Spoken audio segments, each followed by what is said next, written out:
Let's make it happen, Cap.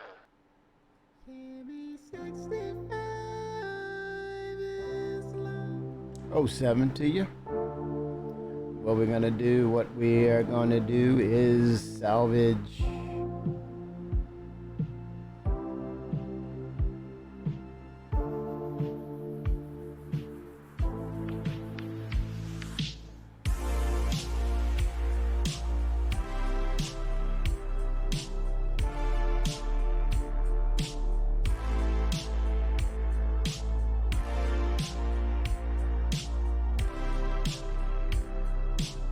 Radar should be working.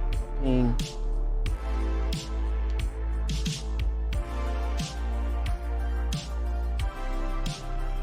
Here we go, here we go. Here we go, here we go.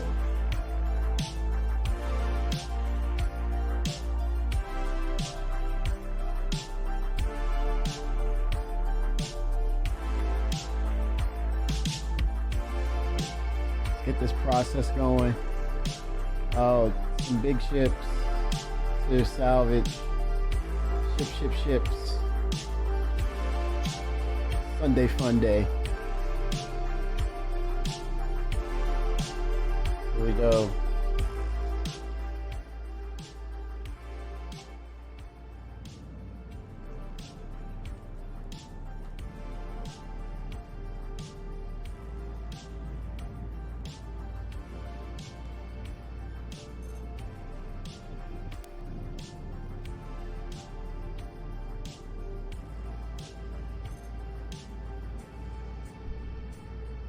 Oh, that's a Polaris. Big old Polaris.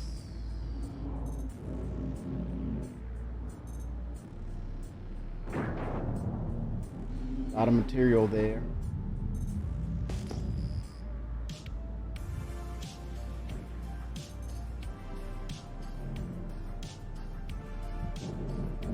Let me see if it's salvageable.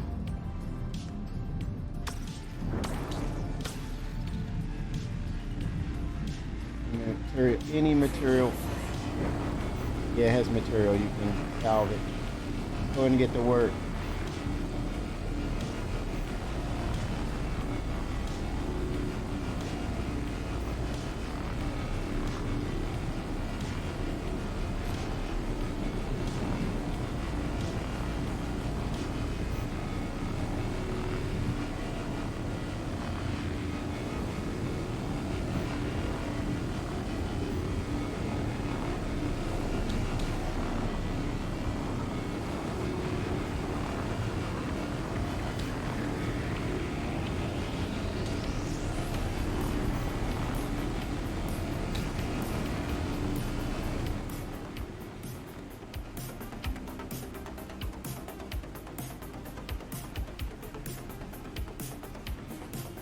Filling up.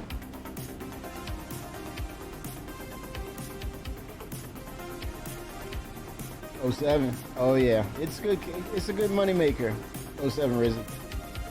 Good money maker.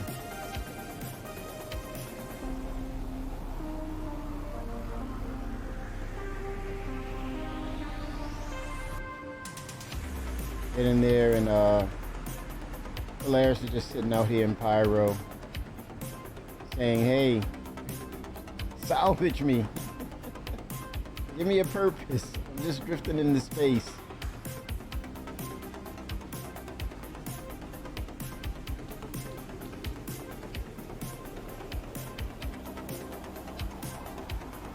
Now, a reclaimer, man, I tell you, a reclaimer could make a mint off of this right here.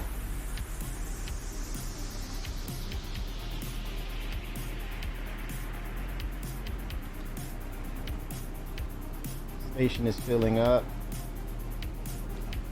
I'm gonna load that station up, and then I'm gonna do a transfer and put it on the cargo grid and continue the process until I am maxed out, and immediately get back and sell.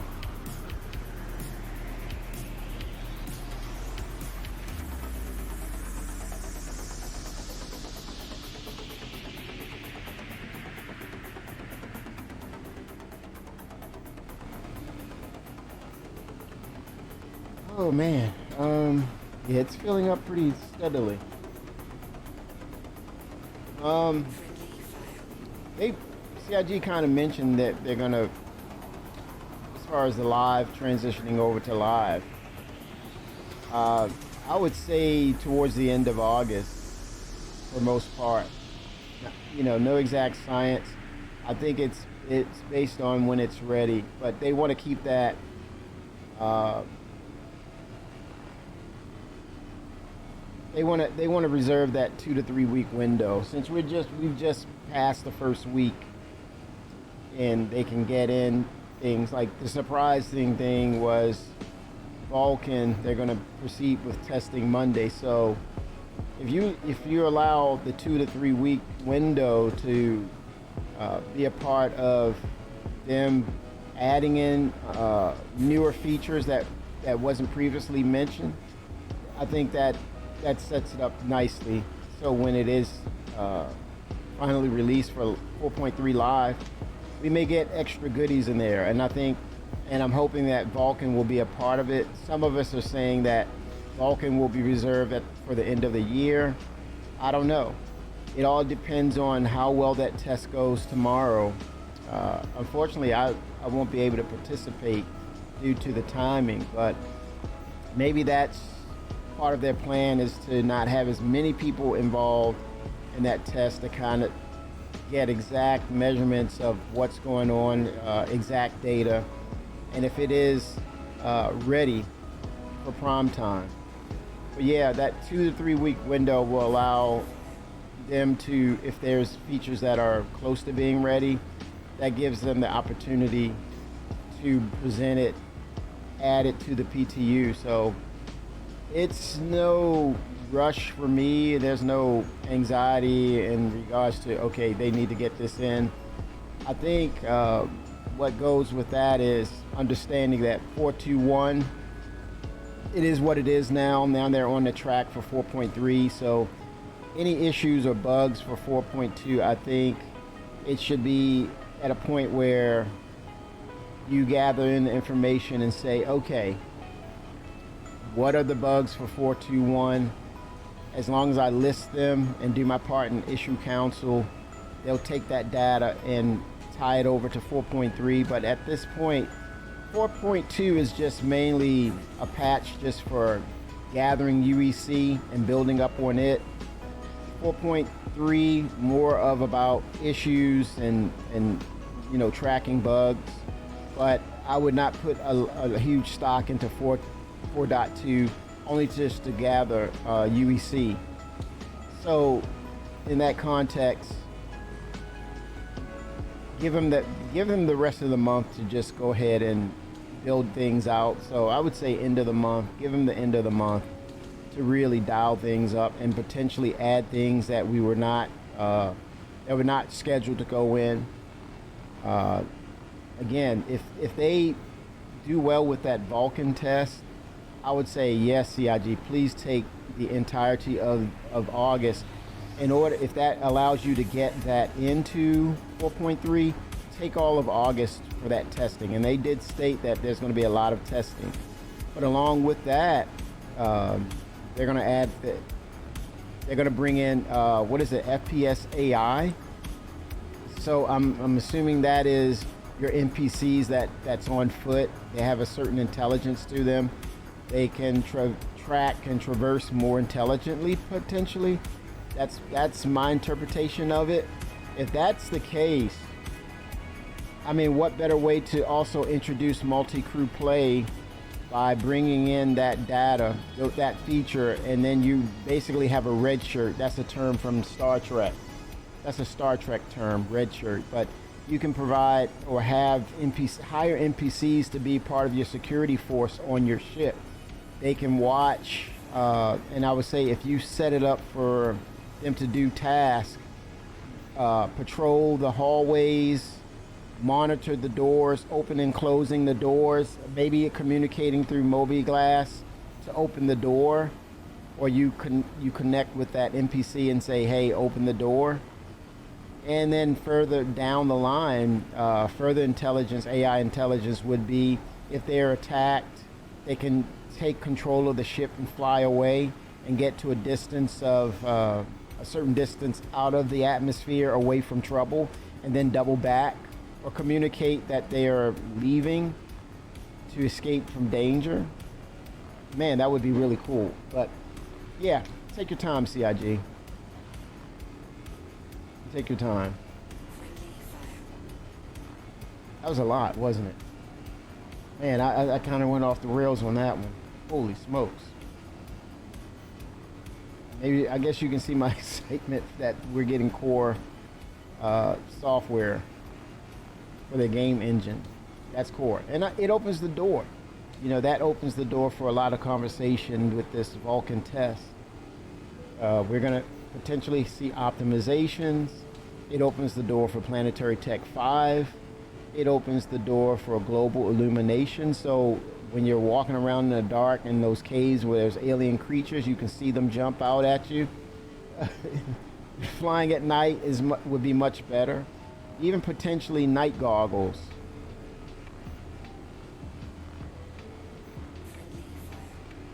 I'm really excited. The PTU it has its issues, but they did submit a new patch. So I have not played it, but I intend to. The what is that? That gameplay with the mission giver where you go into the facility. I think that's really cool. But it also, and again, it sets it up for the Area 18 lower depths, where you have those instancing of that gameplay or those missions, and you go underground, and you're basically locked in. And so it's a series of levels that you go down, down, down, down, down. And they're also going to, I'm sure they're going to bring creatures into the mix. So yeah, we need global illumination. We need the Vulcan. So that should be pretty nice. They're setting it up. This new mission in 4.3 sets it up very nicely for Area 18 to be a thing. Probably expect to see that by end of the year, potentially. Good to give yourself a break if there's fatigue, gameplay fatigue. I think it helps with your perspective on the game or what they're trying to do. Give yourselves the opportunity to have fresh eyes. But for me, unfortunately, I just don't have the time. I'm really extremely busy. So any little time I have is just get in, get a little feel of what's going on, stay up on current events.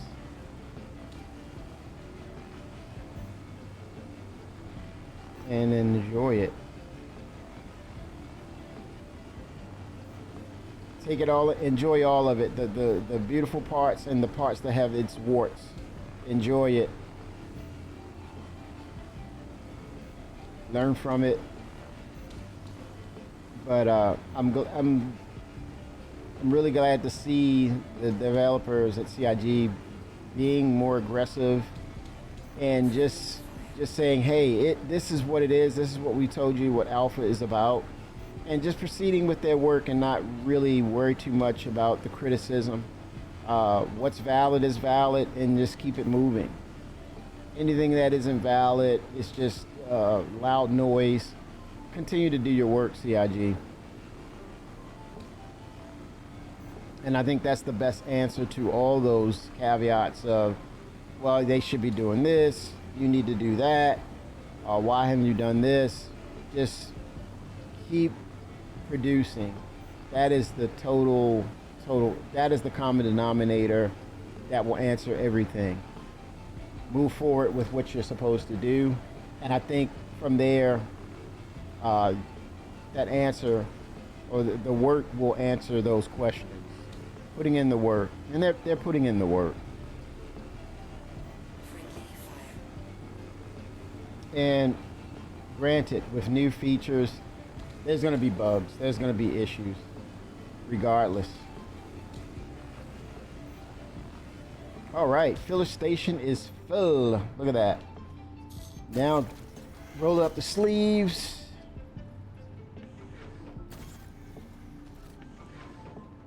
The frame rates are good. Man, I can't imagine with Vulcan how that's going to really ramp up. Hold on, why did I go to fisticuffs? Oh, right there. Eject.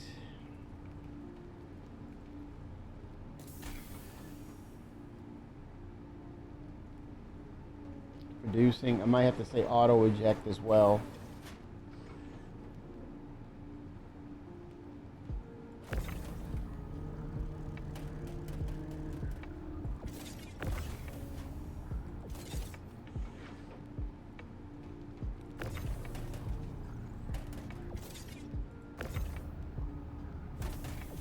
It didn't work now.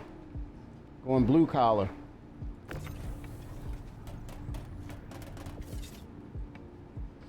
Blue collar citizen.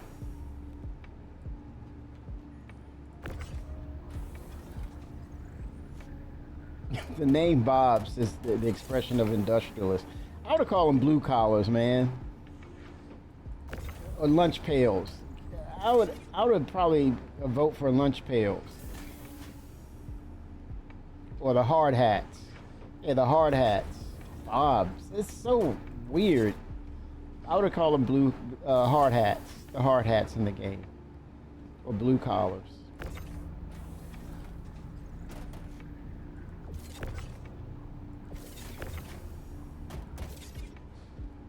Come on, dispensers. Let's go. Waiting on you.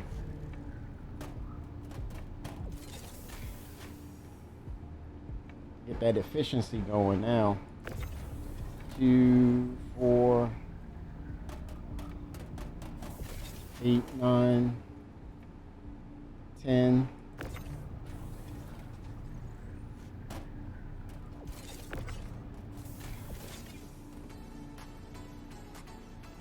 11.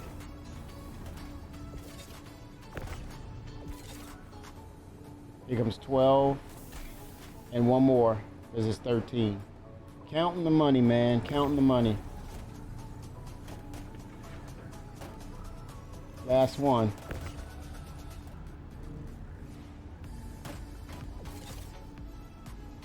One more? I can't get one more? Or did I miscount?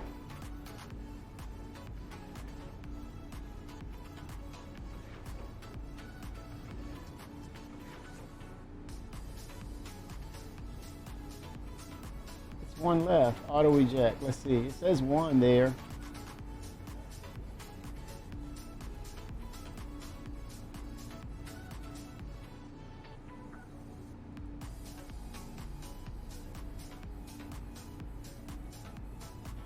Not sure. All right. Put some work in there. Get back to the station.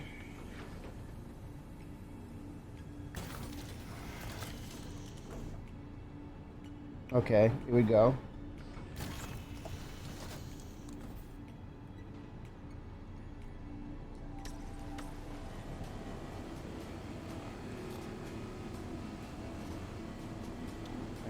Here we go. We're producing another 12.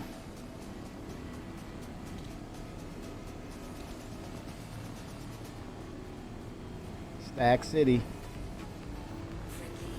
Hard hat at work. Hard hat is at work.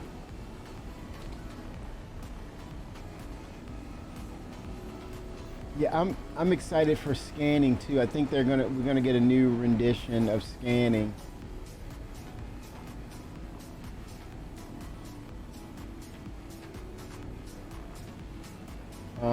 Let's see. That's flight, gunnery.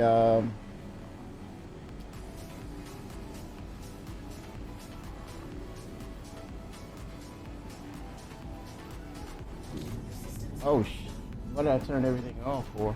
My mistake, man.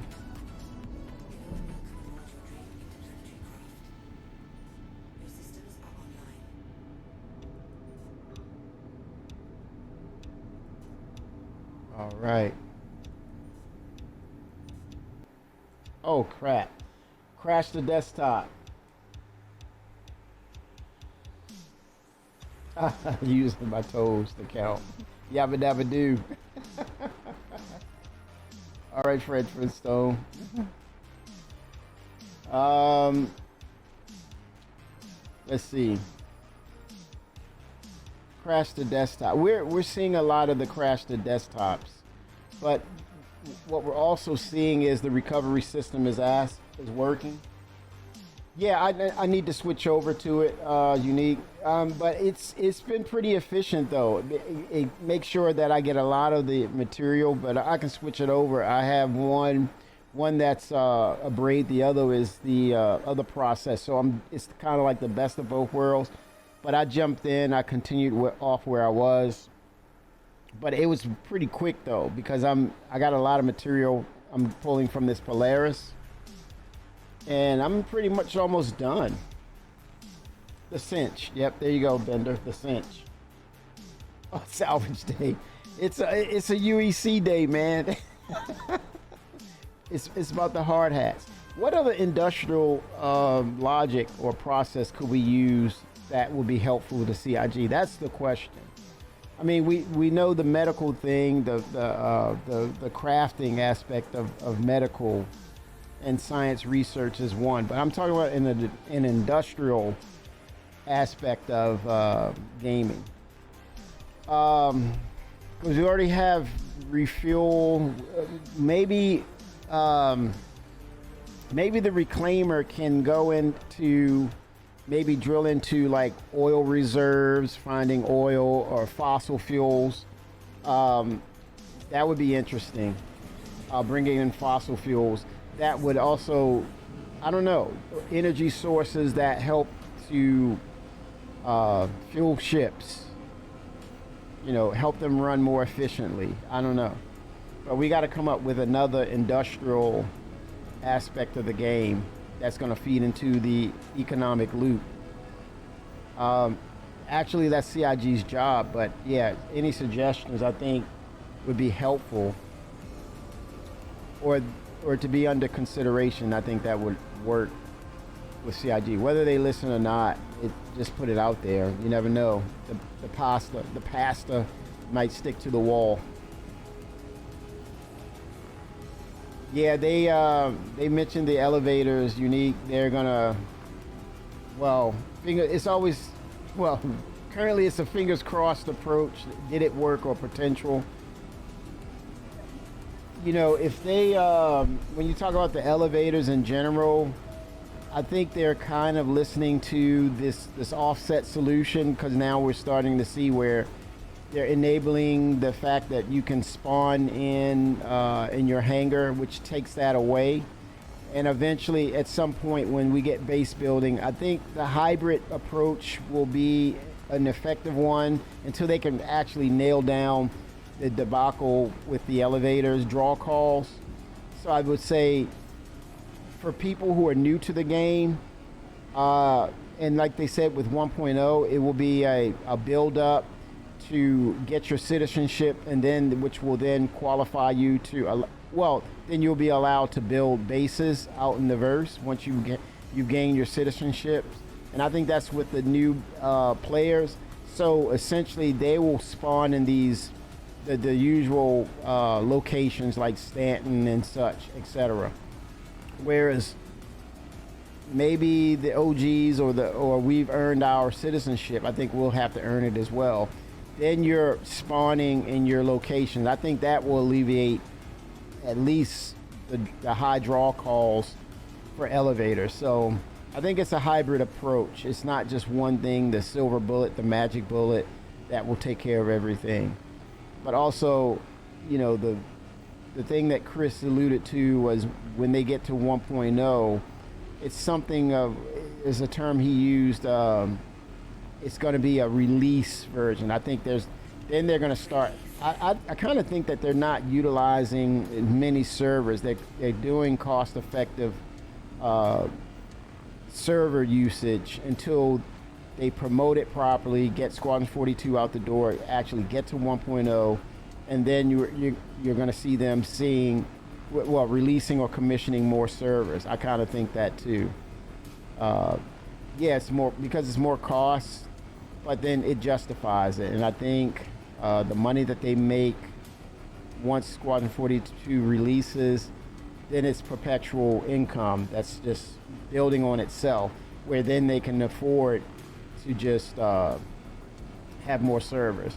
And if I was them, I would think about doing a hybrid system where part of it is Amazon Lumberyard, and key areas they have their own servers. So it would be a hybrid.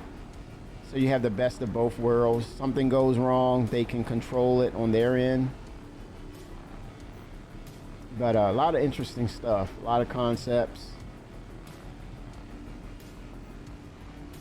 But unfortunately, the frustrations come back to us. But like I said, give yourself a break. You owe it to yourself. Come back and see the marked improvements. But yeah, they're trying to get out of that alpha terminology, or that moniker, that naming convention that people are using. They want to get away from that. I think it's time. But we don't know, man. The things. Okay, there's no material over here. Will they give an announcement for Squadron 42 October? I kind of say I don't know now. I was like confident. I'm not now. They may not be ready. They ain't being cheap. They're being frugal. I want to say frugal, Bender. I would rather say frugal, man. I think you got to be smart with the money, because it's not now if it's subscription based, monthly payments, which I think Chris doesn't want to go to that route. He doesn't want to go that route. I think I kind of think he's right. He doesn't have to. But I think being frugal about it, especially with them still developing and getting things in order, the engine that hasn't even matured. We don't even have all the foundational pieces to the engine. And another thing is we're waiting for Planetary Tech 5. So no, I would hold off on resources. And damn, there's no material on this thing, man.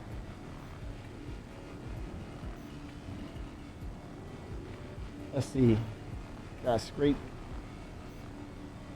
It might be. Wait a minute. It could be something. It could be desync here. Hold on. Watch this.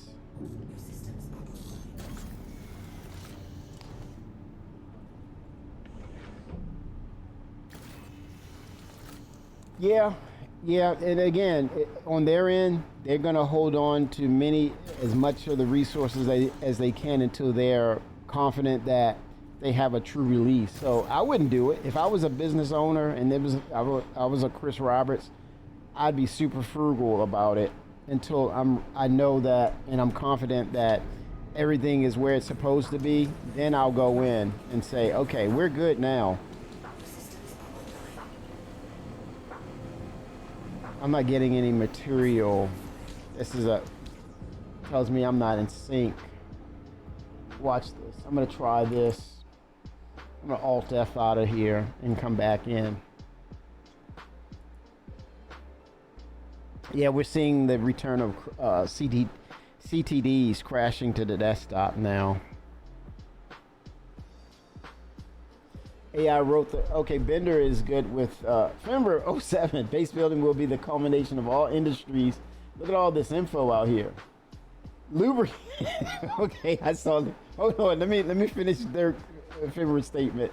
Base building will be the culmination of all industries combined, as well as an industry itself. Base building, it will be the culmination. Yeah, it helps.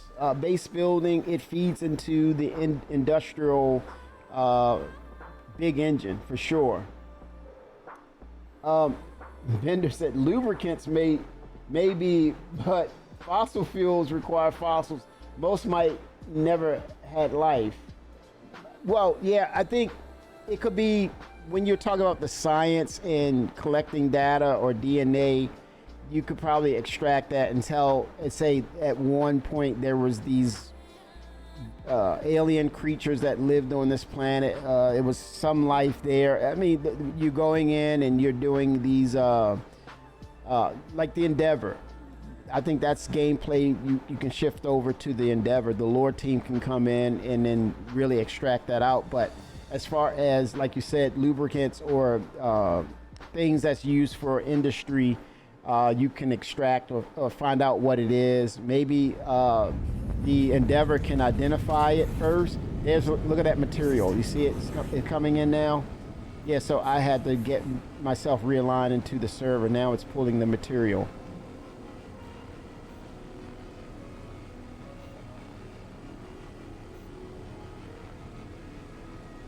"3D printing." Well, hey, how is it? Hey, art what is it? Art is imitating life, Bender. Remember that concept? Art imitates life, and life imitates art. What's going on with 3D printing now? It's really it's hitting its stride. So yeah, I wouldn't. It's almost, well, that could be a compliment. I'm gonna take that as a compliment. It's not really base building. It's more like, it's like base 3D printing, the advanced version of it, base building.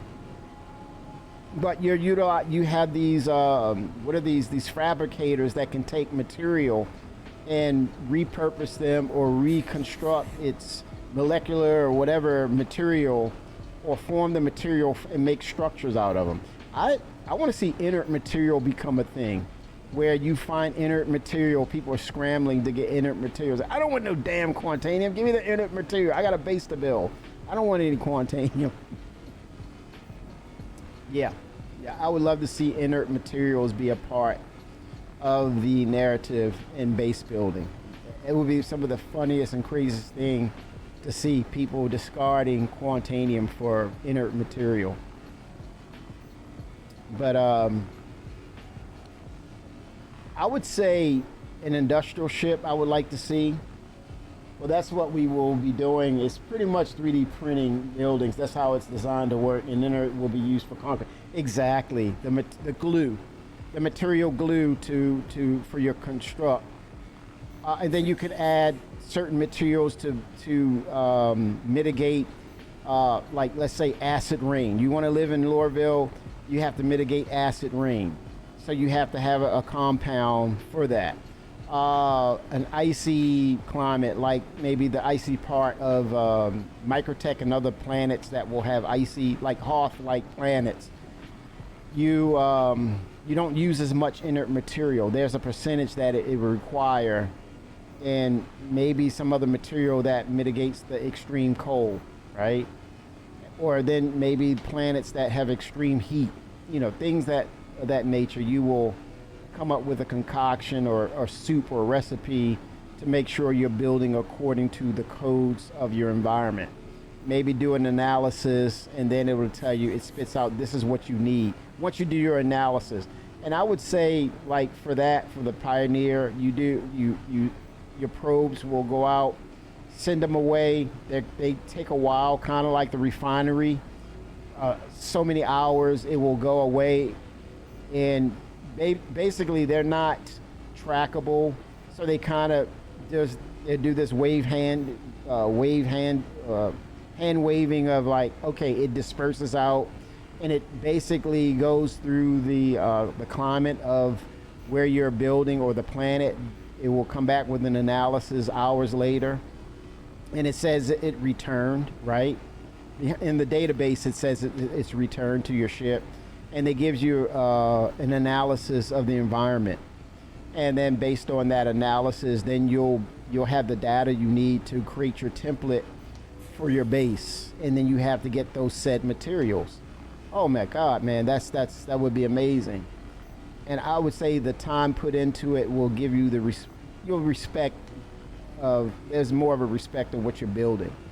I would love that. Hopefully that's something that will be a part of the game, but I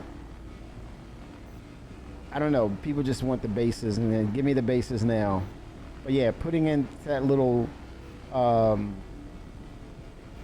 do you call it? That little time loop that has to happen.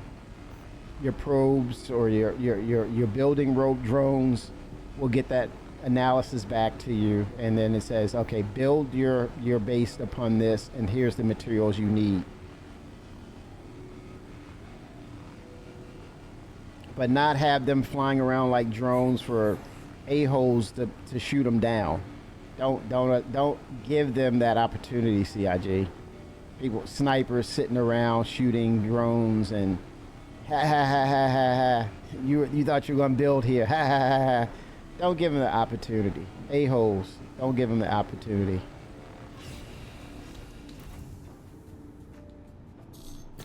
Take them out off the table.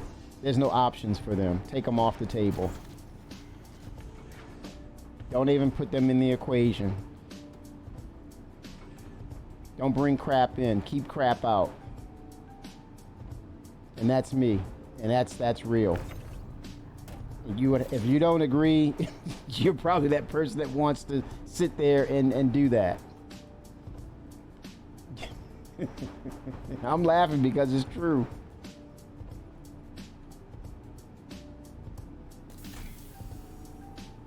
Yeah, easy mode. Yep. Oh, how do I do this? What is this for? What is this for? Yeah, you gotta have those. I mean, the easy modes, or people that I don't got time for all that. Yeah. Yep, a lot to consider. And when you're on the other side of the fence, such as CIG, they gotta be as friendly as possible to the process. Always, you're right on that in that regard. Unique. You gotta be as friendly as possible.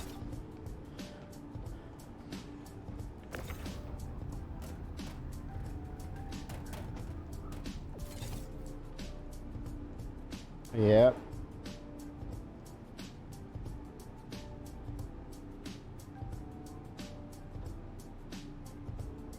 Pretty sure there's no oil types of fuels in the SC. Yeah.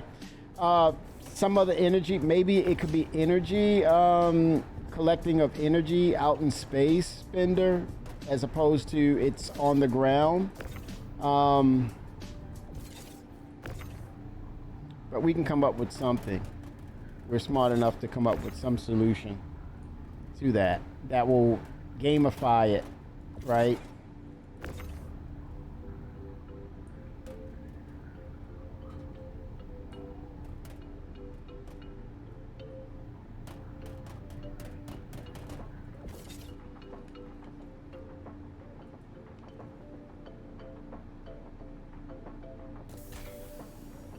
We can fix the problem by having space. Yeah, and that's why we're here, Unique. You know, you make a good point of why are we here? We want to explore. We want to see strange new worlds, right? And kind of figure it out on our own or discover it on our own and say, oh, this is what's going on here. And then create a template for others who will eventually explore those spaces. When are we getting space whales? They talked about creatures for a bit, I think with this Vulcan pass optimizations, and we're also seeing larger features being introduced, like we're getting the Perseus, we have the Polaris, we have the Idris, right? Now you're talking about the fact that they're mentioning Vulcan, and they're also mentioning FPS AI, right? Intelligence with NPCs moving around. We already have, well, in-house at CIG, they already have the space whales. I use whale on my gears. Oh, this is where that is going. Oh, you horrible man. You horrible man.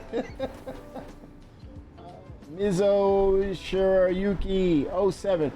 Why are we here? Red and blue lines. Why?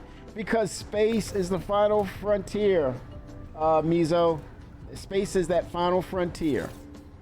And we want to pretend, well, we want to virtually live vicariously through maybe the Mars explorers, maybe the astronauts that are going back to the moon. Um, Space is cool, man. It's as we advance in our technology, we ask that question, why not? And if we can play it out at this capacity, it opens the doors to a lot of imagination, opens the door to potential creativity that could be a part of that whole narrative of exploring the stars. Why we're here, right? It's freaking cool. You would have to agree. And I think for that to spark information, conversation, and bring it up, that we're kind of sharing this commonality and having this one space that we're sharing harmoniously, it speaks highly, it speaks well into the narrative of why we're here. Dude, stop hating on my hat. This is a new hat. What are you talking about? What are you talking about here, man? What are we talking about? You're hating, man. You're hating. Sorry, last time I looked, fossil fuel is an expiring resource. Well, what if it's something used on Earth? Did you see that little hint that CIG used with Earth? He put in the lore New Austin. So I'm wondering if things are changing, with the climate, because they were going to do Shanghai, they had Moscow, New York was one. Now I'm seeing narratives of New Austin. I'm like, what? Which they have the right to do, but it's not a backlash or like, why are you doing it? It's like, okay, cool. That's a neat little sneak peek update. We could be seeing Earth sooner than later, right? Potentially.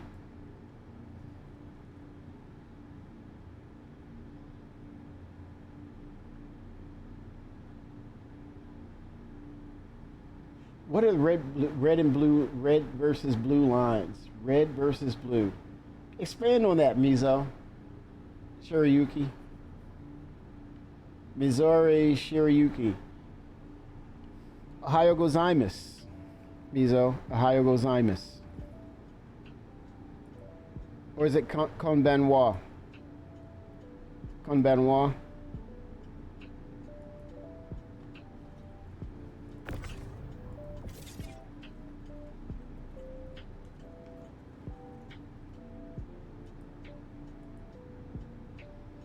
I would say it's probably morning. Konbanwa.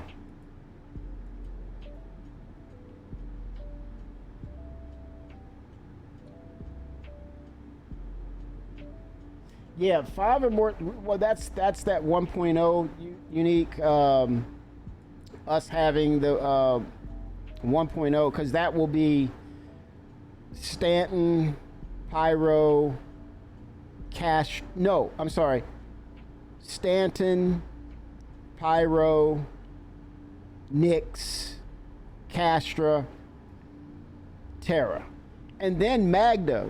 I think that number 6 is going to be something Drake-like, how they're going to be unannounced and say, hey, we open for business. But it's out there. And that is home to Drake and manufacturer. Let me see. They're not going to be in damn Pyro. It's too unruly there. Hold on. Out here, Magnus. That is Drake. That's home of Drake. Situated at a strategic location near the jump point, the Magnus Gateway provides shops and services to those traveling to and from Magnus. Visitors to the station can find a wide variety of amenities and stores, including refueling, restocking, cargo transfers, personal weapons, personal armor, food, a clinic, habs, and more. Once you're in that system, Magnus, that is home to Drake. So very well, we could see not just 5, but 6 systems. And Drake style would be just to drop it and say, hey, Drake for the people, open for business. I would love that. Denver says Odin should be completed because it is a huge part of Squadron 42. Fenrir, that is a great point right there, man.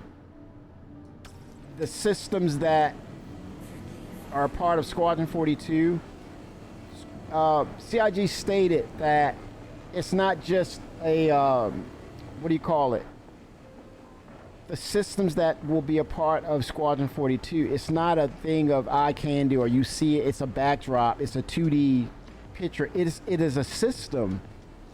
So when they go all in with Squadron 42, it's about these locations are real locations. So that is a great point in remembering what CIG stated, and probably hence the reason why we may not get a release this year or a stated release. I'm just saying we may not. We very well could, but I would understand. I would be cautiously I would cautiously hold expectations until they say otherwise and saying they should, or this is what they should do. But yeah, I do remember that. That's a great point there. You're stating and remembering that they said they're not going to half-ass the development of these locations. They're going to build them out. And the fact that we're looking at Planetary Tech 5, they could very well have Odin or have these systems already integrated or processing it, right? So as we see this new system, integration of Planetary Tech 5 could be a thing prior to them releasing it once we get a proper Squadron 42 release date. A lot of things, man.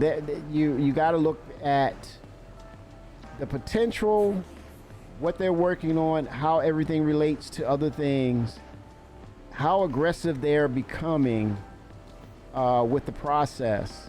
Now, granted, yeah, of course, bugs come with territory, but the sheer aggressiveness, you got to give them an applause for that, or at least, you know, talking through the side of your neck. Well, it's about time. It's the same thing. It's how you frame it, how you express it, but it's a thing of they're gaining this sort of momentum, and you gotta look at it. You gotta look at it this way too. Benoit Beausejour, Chris Roberts, Richard Tyra, and your leads on down to the college recruits that come in. There's a cadence that's beginning to happen now. Last week you talked about RoboCop. Prime has a documentary called Robo Documentary about the RoboCop series. It's a cult classic, I send it. I mean, now Chris is really downplaying the thing with droids. He don't want to go that route because it's respect to Star Wars, but he doesn't want to really do that. But we have some sort of drone type of robotic like presence in the game, and that's as far as he wants to go. I don't think he's going to change his mind on that, but yeah,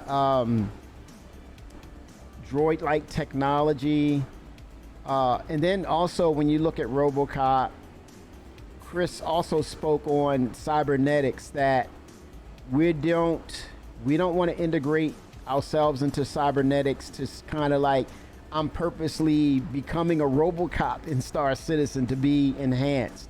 And he's like, no, it's just a part that gives you functionality. You're not going to get that advantage.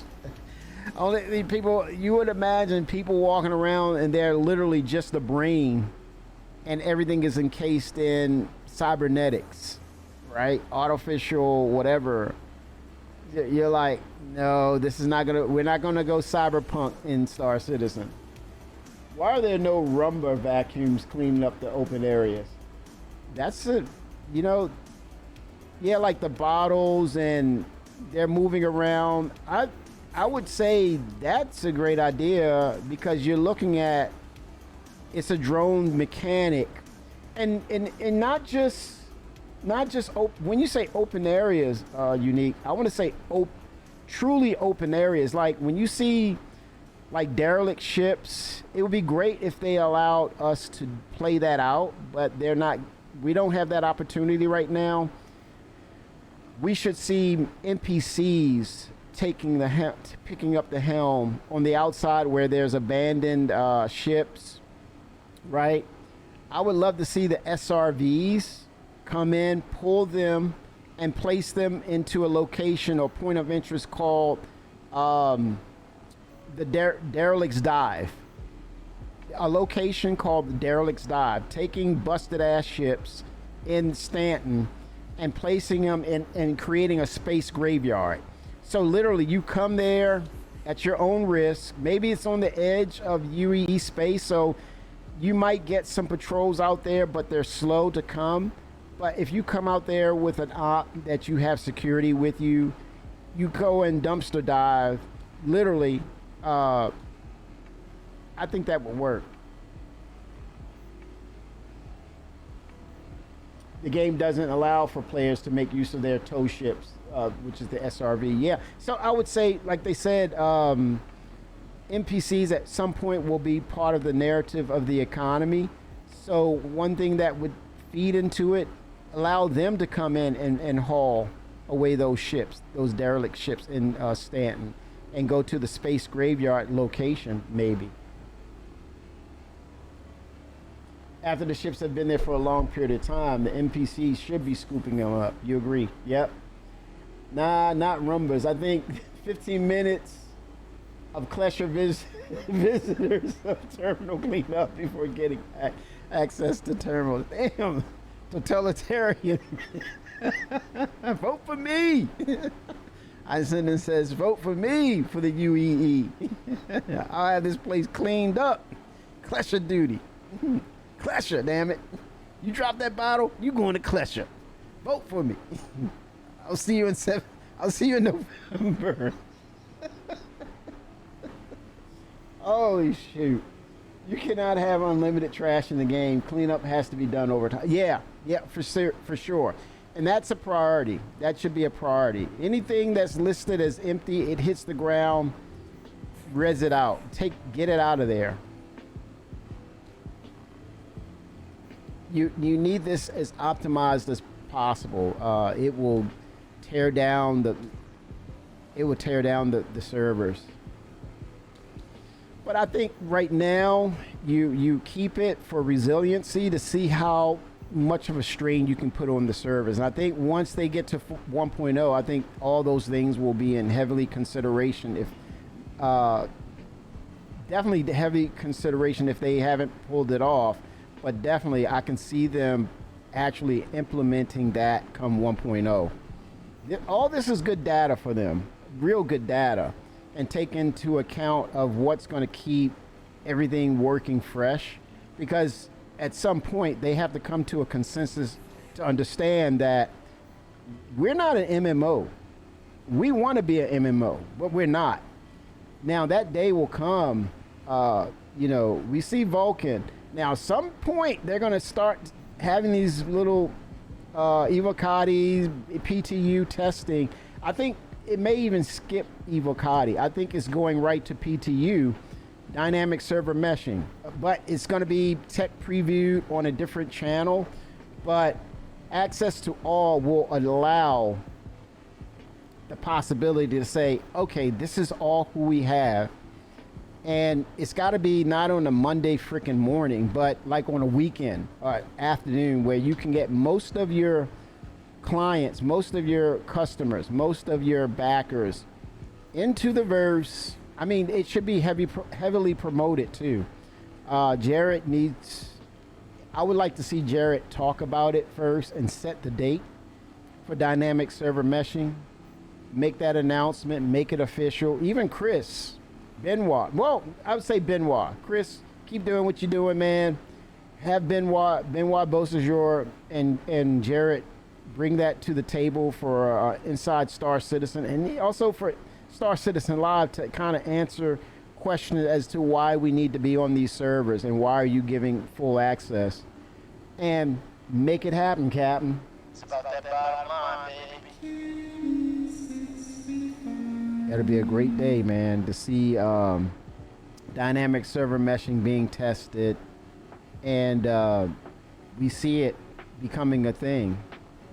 And then we can have the conversation of we are officially an MMO. officially.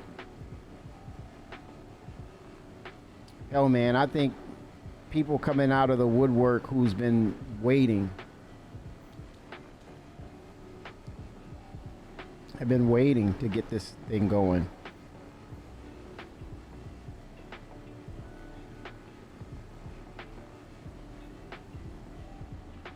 Yeah, there's a hierarchy. I agree to that, Unique. That hierarchy is, are there ships? Coffee Gaming, '07. Are these ships? Come get these damn ships. I've seen some things where, you know, people would fly close to these locations and crash land the ships into these social areas.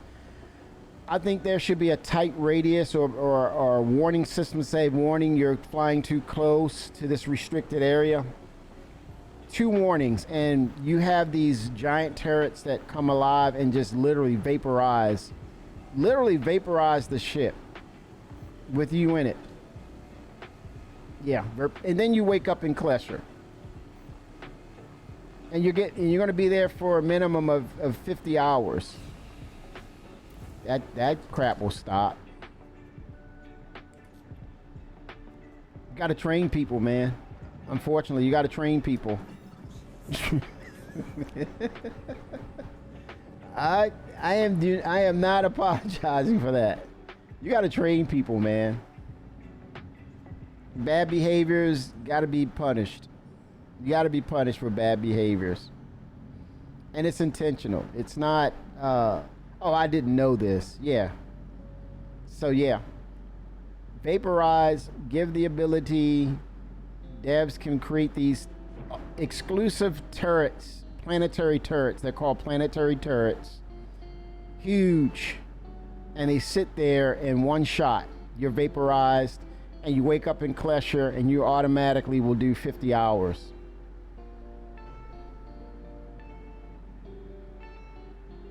The bigger the ship, the longer the time.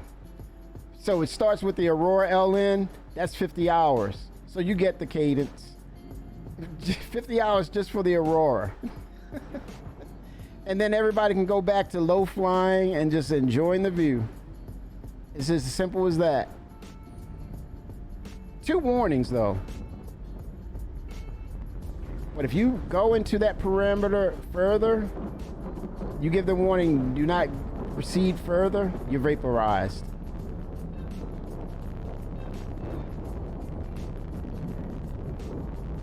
Man, that sounds like a storm. See, I can't, but CIG could.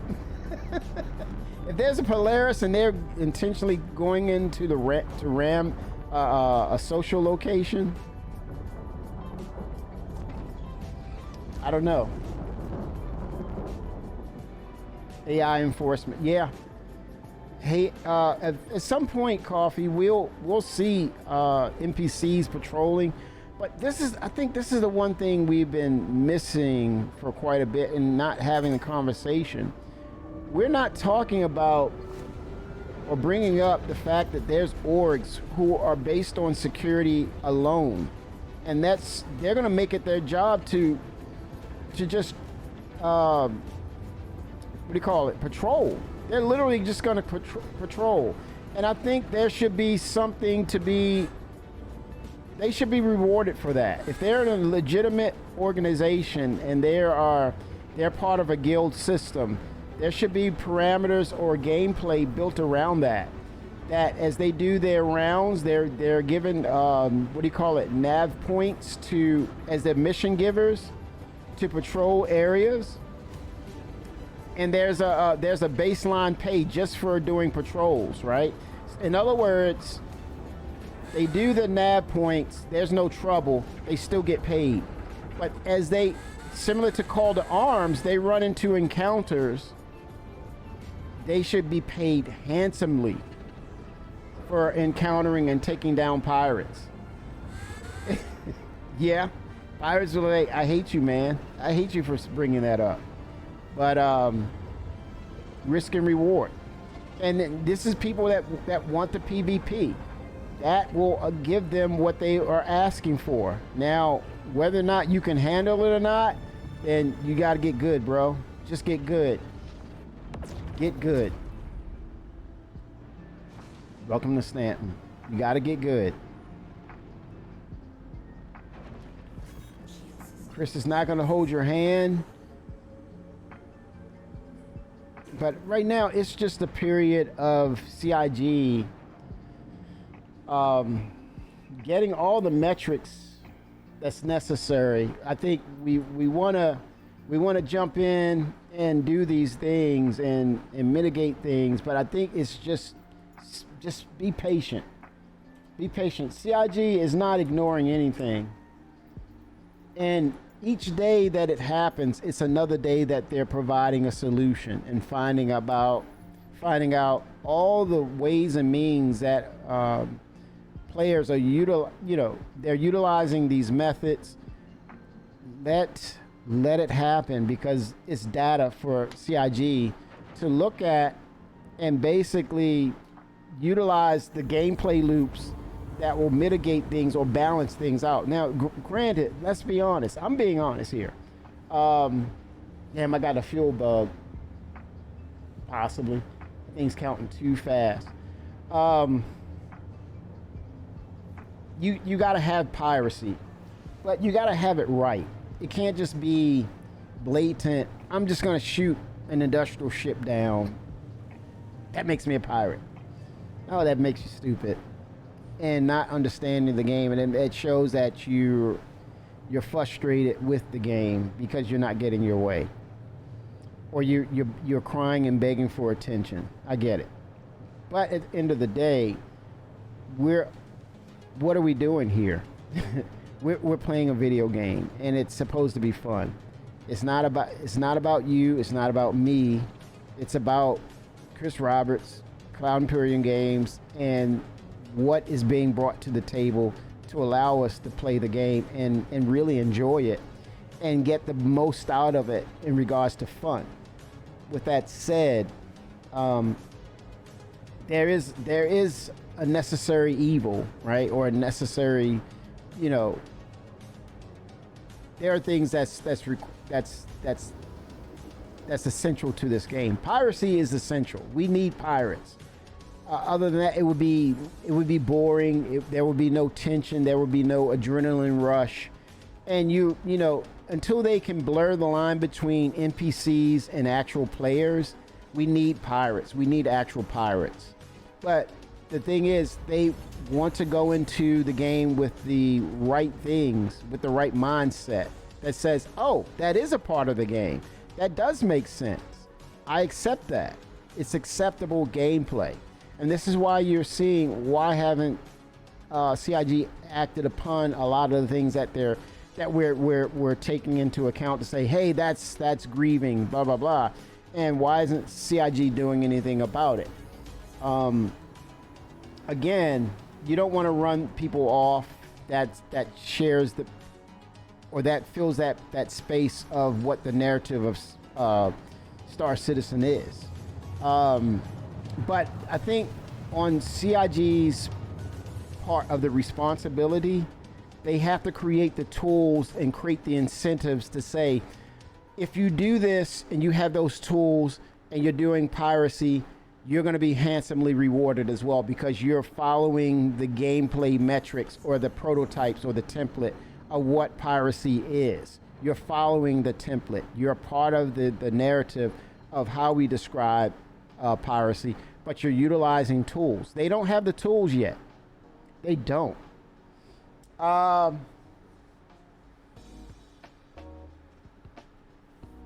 Coffee's making a statement here. He says, I think human enforcement will help and can be fun for some, but we need AI enforcement mostly.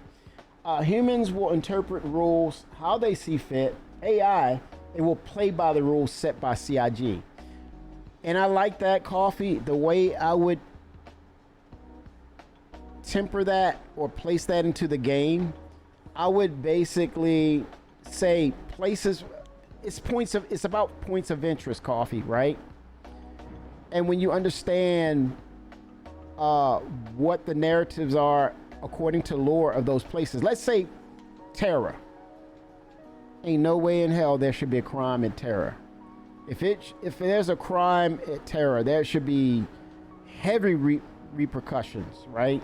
And so you're talking about with terror, based upon your narrative, you're going to have that place saturated with AI, heavy patrols of AI, but also the integration of specially trained security forces. In other words, according to the reputation system, only certain high elite level security forces can actually patrol that area, right?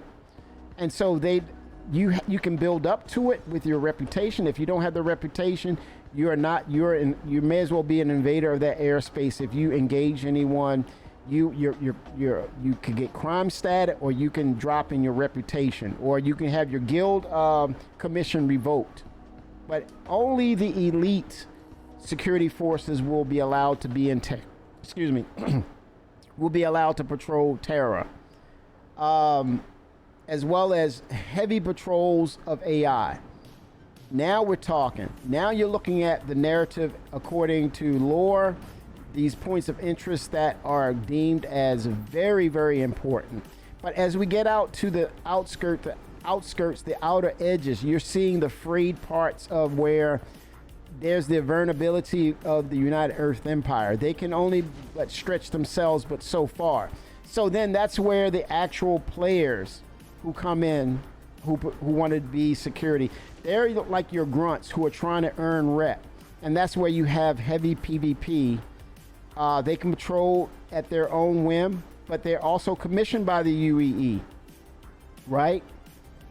And so the ranking system, the payout system at the lower tier, you get the lowest payout. But as you rank up, you're getting granted access, better missions, more diverse and complex missions. And so you have a narrative for the UEE. And again, with Pyro, you want to do that with Pyro. CIG pays you, UE, United Earth Empire pays handsomely too for that, right? But as far as AI, I'm ready to see the elite group, the overlords. Where's the overlords?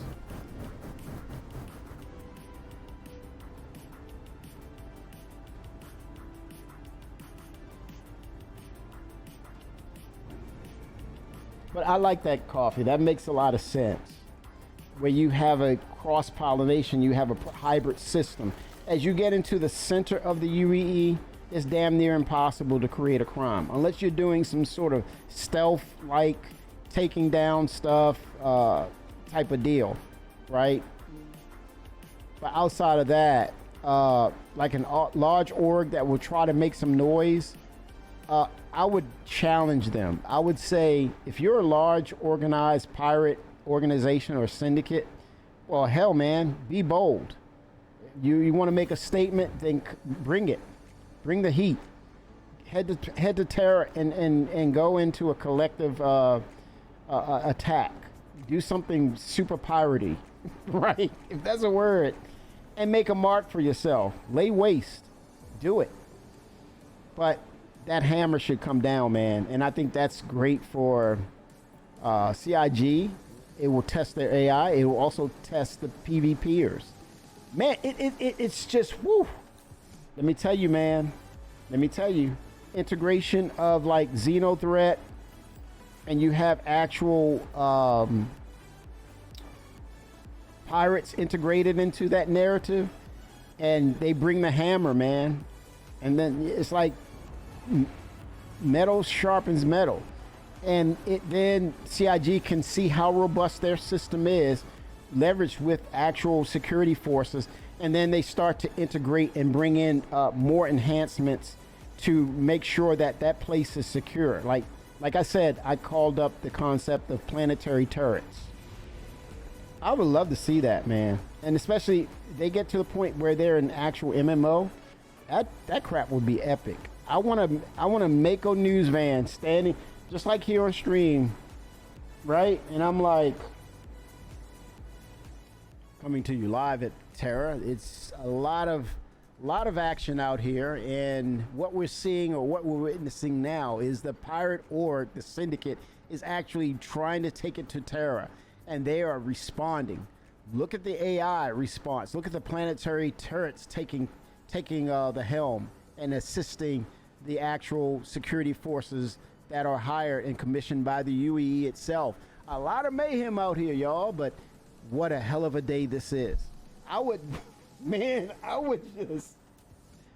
Mako News van the hell out of that.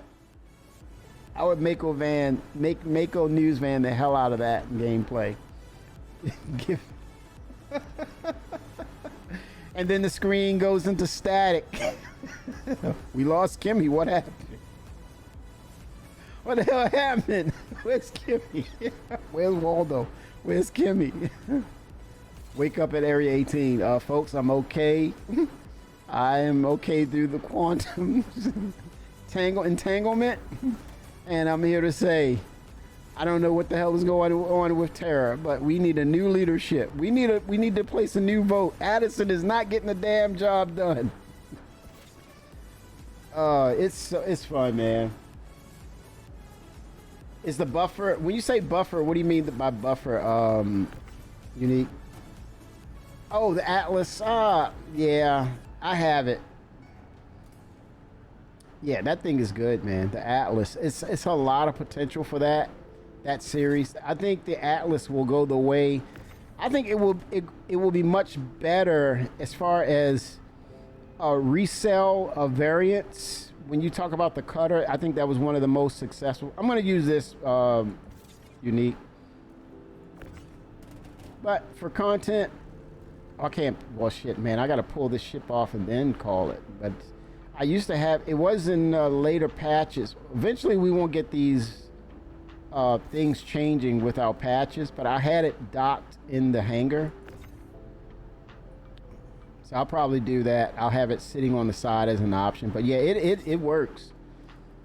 That's a good piece of machinery. I think that's funny. You mentioned, you bring up the Atlas, and I remember when it was first introduced, and there was so much backlash, man.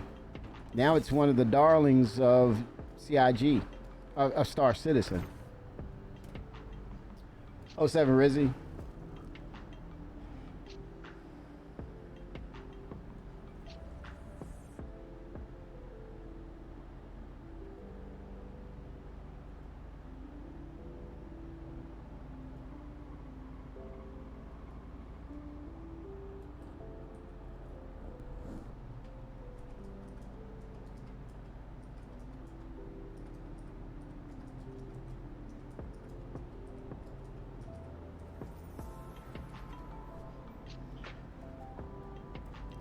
I think they stack 4 high here.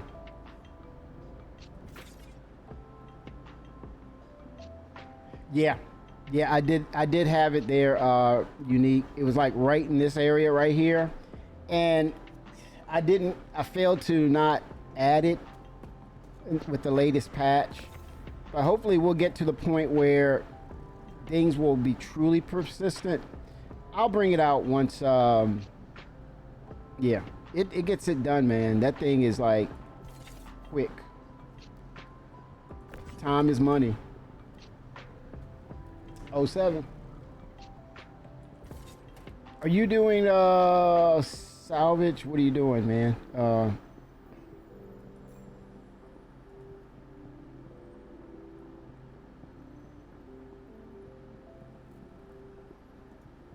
Okay, you're not in the game.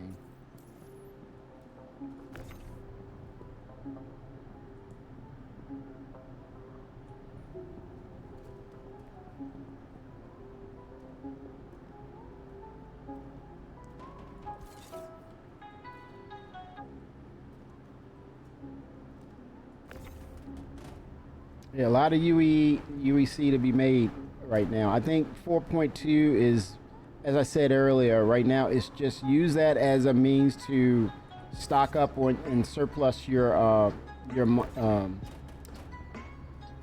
resources, your money, because 4.3 is very close. 3 weeks is not a lot of time. I mean, it'll be here before you know it. We're going into the next week. We've already passed the first week of August. We're approaching the end of summer, Labor Day. It's fast approaching. It's literally weeks away. And they're already in full mode of SitCon.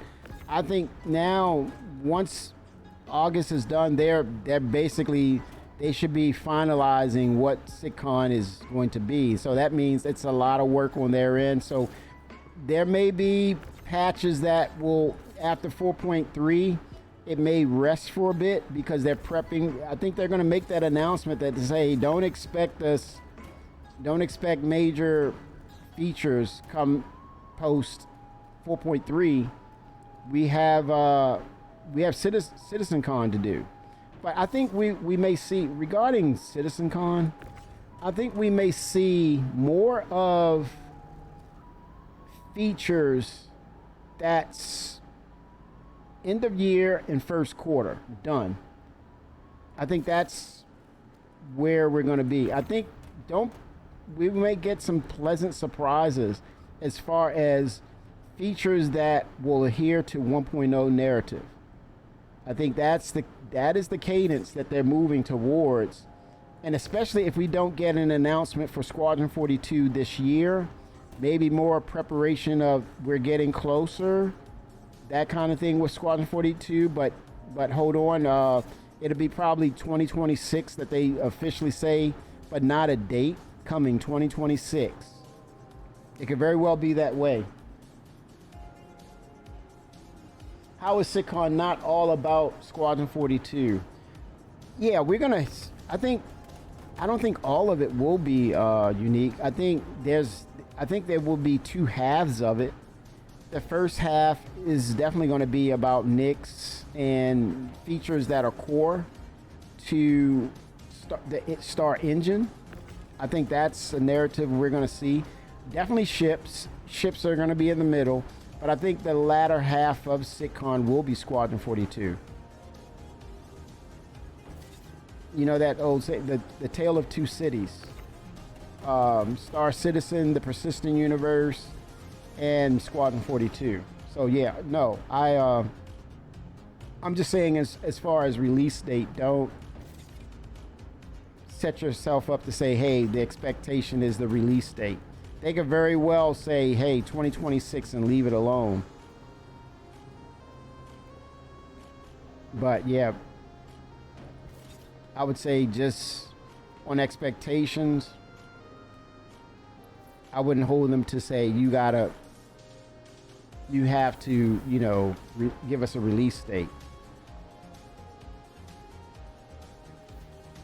2027 is your thing for it? Interesting. Well, let's say it is 2027. They should have everything regarding 1.0. They should have everything regarding the polish that's involved. As we stated, Odin was a part of the narrative, these locations in Squadron 42. They should have all those things, the flight model. So, to your point, when you look at... Okay, so when you look at what needs to be done when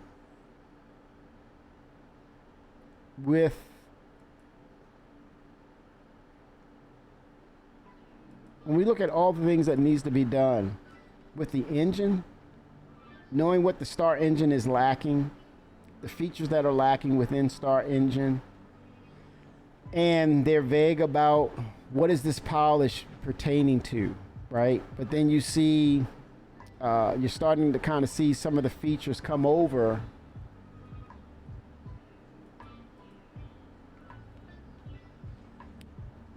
Yeah, taking the entirety of 2026 to make sure all features are in. And then when you say 2027, that could definitely be the first quarter of 2027. That's not really that bad. Not at all. The first quarter of 2027, potentially. To say it is a true release. It is truly gold standard. It is truly polished. Because too many times, they can't afford to put something out and it's rushed. That would be devastating.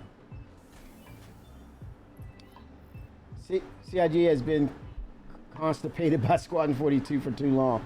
They need to push that thing out, right? But it's gotta be. It can't be half baked, FINRA. That's the point. I think that's the potency of Unique's statement right there. That is the potency of it. That if it's something that's half baked, they're going to catch hell for it, and it's devastating to the time they put in and what it is. And now we're looking at the persistent universe having to toe the line for Squadron 42's shortcomings.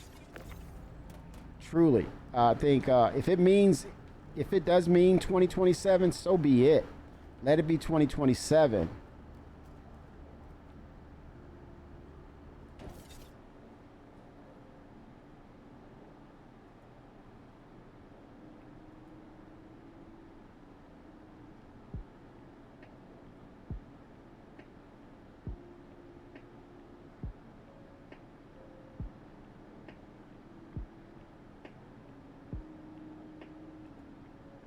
Oh, 07 Rizzy.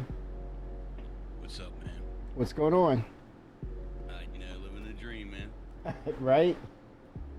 So do you think 2027 is too far off? Yeah, look, I'm not even waiting to play Squadron, man. I just want live to be good. Okay. I mean, I'll play Squadron, but I personally just rather play live. Play live. 07 Scavenger.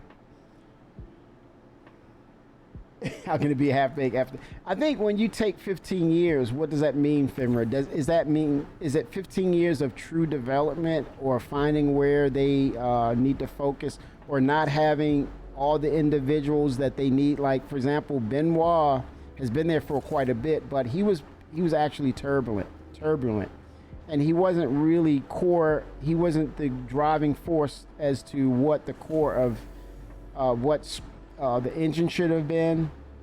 So the 15 years, you have to look. You got to minus some things like the full capacity of devs, the full concept of what Squadron 42 should be, new features that come online that realign what their focus was. So yeah, that's a skewed number. Now, if it was purely to your point, FINRA, if it was they fully had the staff, they fully had the concept, and they had the technology well in place, yeah, then your statement 100%. But due to the fact over the years of what we've seen in the development and how they had to jump these hoops, they had to go through litigation, lawsuits, gaming companies that were supposed to support them who were not, and the alteration of the actual Cry engine into Star engine, and the base systems that they had to recreate and add to a system that was not based upon MMO architecture, or for what they wanted the vision of Squadron 42 to become. I'll omit that statement about the MMO, but just making it a type of engine that passed the eye test from Chris Roberts. So the 15 years will be skewed. So with that said, yeah, it's still within their range to say where they are, and like some things could have been mismanaged potentially based upon people saying, hey, I can do this, and then that wasn't the case, or this was ready, that wasn't the case. Hence why we have Benoit in place. So yeah, whatever they have going on, and that they understand what is, as opposed to what we're being shown or told, I think it's up to them to responsibly release Squadron 42 with the knowledge that it's truly ready. If it's not truly ready, then I think, yeah, I relegate back to unique statement about 2027. That gives them the ample time. If they don't have it ready by then, I couldn't tell you, man. What's your thoughts on that, Rizzy? Yeah, I don't play that, man. I just want to play live, bro. I'm not going to get into the squadron chit chat, man. Yeah. Because everybody has their own feelings on it, man. I joined to play live. Correct. That's what I want to play. I Right. mean, you know, to have a game with it would be cool, but for them to take this long. Yeah, it sounds like you're saying that it doesn't exist. You say it would be cool, but the reality is it's going to happen. That's the narrative we have to accept. That's a narrative that Chris is adamant about, because if it wasn't for Squadron 42, we would not be having a conversation about the persistent universe and the MMO aspect of it. We wouldn't. Yeah. Yeah, he said, Unique is saying it's okay. Fimra is saying CIG announced feature complete for Squadron 42. Yeah, they've announced a lot of other things. And were they ready? No. Were they ready? No. Squadron 42 was supposed to release in 2016 in LA. We know that. We understand what that is. And it was just so much pressure. They try to fulfill that pressure point. But yeah, Fimra is saying, even taking all of what you said into account, they have been developing the game that we've been playing for at least 10 years. Fimra also saying that MMO is what funds the business, but they put the funding towards a game we don't really see, only snippets of. Yeah, I agree. Squadron, now, Unique's, his response is, Squadron 42 is a milestone. That is supposed to happen before the MMO. It's a stamp. It's a photograph back in time, a Polaroid shot of what happened that gives you acclamation to what the lore and history of Star Citizen is. So his point is valid right there. And Coffee is saying, I'm here for the single player story. So Coffee was here from the beginning. He's been at the beginning. He understands what Squadron 42 means for him. Anything else like the MMO, it's cake for me. But he wants the story to be told. And I think for lore people, you got to have that story to understand what Star Citizen is about. Other than that, it's a myth. It's an urban legend. But when you put the story out there about what it is and put into effect of why we play it, then you understand it much better. It aligns with the tutorial. It's basically a grand tutorial. 07, sir. It's a grand tutorial that will kind of give you a narrative, give you a roadmap of what this is, and it's understandable. Imagine, Fimmer saying, imagine if all their focused effort was on Star Citizen and Squadron was never a thing. Right, but then you're talking about what if, right? And that would be amazing. But in order for in order for us to realize Star Citizen, he had to come up with this concept of Squadron 42. You can't not have one without the other, right? Because if it was not for one, we would not have the latter. So that is cement. That is reality. That will not change. That is the truth. And so we have to play this out. We have to let this play itself out and let it get to its maturation period. The seed, the fruit, and then we have to extract the fruit.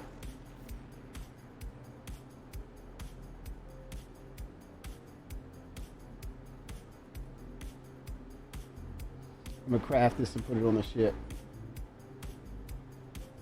Rizzy, do you have a salvage tool? I mean, a salvage ship. Yes. Oh, you want to salvage? I'll do whatever you want to do, brother. We're salvaging. What salvage ship do you have? Well, why don't you go ahead and finish that, and I'll go get it out and come over to my hangar. Why is it a mystery? It's not a mystery, You should already man. know which one I have. The what is it? The The reclaimer. Hmm. This is salvage. Yep. Okay, you have the reclaimer. Okay, cool.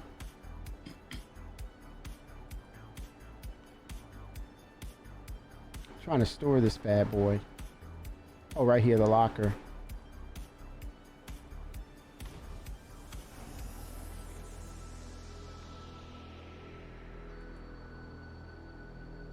So I'm gonna keep this in the ship. I'm gonna get the okay, unique. What's wrong with that dude?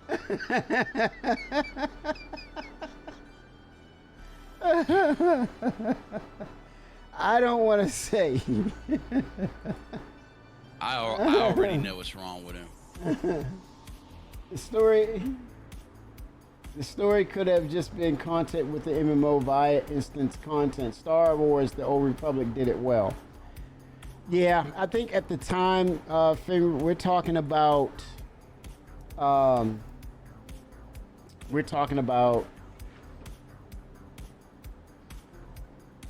the moment, being caught in that moment, and that was just Chris basically being in the moment and saying, okay, this is what I'm going to do for the game, and you can't go back, right? We got to stop saying, okay, what if this is, they're tied together, they're tied to the hip, we can't go back. That's history, it happened. So we have to look at it and make sure that everything aligns up between the two, because we can't go back. We can't say what if. We're not going to do what if. Wait a minute. You mentioned that a while back, man. I'm sorry, man. I just been so busy, Unique. I've been extremely busy. This right here is a treat in itself for me to have some time to play it. Yeah, unfortunately, it's just been one thing after the other. Okay, there's the tool there. I want to store this thing. I'll do this. I'll equip it, and then I'll attach it.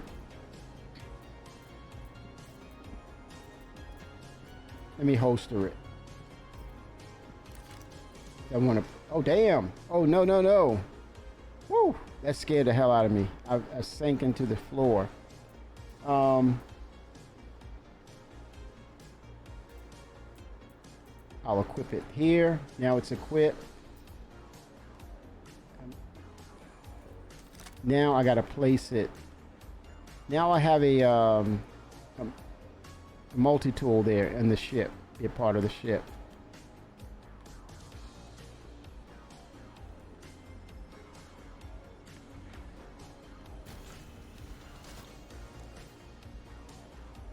Yeah, what are you talking about? It's just, no, come on. Give me the guilt trip. Read your Discord, Kimmy, for a minute. 07 Twix. Dude, unfortunately, man, I've been so caught up with stuff. Send it to me. I promise you, I will reply back on it. I swear I will. Send it to me directly. Are you coming with me, or are you going in your ship? I gotta store this thing. You're using the reclaimer, right? You want to yeah. Team up? Okay, yeah. We can do it. Cause there's a Polaris out there, man. We can break that thing down. And I can't do it with this ship, unless you want to do it cooperatively. Break it down, and you make the most of it. Why go into separate ships so we can be in one big one? That's why I'm storing it. Anybody else wants to join? Yeah, that's why I'm storing. And you know, when you know what, Twix, oh man, you gotta watch Twix, man. He's on it, man. He's like, wait a minute, this is Twix. Wait, you're mining the with a reclaimer and there's a Polaris out there, I'll just stop in and say, hey, '07, I'll get into the game. How are y'all? That's Twitch. Oh, send it to me direct in Discord, Unique. It won't. Yeah. Please. Thank you, man. I swear to you, I will read it.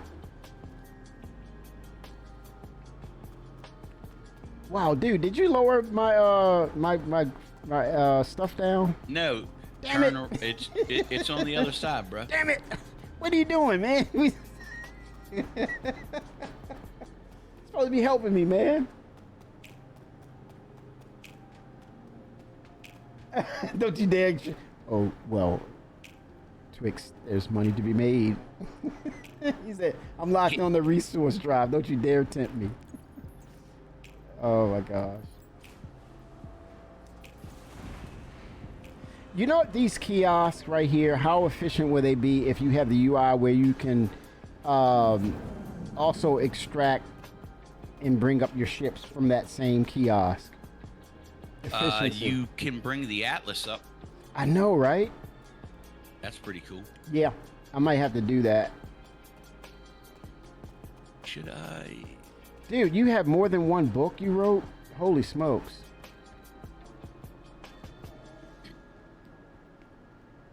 Well, one I will read, the other one I'll reference it for sure. I want to see what you're up to.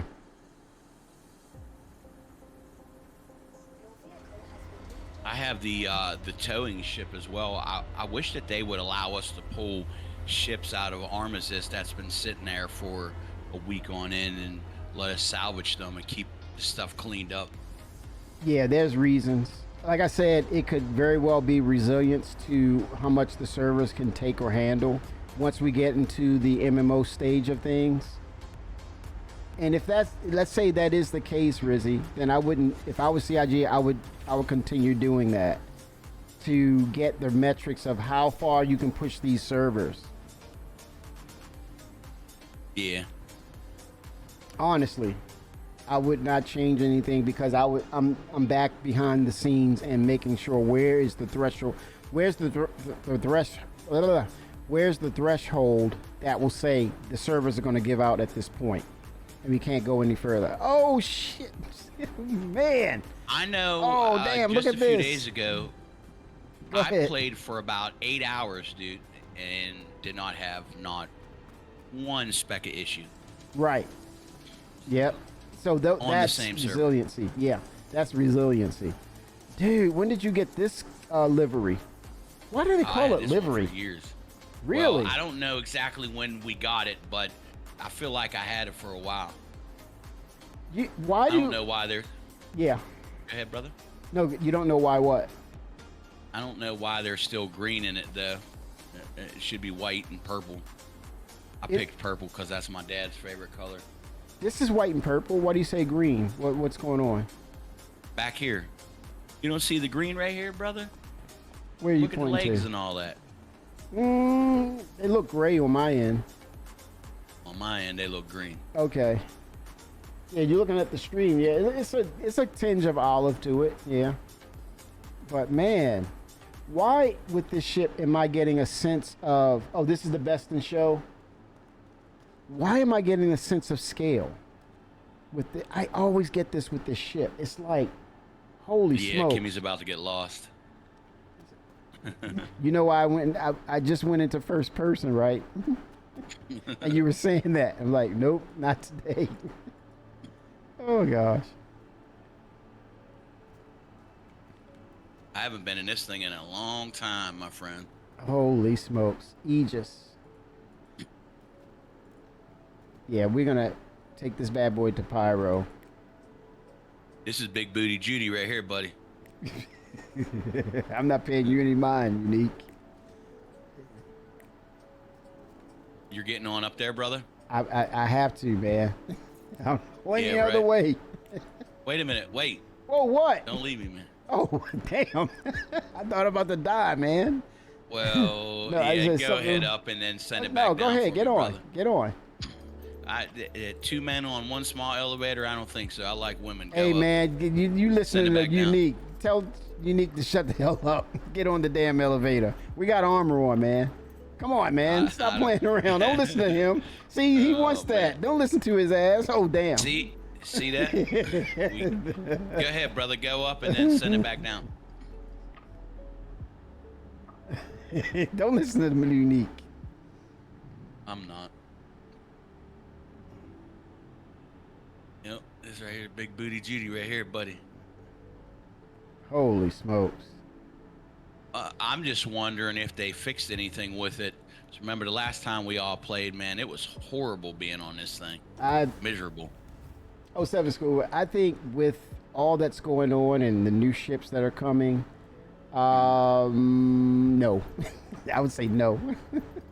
If they did, it would be a surprise. It'd be a welcome treat. But right now, they got so many irons in the fire.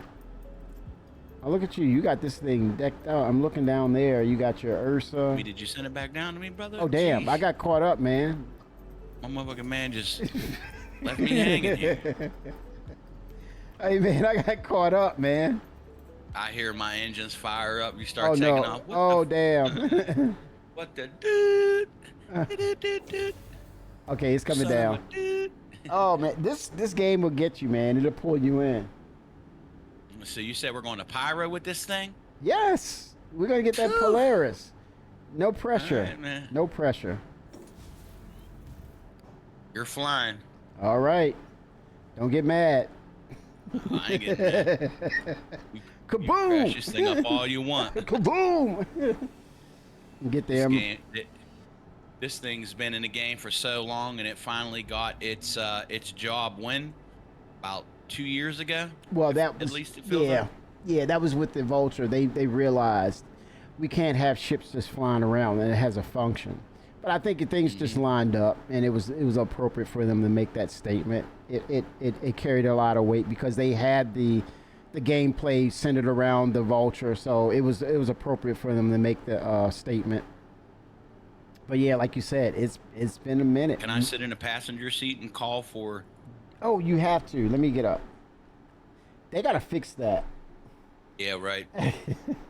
I should be able to sit anywhere and be able to call the hangar. Yeah, I think as long as we're in a party together, we should be able to call the hangar. And CIG can make that happen. Right. Let's make it happen, Cap.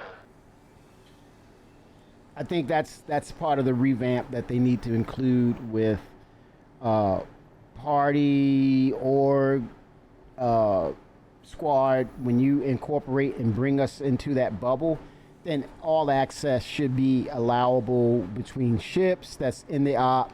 Go ahead. Permissions, all integrated. Where's our opening? I would say a valuable add, Twix, because it doesn't exist. I think it's a revamping of the permissions, and if you're in a group or a party, then it should happen. Yeah, I should be able to sit anywhere or be anywhere and open that hangar, and my friends that are coming in, let's say I have something that they need to use. Yeah. I should be able to open that hangar. You land there, load up whatever you need, and then open the hangar again, and you leave. You know what I mean? Right. And let's look at hierarchy. How do you expect drug deals and all that to go down in Star Citizen? Come on, Chris, get it together. Drug deals. Yeah. I don't know about that, man. Gold.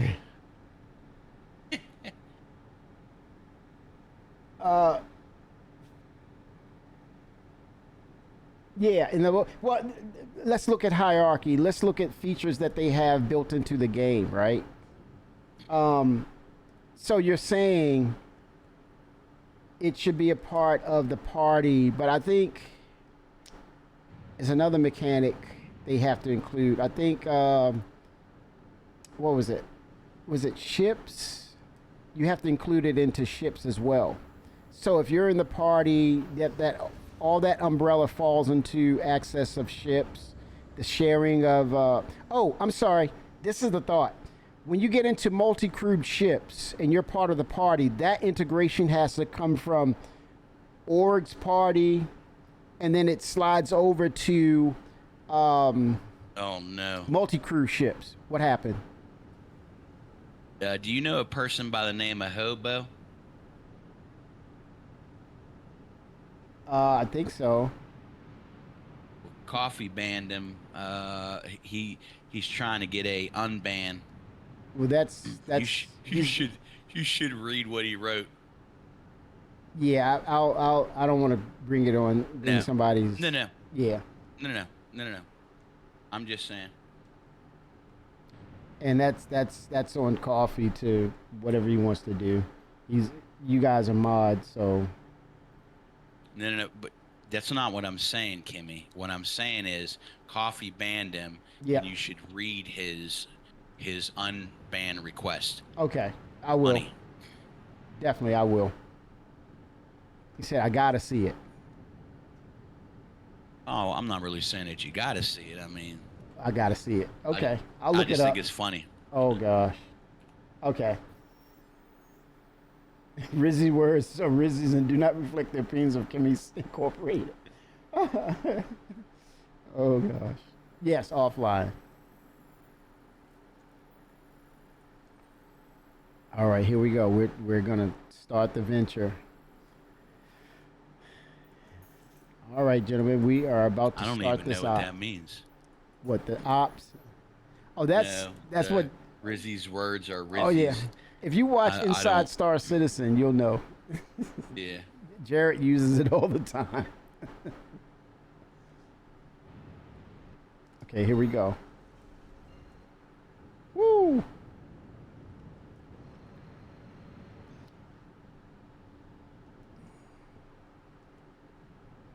Moldus we're boy's ready. getting ready to get back in, man. He's been watching it from a distance, man, and he's like, I think it's about time to come back in. Oh, that'd be good, man. And I think that is the. I think a lot of people are looking at Star Citizen and realizing, okay, there's something happening here. They're getting it. It's a gut feeling about what's going on. Something big's getting ready to happen, man. Yeah. You could just tell. Something big. Chris is getting ready to break the Richter scale. I mean, This game's already on a totally different level. I mean, look at Big Booty Judy here. Totally different level right here. You know what I mean? Totally different level. Is that what kind of helmet is that, man? That's a strange looking helmet. From the side, I'm looking at it. I thought it was like a gear or something on your head or something. No. Hey. Where did you get that? No.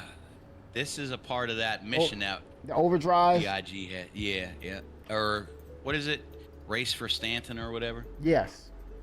Yeah. Listen, when you're a cargo hauler, dude, you gotta haul anything of value. So you know that includes, you know, the old smuggle Ruby. You know what I mean? Contraband.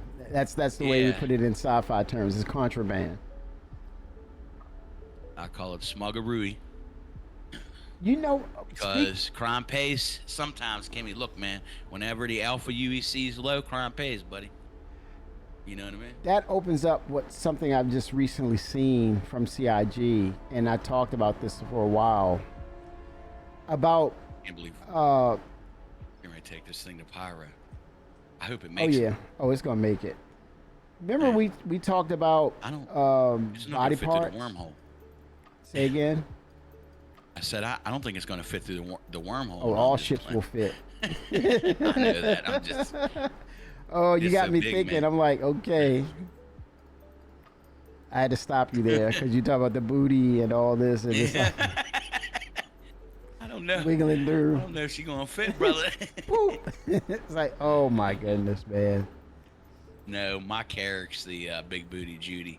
This is You may not be I able don't to know get what to away call with this that, thing. naming it, giving it a real name. too bad. You know what though? You're on the lines of contraband, and we were talking about that. There was something that CIG had in the gameplay mechanics about that experimentation or whatever the case, they literally were putting in dead bodies into this sort of grinder or something, and it was grinding it What? down to the DNA or something like that.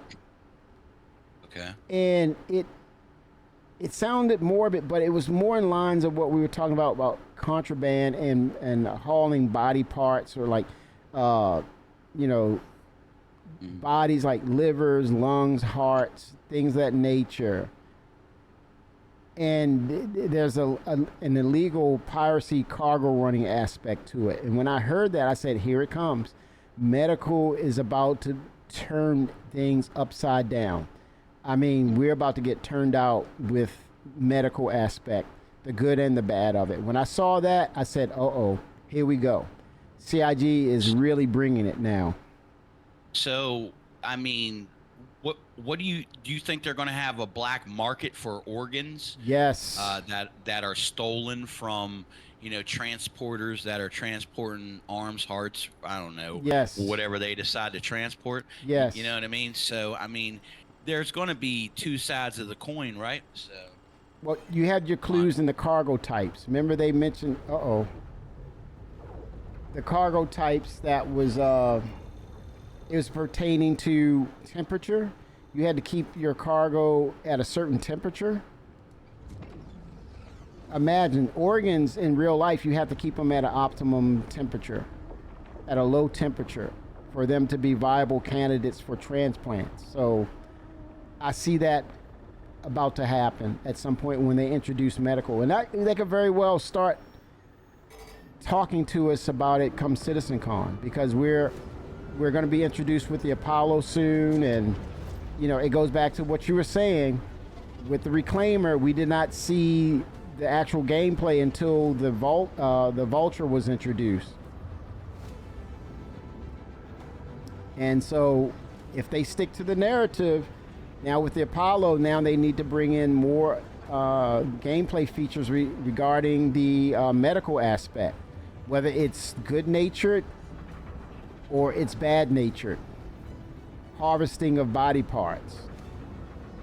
But it's out there. I got to get that information. I'm going to put it in general chat. But I saw that and I said, that's a clue. Woo! Navigating this bad boy. This bad girl. What do we got to say? Woo! She's unruly, man. She's unruly. unforgiving. Woo! Wiggle, wiggle. Got to get it in the middle. Holy smokes. Oh, shit. Uh-oh. What the heck was that? I hit one of those walls. Woo! Judy, come on, work with me now. Right. Woo! Holy smokes. It's tighten up in here, man. It's tight. Woo! She's tight, man. She's tight. She thicker than a Snickers, buddy. With peanut, salt, and caramel and nougat. Oh, God. And this is the first time this ship has been over here, man. Woo! I've never brought this ship over here. Ever. I need a drink. Yeah, no, seriously, I need a drink. Ooh, put shields up, shields activated, enabling shields. Oh gosh. Okay, let me get radar incorporated. Are you able to initiate radar over there, Rizzy? No. What do you mean by that? Can you scan? Okay. I don't think so. I will give it a try. No, I don't have anything that. Really? I only have these two little screens. You got the whole setup over there, my friend. See, they gotta incorporate it. Okay, I'm pinging now. Okay, we're near the station. See, that's again, yes, unique. Yep, I had to set it, turned on radar. But that's a part of the multi-crew stuff we need to have. Because you could be over there pinging, and I can see it on screen. As you're pinging, it should translate over to my visuals on the UI, and I can see it while you're enacting the pinging,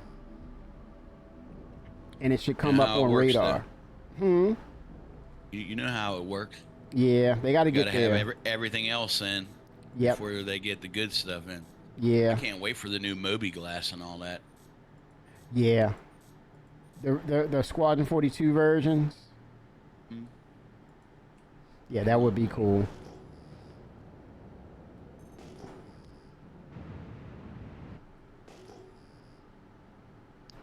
All This right. is so cool. It is. It's beautiful, man. Dangerously beautiful. Right? Just being here, just you know that anything can happen at any moment. That's what makes the game, man. It's what makes the game. Okay, we got some anomalies over here, Rizzy. Some unknowns.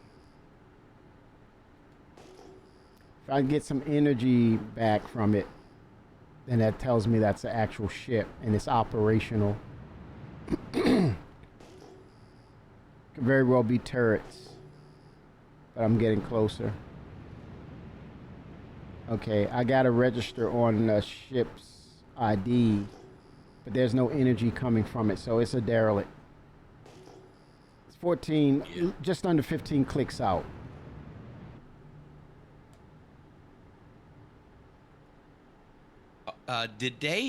Are we allowed to jump? No, I think we are.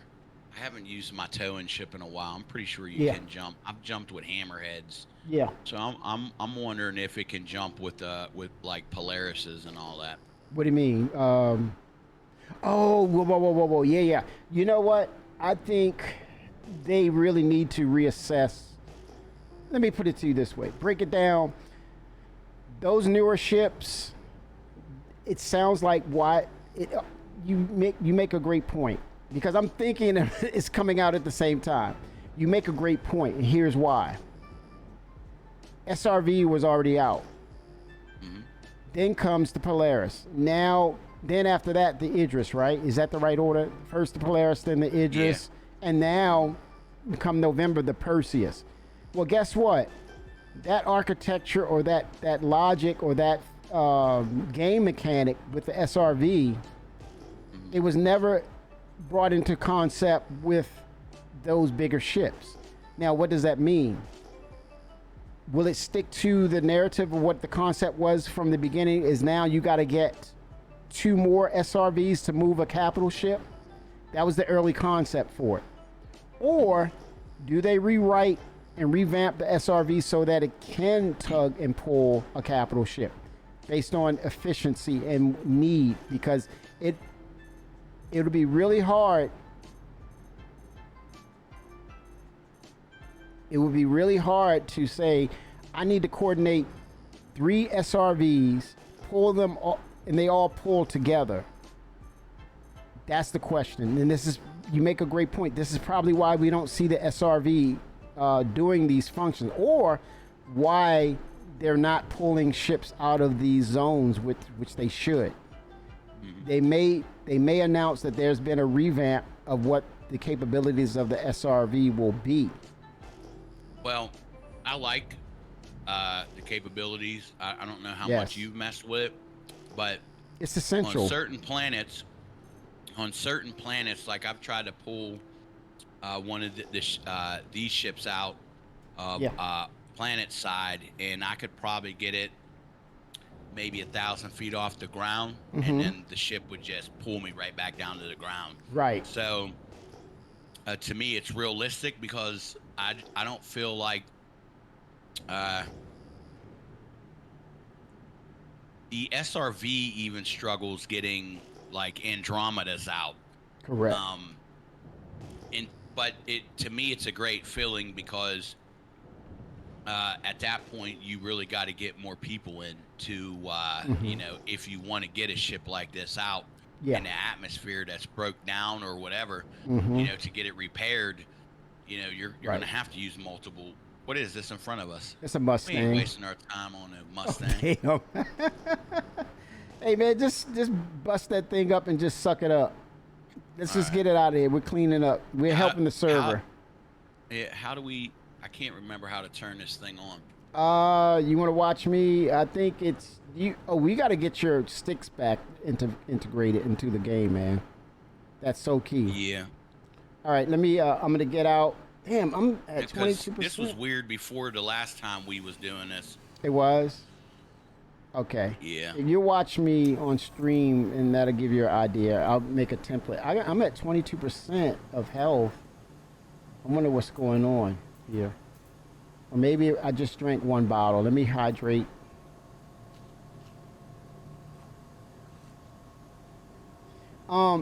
It's a deeper Mine's problem. just saying you're 100%.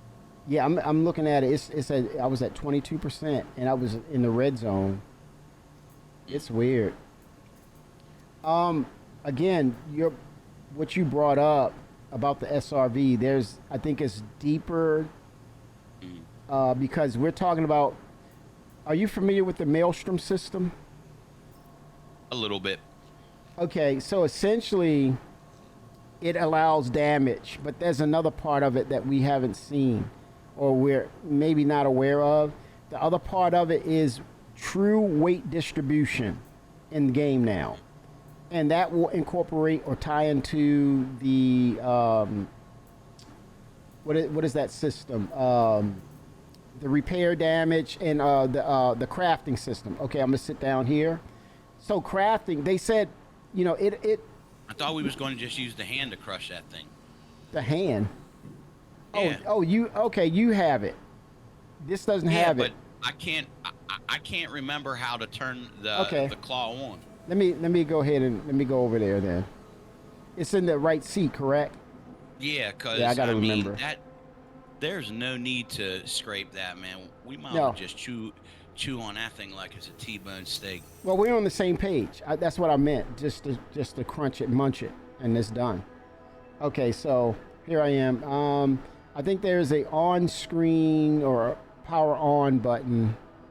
No, because I remember we had to look in a weird place in order to turn the claw on.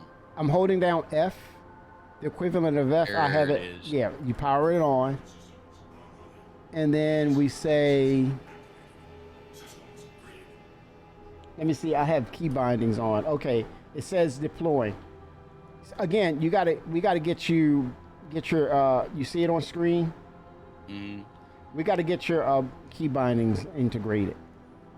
All right. Do you need me to scoot up on it, or? You can.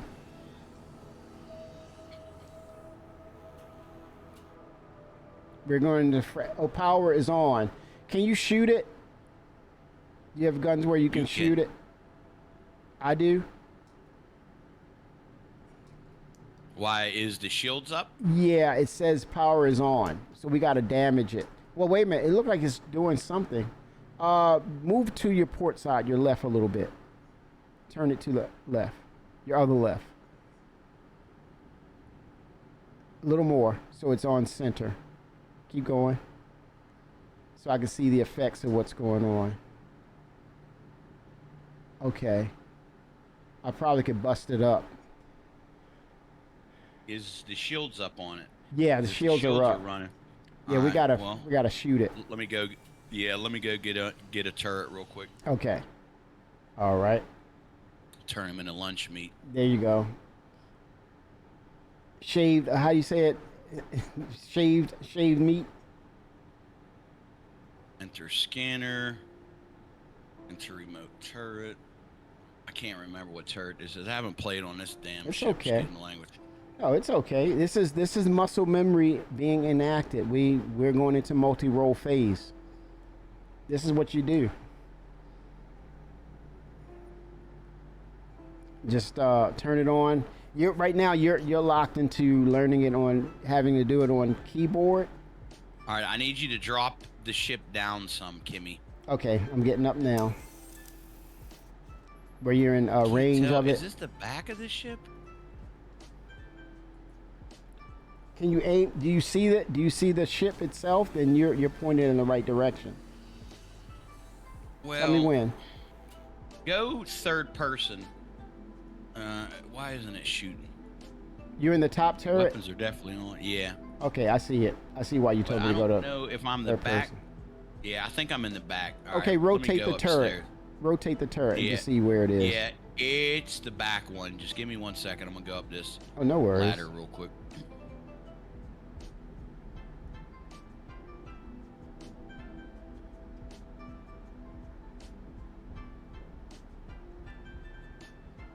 And let me know if I'm aligned with you. So Copy that. you should be. Let me back up a little bit.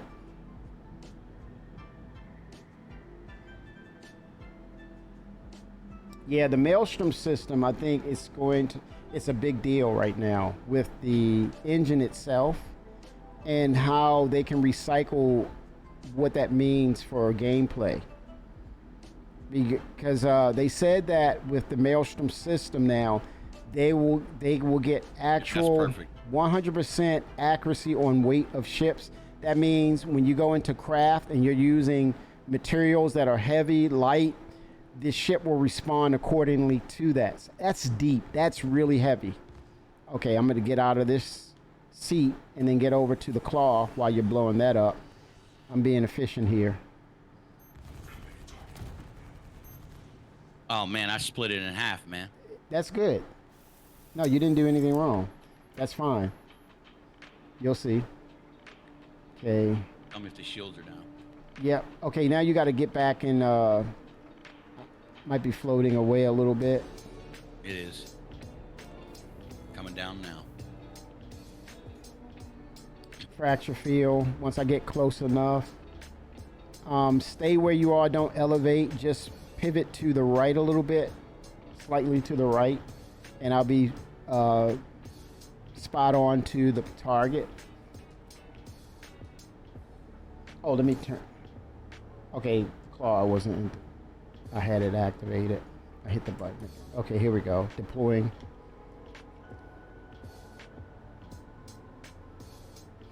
I think with this ship, we're seeing where they can integrate a lot more things other than just the cargo grid. Hence why they're not jumping right into it. They're looking at what needs to be done with the ship. I think once they decide that they're ready to go ahead and update the ship, it should incorporate all these little things that we're seeing that, okay, turn to the right. It should incorporate all the things that are kind of like not integrated. Okay, move forward a little bit. And you're going to move up a little bit. Go to pivot to the right a little. Stay level. Yep, a little more. And go forward. Okay, I'm in fracturing mode. Okay, pivot to the right. It says power on with that thing. How? Okay, pivot. It's doing it. It is. Don't you see the claw? The pulsing. Doing that force field thing? You're drifting though. You're drifting a little bit. My bad. Yeah. And go forward a little bit more. Yeah, I'm seeing that it says power on. Oh, you know what? I don't need to do fracture. Let me do disintegration. Okay, there it is. Disintegrate. That means it's gonna just pull it in. Yeah, it's working. It's slow though, but it's see that little circle on stream on the one on the right? It says 19%, but there's a little circle that is highlighted in green. Now it's going to disintegrate. Now see, there it is. Yep. We got the material. Now the other one, we want to target it, get closer, pivot to the left a little bit, and go forward. Oh, you're about to hit it. Come down a little bit. I wonder why it's not. It might need to be destroyed even more because it told me it had power on. Let me go to fracture mode. Okay, I'm fracturing now. Is it working? It says power on, so it's not dead. It's not soft death. That's the problem. You see on the stream it says power on. Mm-hmm. Going back up now. Yep. I may need you to drop down. Yep, I'm getting out of the seat. Finish it. Mortal Kombat. I actually like this suit, man. Nice. Yeah, this is one of my new favorite suits. Industrial. Mm-hmm. From old Lorryville. We ain't gonna say the comment you said to me, and I said unfriend. I said a lot. You know exactly what I'm talking about. You know exactly what I'm talking about whenever we're talking about these colors, boy. Oh Lord! Oh, don't even go there, man. Uh-huh. You hey, season not even yet done. Don't speak ahead of yourself. Stop. Okay, there we go. Yep, I see what I'm doing. There we go. All right, that's good. Nice. Go ahead, back up. Yeah, let me pivot Line back. it up. Yeah, line up the claw with it. I can't remember what's on the front of this thing. This give us practice That's for the fives? Polaris. When we find that Polaris out here, or Idris, to see if they can actually take out a capital ship. That's going to be cool. All right. A capital ship probably fill this thing up, huh? Yes, that's our goal. Look for it. Okay. Coffee, bring us your 890. Coffee like choking. Like, wait a minute. What are you saying? What is it? Yeah. Hold on. Yeah, I don't do those things. He spit his coffee out on his computer Yeah, screen. and he hates 890. coffee. I'll be damned. Strafe down. Give me 1 second. Yep. Barking out orders. Let's go, soldier.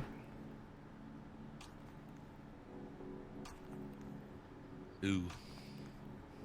Mr. This Keys. place is vast. I'm sorry, I was reading something from Mr. Keys. Oh, okay. All right, what do I need to do? Drop down? Yeah. Get in the view. Get in the view, soldier. Yeah, I'm right. I'm looking at it from a third. Okay. Stop. Ooh, moving fast. Okay. It looks like I'm in alignment. I'll come down a little bit more so I can just see it just above. And I'm going to go into disintegration mode. There we go. Let's see. Is it strafe down a little bit more, Rizzy? Yep. And to the right a little bit. Pivot to the right. And down. Because it's not highlighted. That means it's not in range. To the right. Back up some. No. You might have to get a little closer. Because I got the disintegration field on and then it's not picking it up. Come down and forward.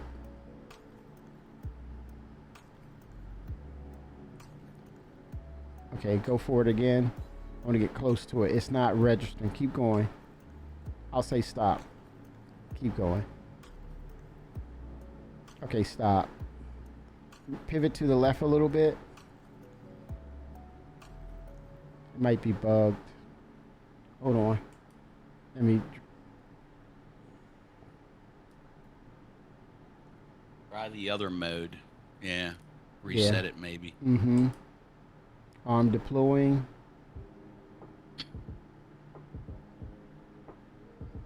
It should disintegrate. Okay, disintegrated is active. Fracture, there's fracture. It needs to be fractured. Ooh, that's over the top. That freaking explosion is over the damn top. What the heck happened? I blew it up. For one for all, '07. He said that's an idea cost of claiming a ship versus the cost of salvage.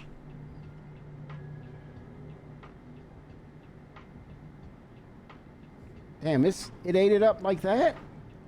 Damn, it didn't take no time. Rainer like swimwear. Holy smokes, it didn't take no time. Let me see if I can... Switch seats. I'm going to say I'm going to scan from here.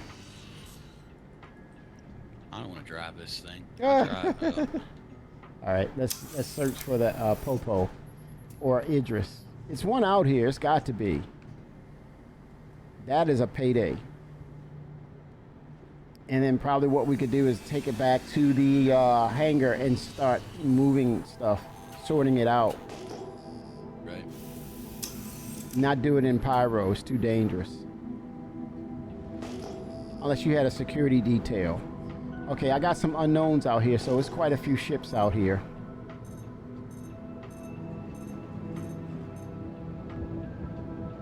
Man, that music is appropriate.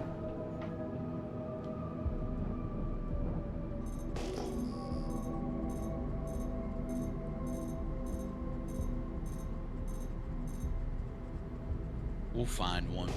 Oh, if you look on screen, what I'm looking at, there's a lot of targets out here.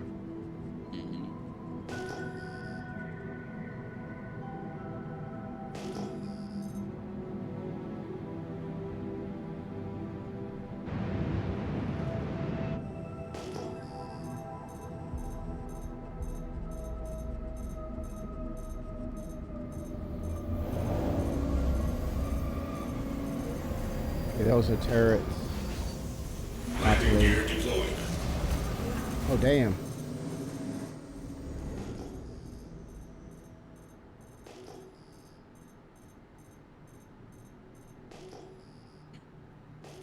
So what are you hoping to find, a Polaris or an Idris? Either one. Either one will work. I mean, that's going to be a instant payday. Easily. It's just a matter of getting to the target and identifying. I don't think we would be able. I think there would be so much left over, though. You think that so? we would have to. Oh yeah. Mm. Oh yeah. You don't remember what's the biggest ship? Me and you, Keys. It was me, you, Keys. Was it a Polaris? I believe it was a Polaris. No, me.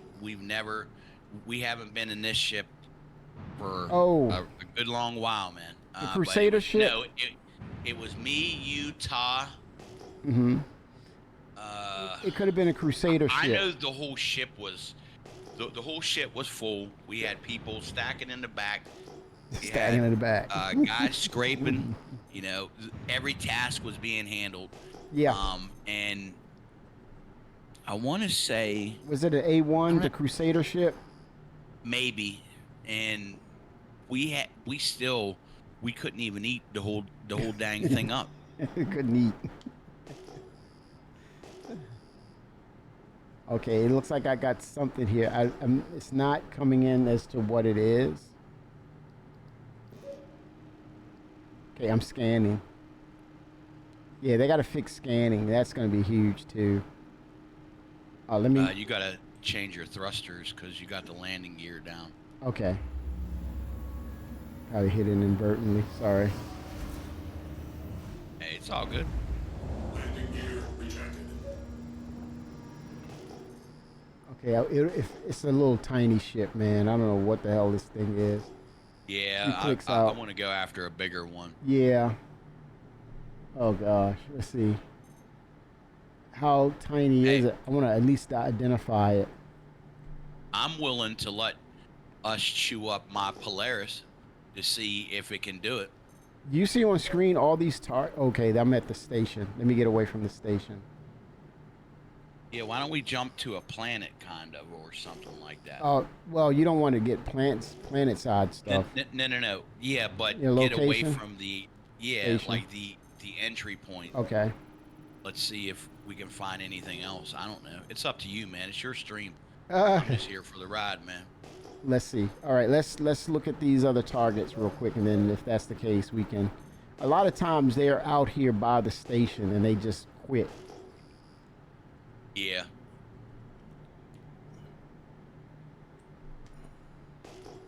Why didn't you do the racing for Stanton missions?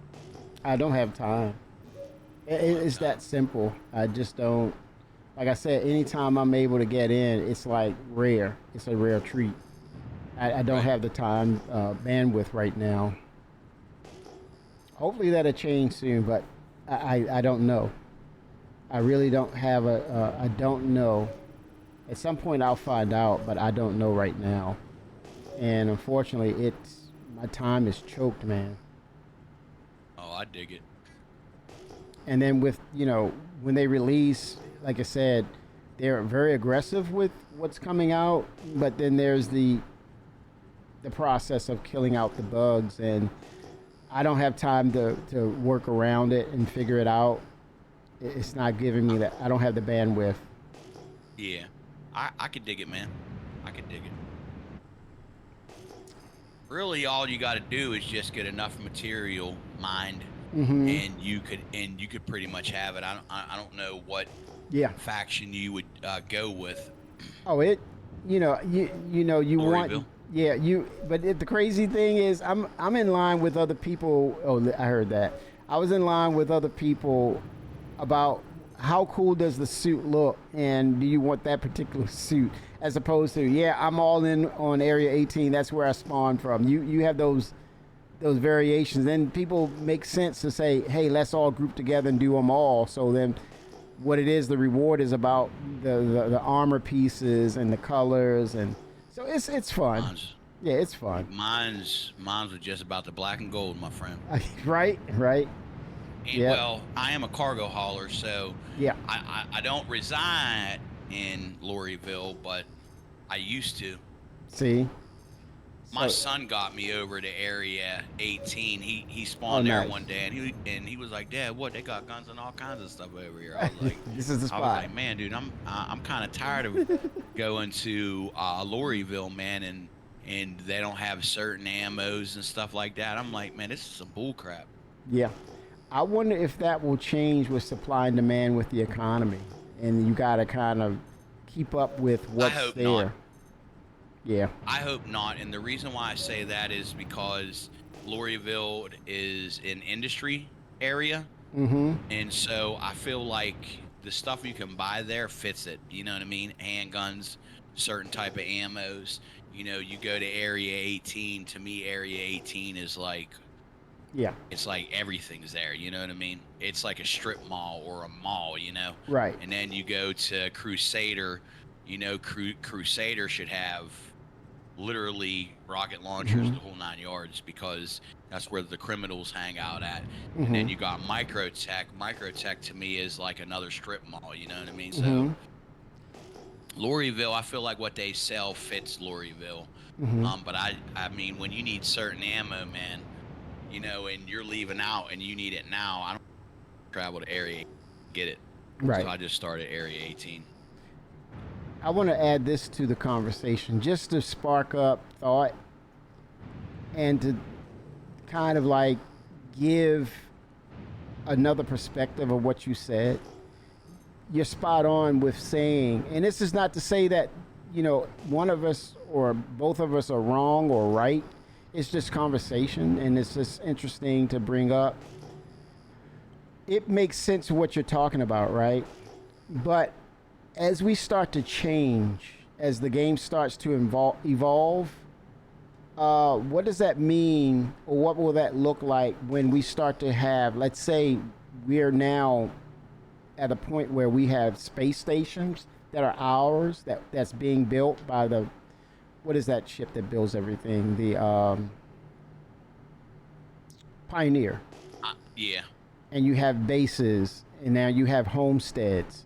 Now, what it will look like now, like at some point, people are going to start saying, hey, Chris, hey, CIG, I'm willing to pay money, real money for local places that have like a warehouse. Freight elevators that integrates a warehouse.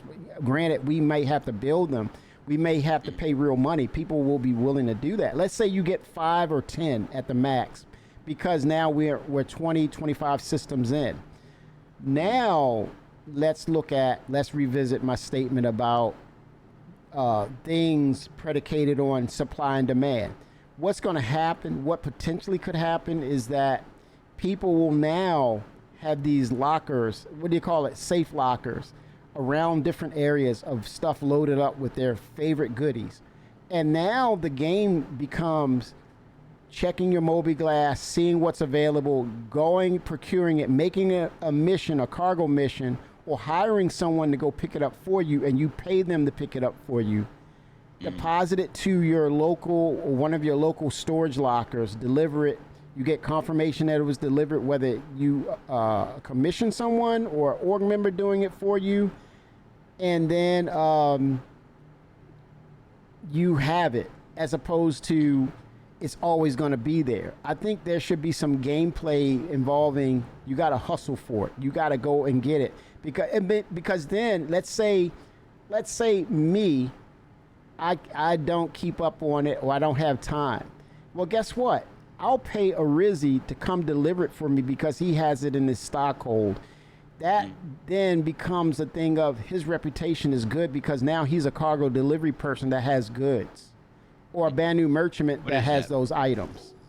So I would love to see that. It's a mole. We're moving up to it.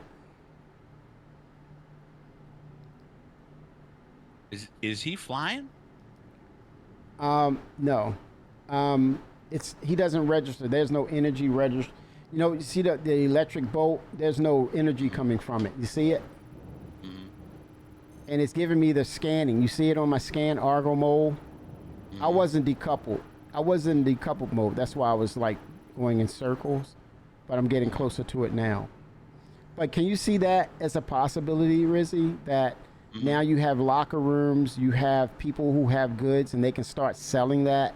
Like, I want the FS9. I lost my FS9. Oh, I need ammo. You got it. I'll pay you for it. As a matter of fact, I'll pay you extra to deliver it for me. So now it opens up the gameplay of go and get it, make money off of it, right? As opposed to it's always there. Oh, shit. Crashed the desktop, y'all. Sorry about that. Don't you dare. That is not allowed.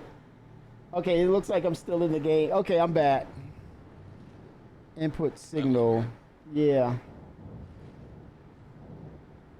It was. These characters over there falling asleep. Oh, you about to What just happened? be on the clock. It's my it says display port cable. I don't know what's going on. Might be ready to get a fiber one. Okay, here we go, Rizzy. You want to go ahead and... And that thing was beat up, man. What was beat up? Looks like somebody beat on this ship. Oh, yeah, we're going to beat it down. We're going to finish the job. I wonder if there's any cargo in it, man. Is there a way to scan it? Yeah, I'm scanning it now. It says, matter of fact, if you look on my screen, it says cargo right here, to your point. Oh, look, parts. Systems offline. Damn it. Shields offline. Weapon systems offline. Okay, here we go. I must have hit the button by mistake. Okay, so it says parts. You got the coolers, you got a jump drive, you got a quantum drive. Looks like he was beat up, man. Yeah, CF-27 Badger weapon. You want to go and... There's no cargo. I'm going to go check it real quick. Okay, let me get you closer. Yeah. Which side are you going to get out on? The left side or right side of the ship? It doesn't matter. Pick a side so I can turn it towards that Left. side. All right, good.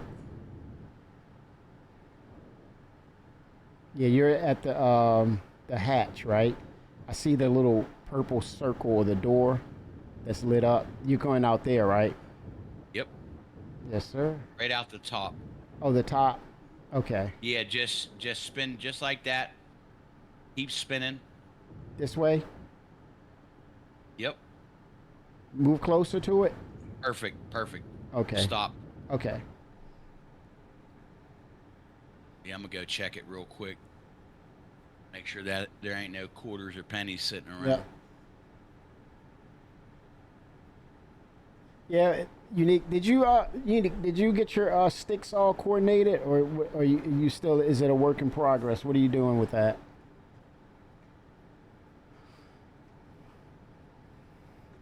Oh, there you go. Oh no, you're not out there yet. I'm looking for you. I'm getting ready to come out. Oh, when the game works. Okay. When they finalize their control systems and such. It's getting there. Oh, I see you. Yeah, that is the door. Damn, you tumbling and falling and...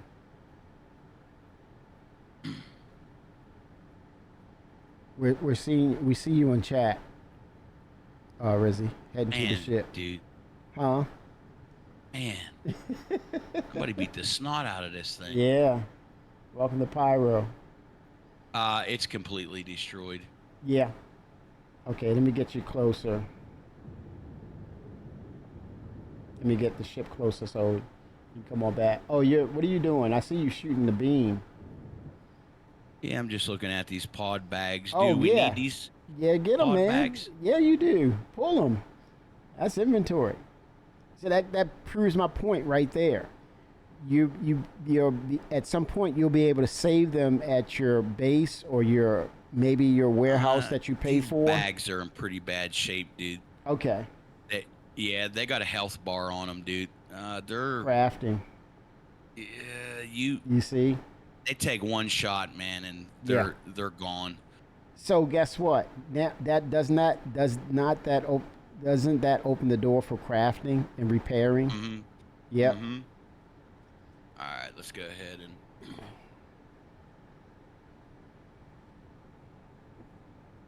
The Maelstrom system will be integrated into this. That's why it's a big deal. Probably why we don't see it yet. But if we come CitizenCon, we may get some updates with Maelstrom system. All right, go ahead. I'm working my already way on back it. down now. I'm already on it. Procedural standard operations are in effect.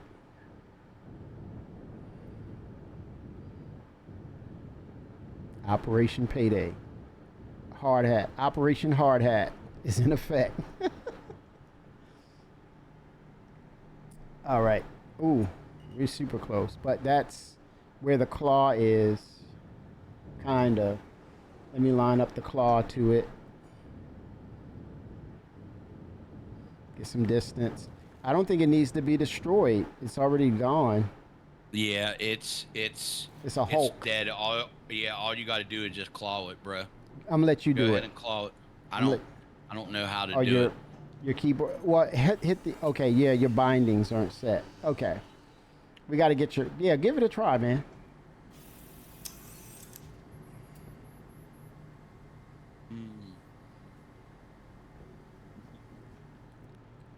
I'm looking at that helmet. It's kind of cool now. I'm looking at it. It is a cool helmet.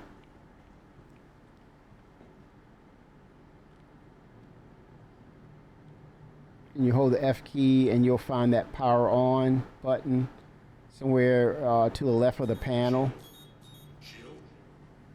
Aegis combat systems ready. Fracture mode effect. Yep, fracture mode. Bust that thing up. Fracture. Yeah, and it's then, not working for me, Kimmy. Okay, no worries. We'll get your sticks integrated and then we'll get those buttons set up when you got time. Okay, I'll go ahead and enter.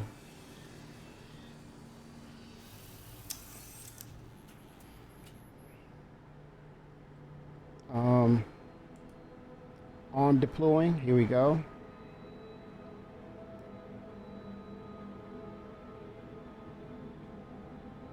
And as Unique say, fracture mode activate.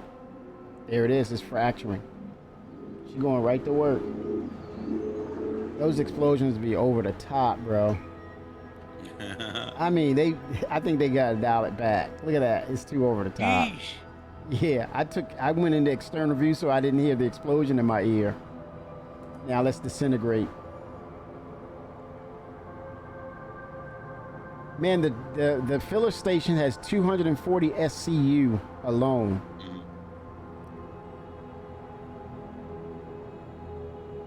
It's all disintegrating. Move over to the pivot to the left a little bit, Rizzy. Yep, keep going, because you want to get all three. All right, you got them, because it has a halo now.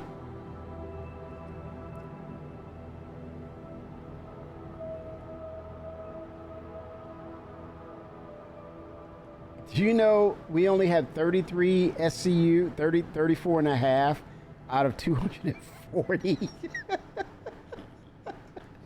She can eat. That girl got an appetite. She eat like John Butcher, man. Right. All right, we got somebody moving around above us. Well, it's near kind of the station. You have There's 3 people moving around above us, Kimmy. in a ship. Yeah. Can you see? Can you identify? I don't want to lock on to them because if they don't know we're here. Okay, let's move forward then. Let's keep moving. We'll get out of this area. Maybe there's a. No, we're not gonna leave, right? No. Okay. Busting a U-turn. What have you identified the ships? No, I'm not going to lock on to them. I'm not going to do any of that because if they don't know we're here, I don't want them to know we're here. Let me ask you. But they are flying above us.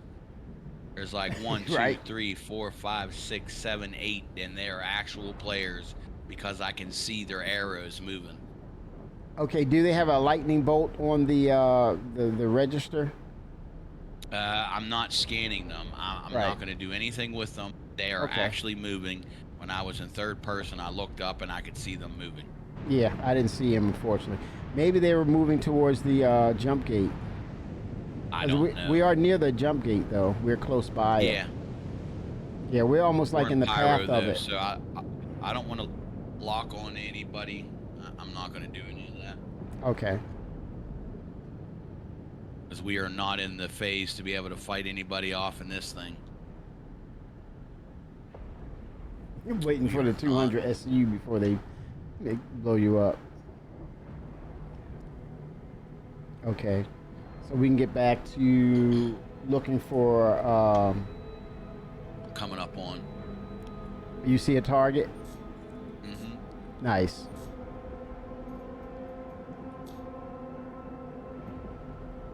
For power to engines. We still have one cell to use.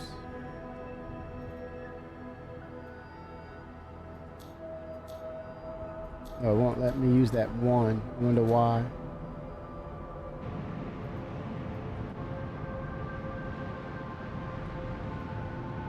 So what made you salvage out here? Oh, because it's abundant and you don't get a crime stat. Because a statin is kind of weird because if you see a derelict ship, they've been stamping you with a crime stat, and I don't want to trust that to go through the whole rigmarole of Klesher and all that. Wait a minute here. Say again. Uh-oh.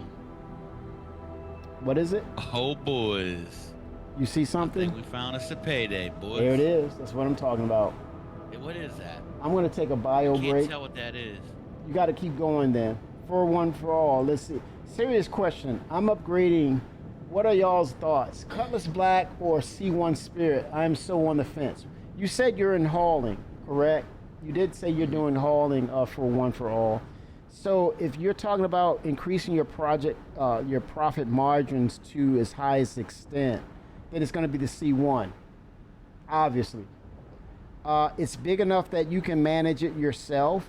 It's big enough that you can multi-crew it, but it's big enough so that if there's a share profit, a sharing of profit. What does that mean? Well, if you weren't poor. I don't know. I don't know what that means. I think.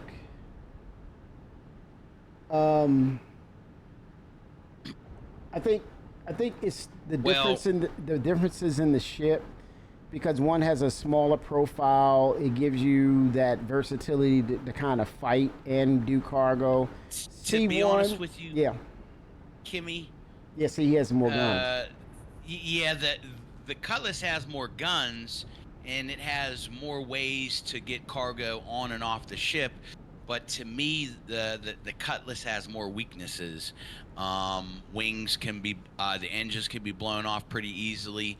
To where the C1 moves quick, it fights good. I'm not saying it's the best fighter. Why does it move it quick? It fights better. Why does it move quick? It's the engines, brother. I mean, what is the engines? It's Crusaders engines, man. That's what I wanted you to say. I wanted you to you need to tell that to for one for all. you need to highlight that. Yeah. Crusaders engine. Well, no, it's not so much the damage for one for all. Crusaders, the lore of Crusaders, they're predicated on creating the best engines for a ship, period. Go ahead, No. What he's saying is he's talking about Cutlass. The Cutlass. Yeah. You know, the Cutlass is more versatile. Crippling it. To me, it's a better ship, but it's the factors of the engines being able to easily be damaged is what leans me more towards something else. So in other words, damage between the two, it's more crippling on the Cutlass because of the way the engines are designed. So once it's crippled, you don't have the capability to escape based upon the level of damage you accrue between comparing the two. Yeah. And Unique said it's Drake. It is what it is. If you don't know the lore of Drake, then you better find out. But here's the thing, though. When my favorite ships are Drake. Yeah. The Caterpillar. So I Now, mean, that's a go ahead, bud. contrast. Go ahead. What about the Caterpillar? Uh, I I don't know I mean, you can't compare the Caterpillar to the Cutlass Black. You know what I mean? There's no comparison there. Caterpillar's just better. I would just say, I would say add to that.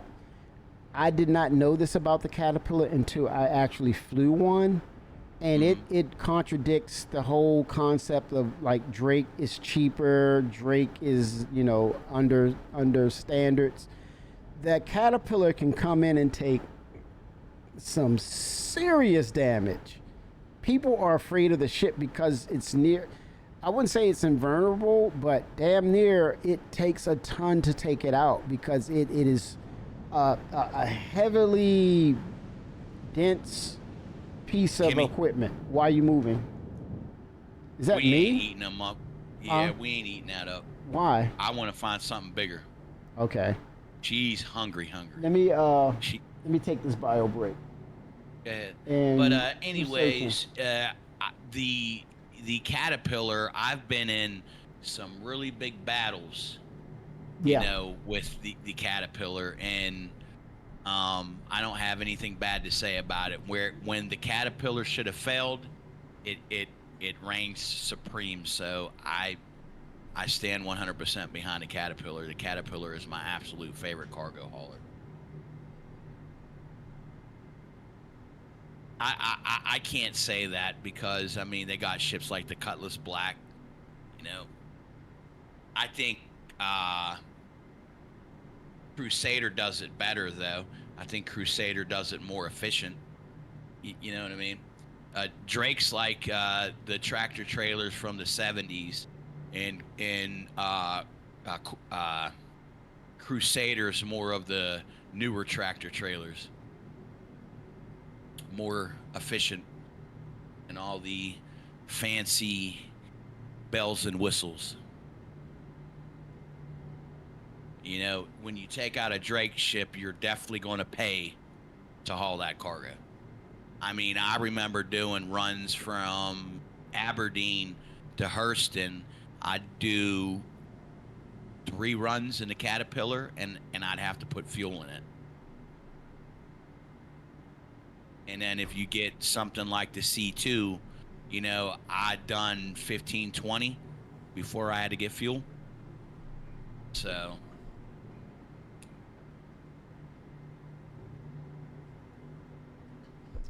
All right. Yeah, I think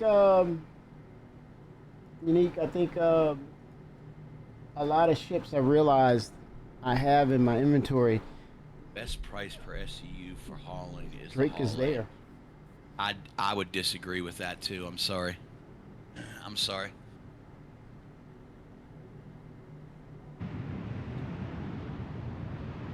Best price per SU for hauling is the Hull A. I guess it's with these industrial ships, you're doing cargo. It's based on the situation. Kind of like what I highlighted with the Caterpillar and finding out and realizing that, holy smokes, the Caterpillar is so resilient. That's one you would probably want to do cargo runs to Pyro, right? Get in, get out. Yeah. Now with the Hull A, to Unique's point, best price per SCU for hauling within Stanton or heavily guarded or secured Stanton, you can make those quick runs. And then I'll probably argue to say the competitor to that would be the Argo Raft. After they did the new updates to the Raft, that thing can flat out fly for its size. And now since they updated the cargo grid for it, yeah, competition breeds gaming play aspects, potentials. But this is a great conversation about cargo and what you can do, the variants of ships within cargo and how to get your product there safely and soundly. I'm going to tell you right now, I've hauled with the C2 and been in combat. Yeah. The ship just does not hold up. I've seen with my own 2 eyes. Right. me and my buddy had. This is back when gold was like the big thing in Star Citizen. Right. And this dude would literally sit there for hours and buy gold. And Wow. we had probably 5 or 6 of us, and then we had a group of pirates jumping on us. Mm-hmm. I mean, they tried everything. I mean, that caterpillar was so damaged. This is when I was like, dude, I love the caterpillar. When I Right. seen the damage and just all them pirates just pounding away at it, Yeah. and it just held together. Yeah. I mean, As it by the should. time we jumped, the interior lights were flashing red, like, hey, you know. Right. And so the interdicting ship was right next to us. And what they didn't realize is we had full turrets. So we told the pilot to keep just rolling. And as he kept rolling, Yeah. we just started mangling him. And them turrets are pretty strong too. So, you know, Yeah. I feel like the caterpillar fully crewed, and I'm not saying it going out by itself just fully crewed. Like you definitely got to have other ships with it, but it can definitely stand on its own 2 feet. Yeah. Period. It's built tough. You know what I mean? When Yeah. I seen that, I was sold. Yeah. Yeah. I think it's a situational What is this? ship, high risk, high reward. It's there for you. Mhm. But I think with the C1, that ship is based upon moving fast, Yep. staying on the run. Don't be there trying to go at it with pirates with that ship. It's about running Yep. with that ship. Know your ship, know what it's cut out for, and play it to its potential. I think It that's the flies case. way better in app mode too. Oh, very nice. Very nice. Yep. And here's the other thing. Let me throw this in there. You're fixated on those 2 ships and its cargo base. What's going to happen when we get the ironclad? Don't talk about the ironclad. I don't think the ironclad will ever take, in my eyes, the spot of the caterpillar when it comes to me. Because I feel like the caterpillar has the perfect amount of cargo for you to walk out with a decent payday. To Mhm. where the ironclad, it's going to take just that much longer. And when it comes to moving cargo nowadays in Star Citizen, it's about time. And so when you're loading the C2, you know, it's best to have 2 people. But if you have the caterpillar, you know, you can load it pretty quickly from the ground and be out of there within a decent amount of time. You know what I mean? So there's not a lot of sitting and waiting time, I guess would be the best word for me to say. You know, it's interesting. We talk about ships and we kind of gravitate to comparisons. That's interesting. It will never fade. It will always be a narrative or a piece of conversation we use. But I think the other part of that, and the interesting thing is speaking on what the positives, or let's say, what are the pluses for those particular ships? What does it do well? And I think I'm gonna jump real quick. I think they're definitely stalking us. No, I don't. It doesn't matter, man. It's a video game. I wouldn't worry about it. I would jump and then start. We're gonna jump real Yeah, quick. no worries. We're gonna go somewhere else. But when we're talking about ships, and we love to do comparisons to say one is better than the other. I think the one thing we want to make sure we hold on to is the statement of what CIG has for ship concepts, and it's to say there's this narrative of them being this unique feature in itself, and the point of it is you look at the ship and say, what can it do for me? What is the highlights for it? What makes that ship stand out? And in that space, in that bubble of how you describe that one particular ship, and I go back to the Ironclad, I look at the access that it's going to provide, the way it's designed of the hatch opens, and whether you're in gravity, non-gravity, you have this entirety of this huge cargo grid. You have utilization of tractor beams that's placed perfectly to allow you to do things from the chair of your seat or your turret to move cargo. And I think it aligns up very well with what's to come with Nyx, where you're doing the zero gravity cargo gameplay mechanic. But at the same time, you have points of contact that you can go to immediately, the way it's laid out and designed. You go to the turrets, you can have people staying on turrets, you can deploy other vehicles, whether on the ground or in the air or in space, to help do a small security detail. But the Ironclad in itself, when we talk about its resiliency and how it will hold up against firepower, is yet to be determined. But knowing that control module detaches from it to the Caterpillar, it makes you wonder and hope that its resiliency is kind of shared from the Caterpillar to it, because it is a Drake product. But at the end of the day, the access stands out, meaning open access to basically, it's you can easily attach stuff to the grid. I think the feedback from the Reclaimer and what it needed to be in regards of its cargo grid, they took that into account and incorporated that design into the Ironclad. So with that said, you have volume, you're able to move with volume, but you have open access for quick, if you have the right crew, quick attachment of those said pieces of cargo, moving it and then moving on from point A to point B is going to be a very interesting prospect of how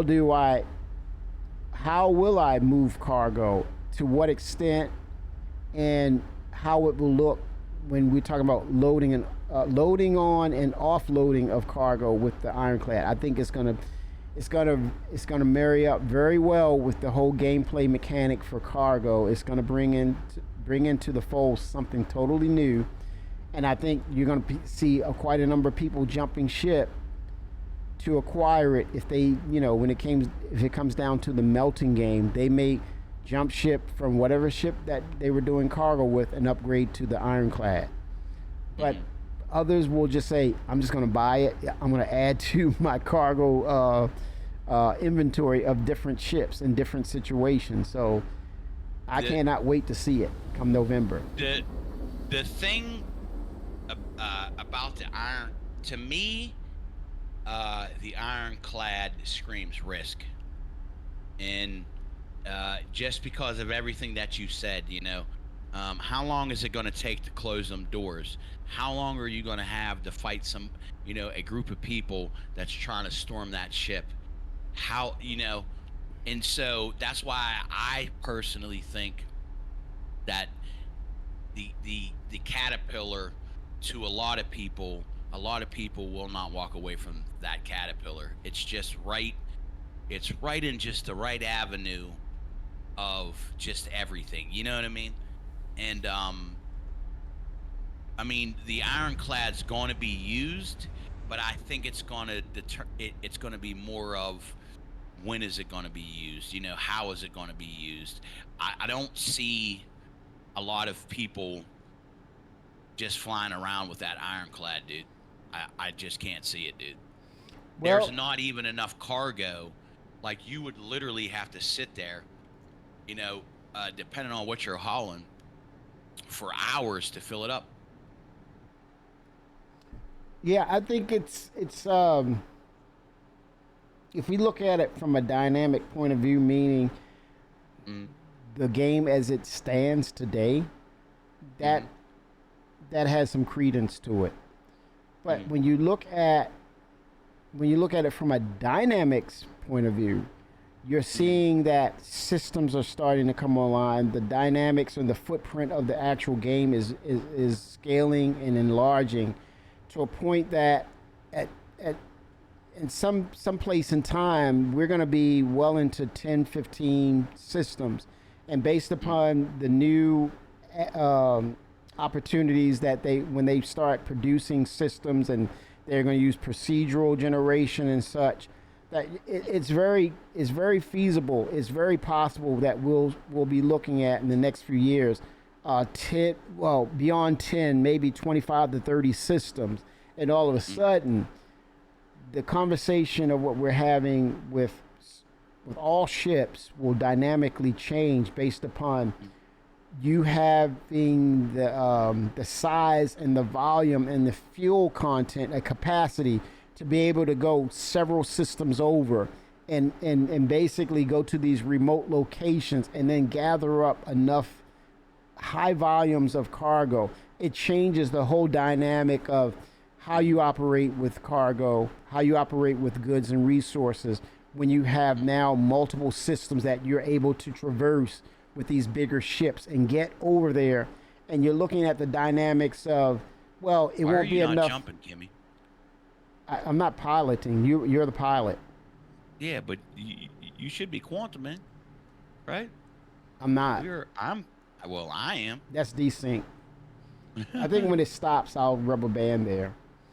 But everything will change when you're talking about multiple systems, resource management, the economy system, being able to be in the right place in the right time, or having the structure, the resources to actually put it into your operating costs to get there. And so that's where these big scale ships will come into its own and be part of more of the dynamic of the enterprising side of your business, as opposed to the Caterpillar, the whole the more localized type of industry that says, within this system, I'm operating here and I'm incrementally moving things on this scale. But when you get into the enterprise scale, based upon the number of systems that we have, then you start to say, now this ship makes more sense because now I'm going across several systems. So it's the enterprise level. So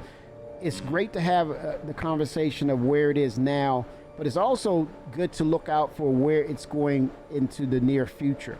And so having your portfolio diversified, meaning your business structure with these different various ships, it's all based on what your needs are for that moment and how to get there in the capacity of what you have.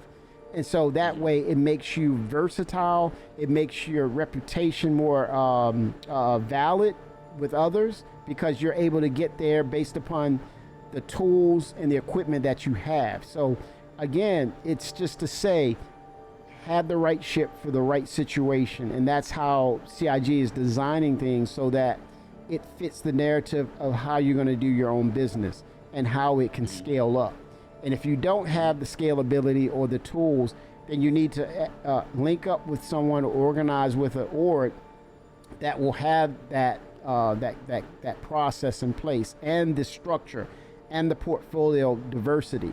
So I think that's where it makes it very interesting that we can look at ships in its own time and space, its own characteristics, and respect it. And then you scale up and you say, what does these other ships do well? But unfortunately, CIG is not there for us yet. But they're working towards that for us. And I think it's cool, man. Yeah, I'm not. Oh man, look at that purple and green. Oh my God, look at how beautiful that ship is. Are you serious? Right. A purple and green ship? I look at, in my own mind, I use ships in certain ways. Like most people may start out with what's the ship that he said, the Hull A.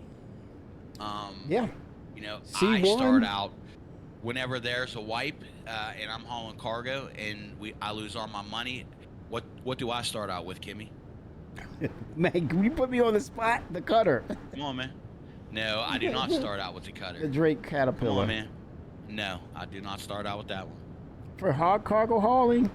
Yes. You don't really. Is it You the don't remember the freelancer? conversation? The Lancer? The freelancer? Yes. Yes. I start Yeah. out with the freelancer Yeah. max. I mean, the Hall series is pretty cool, but I just don't like the fact of the cargo just being wide open like that, and that's what pushed me away from it. Oh, 4 for 1 said, y'all conversations don't mean a damn thing right now. I just changed my mind. I just upgraded to the Vulture. I play solo. I mean, Welcome to Star Citizen. To me, that's actually an even better pick due to the fact that now he can go out and make $100,000 or more at a time, salvaging, Yeah. and then buy better ships as he goes.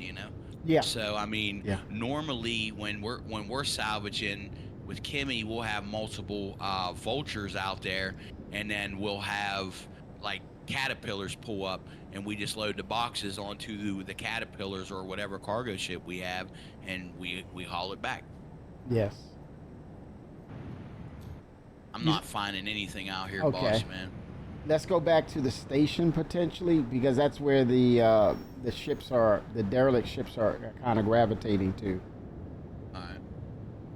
Now that we're out of there, those ships can kind of meander around and say, okay, let's go someplace else, or there's nothing out here. We double back now. Yeah. It's about that bottom line, baby. I think I'm contemplating it, Scuba. I am contemplating it and meeting up Money, small time cargo. with you all for sure. It's in the planning discussion area for sure. Seeing the event, hanging out with you all, good times with the community and CIG for sure. Definitely thinking about it, sir. I'm definitely interested. I wish they had bar citizens around here. Yeah, hey, you could be the spark of it, Rizzy. Why not? Yeah. You could spark it up, man. Yeah, it's very close. Yep. Yeah, I got it on the list. For some reason, I'm looking at what you're saying, Captain Steve, and in my mind, it's CitizenCon. I was basically answering your question about CitizenCon. But yeah, definitely I'll be there. Yep. End of this month. I think, is it 30th, I believe? Yeah.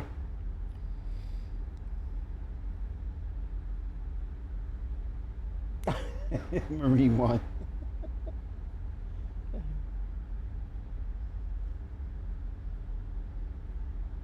Yeah, we're gonna find some ships.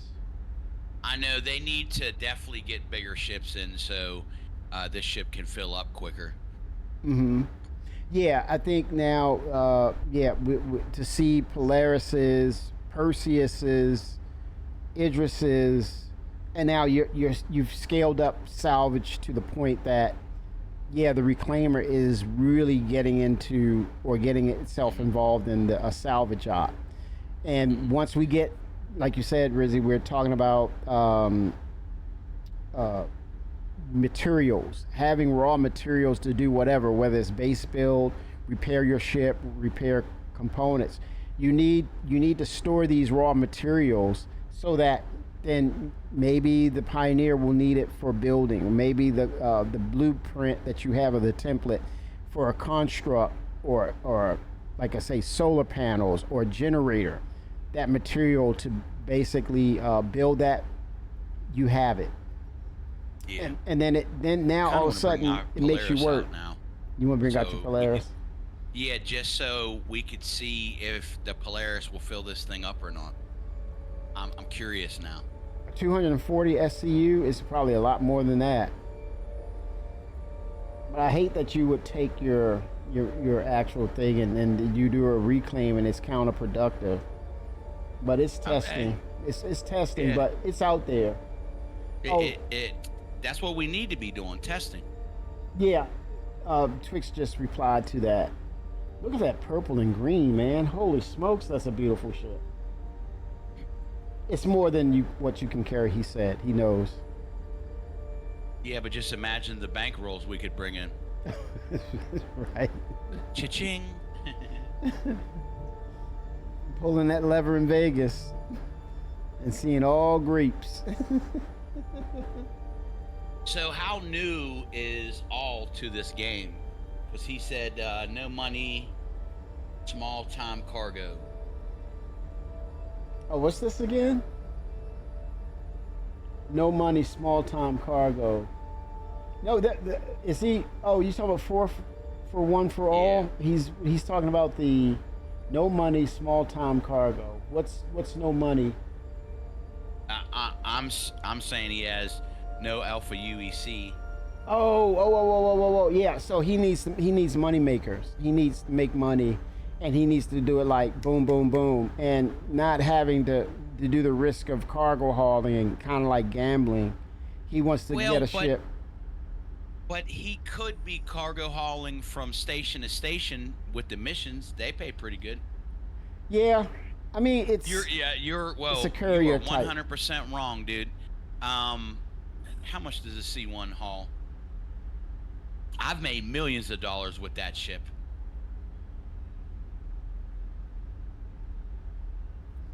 I think when you melt something, you have a buyback. There's a program that they'll do a buyback and that's 64. What's 64? The C1? Yeah, I've still made pretty good money with it. It just depends on what you haul. I mean, you know, that's really what it boils down to. The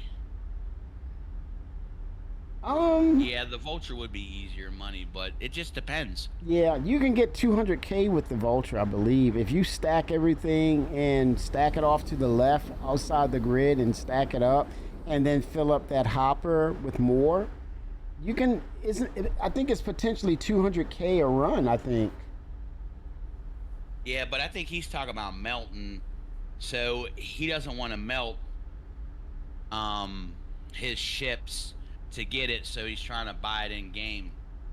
Yeah, you just have to work up to it for one. Once you do that, and I think again, why don't you come out here with us? There it is. Come out here and get on this ship, and whatever money we make, we'll split it with you. Yeah, it's just there's going to come a point. This is all part of the testing and playing, but I think there'll be a point where I think when we get to 1.0, there won't be any more wipes. So that's when you earn these ships in game. It really means something then. So it's no rush, no hurry. When you get to 1.0, prior to that, this is a perfect time for you to understand what ships really bring in revenue for you. And once you know that, you put it on your list. And when we go to 1.0, no more wipes. Now you have the exact number of ships that you need to go ahead and purchase in game, and you flat out change your portfolio. You expand, like I said, diverse portfolio will bring you more opportunities to make money. So do it. Just right now, understand the gameplay for your ships. That's your homework. The question is, what's inside the candy bars? That's the question. Yeah, I can't stand Musketeers. Almonds. That nougat is yuck. But a Snickers, the caramel, the peanuts, a Payday, the same thing. Caramel, peanuts. Is it in front of us? Yeah. Why don't I see it? Is it a large ship? No, you see it. I got the struts in my way. Oh, I see it now. Well, what you doing, man? Why are we standing here? Let's get to work. Chop, chop. What the hell? What the heck are you doing, man? No time for no gawking. It's time for money making. I need to know. Gotta find that snack right now. 07. Back to square one. Don't screw it up. What do you need me to do, man? Yeah, he does sales right. What do you need to do? It's about that bottom line, baby. Let's make it happen, Cap. Let's make it happen, Captain. You know what to do. We need to make UEC. Let's get it. We can scrape. All right, what do we have out here? We have, wait, let me look at them numbers. Okay. What's that saying, man? Actually pretty big. It's all about the bottom line, baby. Keep your eyes on the prize. Let's go. All right, I'm coming up on it now, Kimmy. All right. Which I don't see. Is the strut in the way? Just give me 1 minute.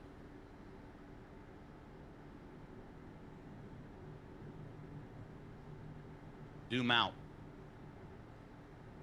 Um, I'm gonna put it right in front of you, brother. yeah, it's weird that I don't see it. It's right in front of me. Yeah, so I'm off to your right. Yeah. So I need to look over to the left, which I don't see. These struts are really thick on this ship. Yeah, right. That's why we call her. Not gonna say it. Right. Not gonna say it. I must be up there. I think I seen a little remnant. I bet it's probably behind that piece of strut. We're 2.9 km away from it. Oh, I see it. Okay. When you said 2 point, I saw that. Yep, that's a popo. Profit is just about the profit.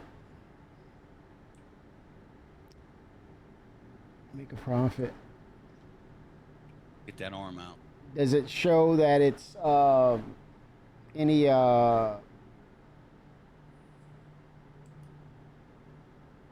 does it show that there's any power on? Power is, it just says 39.8K and then it says 0.0.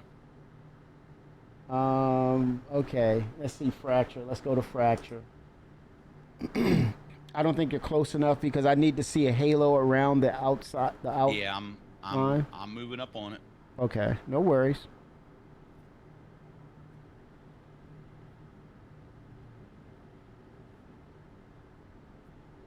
I should be close enough.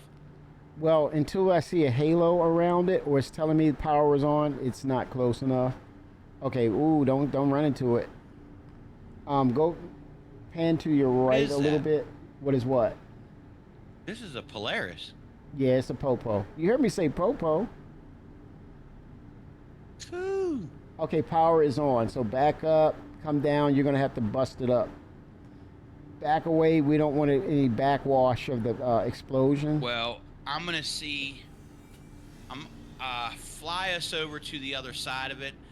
I want to see if the hangar's open. If the hangar's open, I'm gonna board it. I would say not, because what I've been seeing lately was it will deport you back as a trespasser and it'll bring you to like area 18 or where you spawned from. I would advise not to do it. Okay. But we'll see what's going on with the hangar. That happened to me 3 or 4 times before I realized, wait a minute, they don't want you on the ship or they don't allow that yet.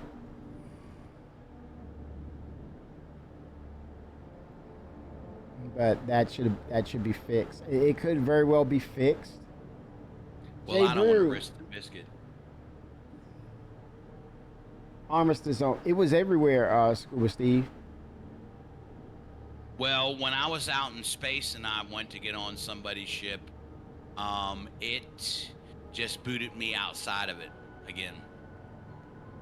I mean, if you want to give it a see, just to see if they update it for science. I don't have time for a science project right now. I'm going up to the turret. For one second, I want to see you get booted.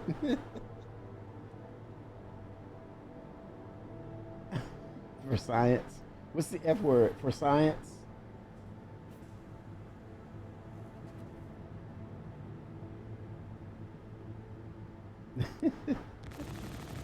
Nice. There we go. Take her down. I need more weapons. More Oh, power to yep. weapons, Let me give it please. to you. You got it all, brother. This is going to take 20 years. Friendly target. Friendly target. Go up top. Go up top. I'm going to shoot at that bay. Is it good? Yep. target.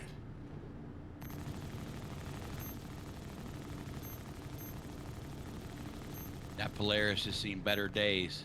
Oh yeah. It won't see any more days when we're done with it. I don't even have the right gun to shoot in the side door. Is there another turret? Maybe I need to get into the other turret. Then it's both of us shooting it down.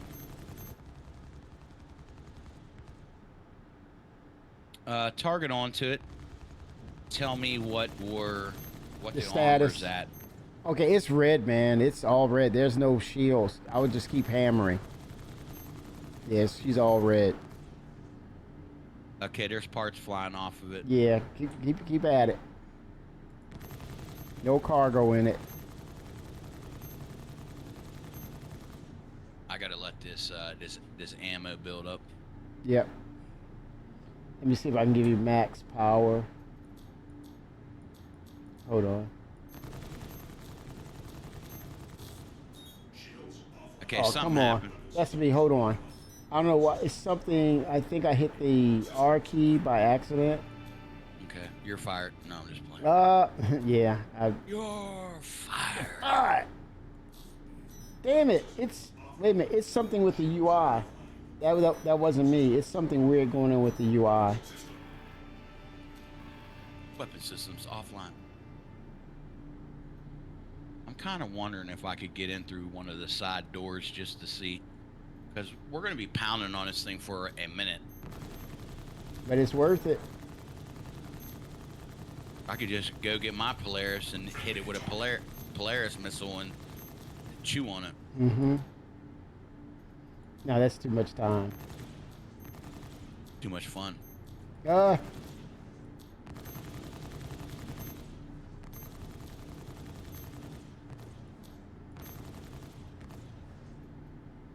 They're not friendly. Yeah, I think they need to change that. They need to clean that up, the audio response to this stuff. It's just generic. It's weird how when you shoot the ship, the Timmy, sparks are fall the through. shields up on it? No shields. You see it? Then we should be able to chew on it then. Let's try it. Fracture it first. Okay, let's do this. You're right. I know the shields were up on it just a little bit. Mm-hmm. We probably took them out and we didn't realize it. You realized it. Well, I'm going to go see if I can get on it. Get on the Polaris? Yep. Dude, I'm about to fracture this bad boy. Well, go for it. I got to get a drink and all that, so. Okay, but I'm not close enough. All right, just give me 1 second. I'm on my way down. All Just right. let me get my character a drink. The shields weren't on, Twix. Yeah, there was no power. It didn't register any power that I saw. It was taking all damage. The shields were up because I seen a slight red Okay. when I was shooting it. Yeah.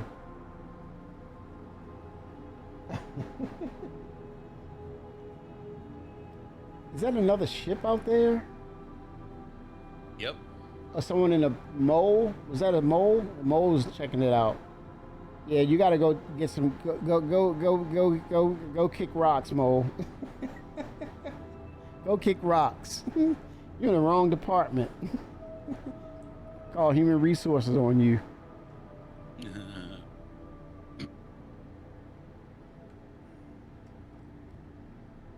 Yeah, this thing has seen You better can't handle days. the truth. I want the truth!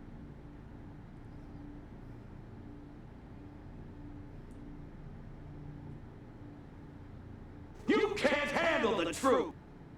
Right? That's a good movie right there. Oh my God, that was. Ooh.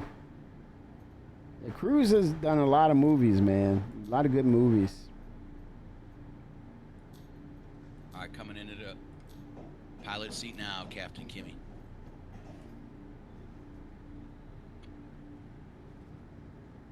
Yeah, I'll probably need to see the halo around it.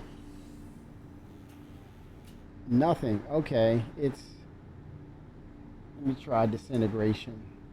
Target yield. Why isn't it targeting? Let me make sure my UI is right with it. Okay, it says, yeah, I got a halo down. Let me go to fracture.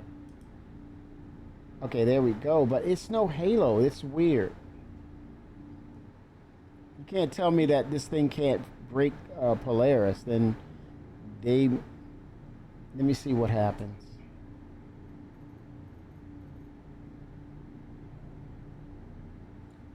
He's saying it's already broken. Okay. Salvage beam is on. He said dusted. Yeah. Dusted. Dusted. So it should be fracture then. Break it down in pieces. I have the salvage beam on now. Because it was turned off. Now it's on. He said no, the other option. Oh, disintegration? Okay, there it is. All right.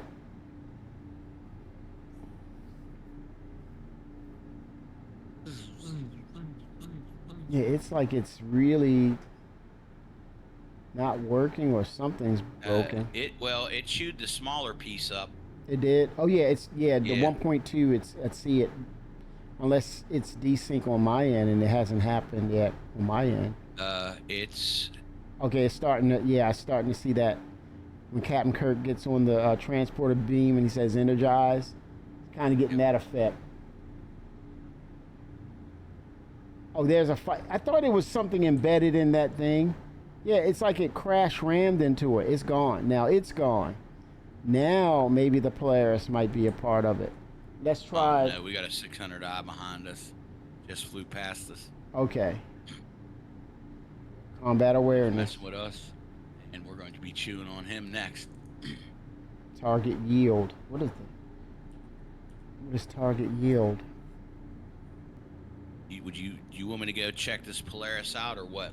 No. I would say be careful. Switch. He said switch. Yeah, it's... Are you saying switch or twitch? Let me turn it off. Let me get up. I think it might need to be resynced. I might have some desync going on because the function should work. Let me stand up out of the seat. Sometimes, because it's odd that it's not working. Okay, arm is deploying, it says. All right. Here we go. Get a little closer. Okay. There we go. It says power on. So yeah, we got to break it up. I'm going. I'll be back. Okay. I'll be back. Kimmy, what gun you got? FS9. That ain't gonna be strong enough to go through that door. Give me a second. You need a shotgun or something like that. You want to go in and investigate? I'm gonna go in and shut it down if I can. Yeah, I gotta feel. Oh, okay, we'll see. We'll see. Dun, dun, dun, dun, dun, dun, dun, dun, dun, dun, dun, dun. Make sure my guns. All right, I only got 600 ammo, man. So if you hear me screaming, don't come. In other words, don't shoot it down. Right? I'll be headed back to Stanton. Right. I gotta break the news. Right. Mrs. Rez. He died with his armor on, man. Yeah, right. That dumb son of a bitch. I tried He to had his tell him. armor on though when he went. You could hear the didn't wanna screaming. listen. Oh look, I got weapons. Let's both use the turrets. I got weapons now. Are you on the ship? Kimmy, come to the other side. What's the other Come to side? the other side. The hangar is here. Somebody was already salvaging this thing. Okay, pan Somebody over scraped the drive. to the man. right. Are you inside the ship? No, just come to the other side and look for the hangar and shoot the hangar open. Is that the back or the top? It's the top of the ship, right? It's the top. Yeah, you're Yeah. at the bottom. Oh yeah, You're I'm coming shooting up it on now. it right now. Yep. Yeah. Probably gonna Need blow that up road. Well, if it or blows anything up, it else. blows up.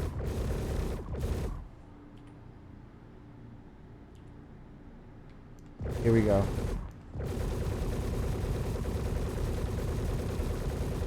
Are these ballistics? Because it's counting down.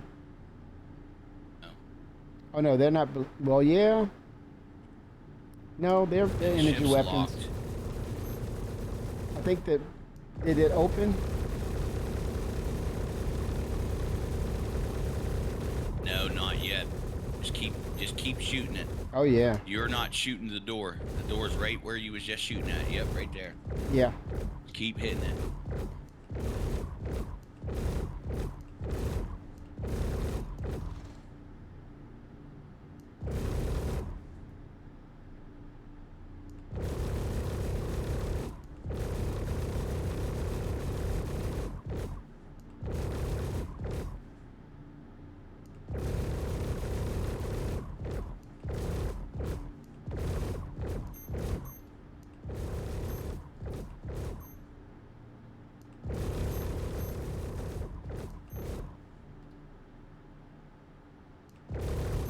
Be nice to get in on it.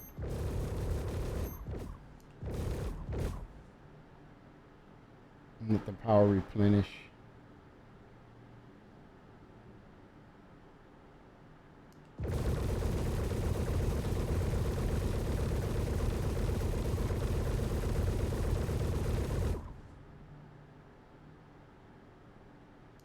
I don't know. It's weird because if the power was on, Yeah, it you would would have think told the me. AA system, would be shooting at Oh, the you. PDC. Yeah, it would have Yeah. been automated.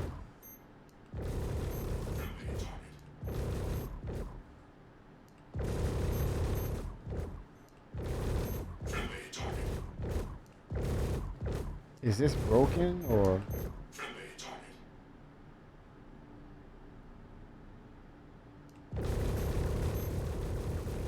You're not even shooting at the door.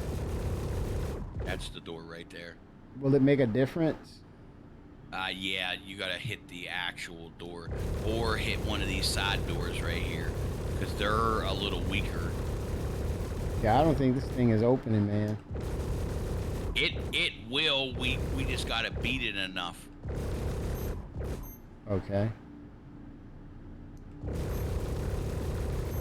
You could even come over here and shoot at this side It's door. opening maybe, now. Right. It's opening. There we go. There we go. Perfect. All right, just hang tight. There's Stop, a ship stop, inside. stop, stop. All right. Oh, It's got an arrow in yeah. there. Leaving private area, and I am in. Yeah, it booted me back to. I'm at the Stanton Gateway. Just give me a minute. That's exactly what I was telling people. Y'all don't listen to me, do you? Hey, it's all right. I try to It's tell called you. testing. I try It to ain't tell that big you. of a deal. Oh no, I'm just It's saying. not that big of a deal. I'm just saying.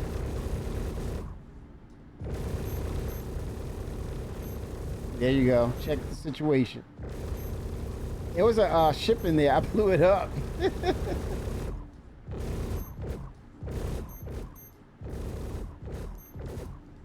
Not yet, Twix. I'm trying to.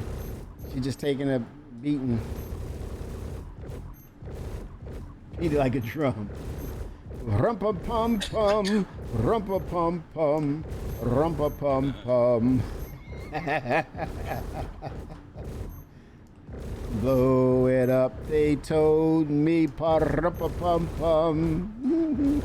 There is UEC to get, pa-rumpa pum pum. I will bring UEC to Area 18, pa-rumpa pum pum. I don't know. There's a lot that they need to fix in this game. That I'm ship making is money abandoned. in my stream. There is absolutely no reason that we should have got booted out like that. You know what I mean? Yeah, it's gonna take them a minute. 'Cause they I'm still. wondering if I brought my A1. Trying to think here. Should I bring my? All the controversy with ships and knowing that it has to go through the real gold standard, they're not going to change anything yet until they solidify that. And right now, optimizations are on the priority front. A lot of alignments that's needed for ships. It's probably going to start to blow because that thing is red hot. I'm bringing my RSI Andromeda. You know, my son's birthday gift to me. Nice. You know me and that ship's feelings. He's right, man. He's right about it. It's iconic.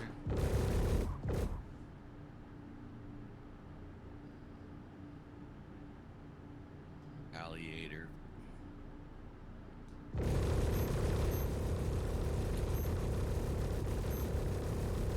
Hey, I'm wondering if we could drag it planet side and slam it down on the ground. That would be And hilarious. see if it would blow up. You want me to bring my my SRV and see if we can tow it to a planet and get it to crash on planet side and blow up, so we could so we could chew it up? Or That what?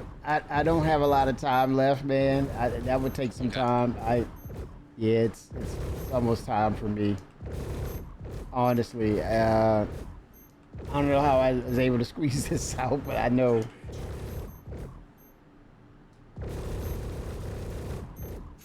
Yeah, even us shooting it, we're not. Yeah, gonna be she's able to- she's stout, man.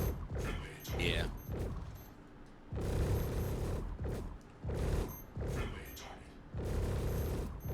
This is not a moment to be talking about the hot tub. Let me see if it has a weak location. Does anybody know the hit points for the Polaris? That would work. Isn't it over 1 million? We're not gonna. Oh my I god. mean, we really have to beat on this thing. Yeah.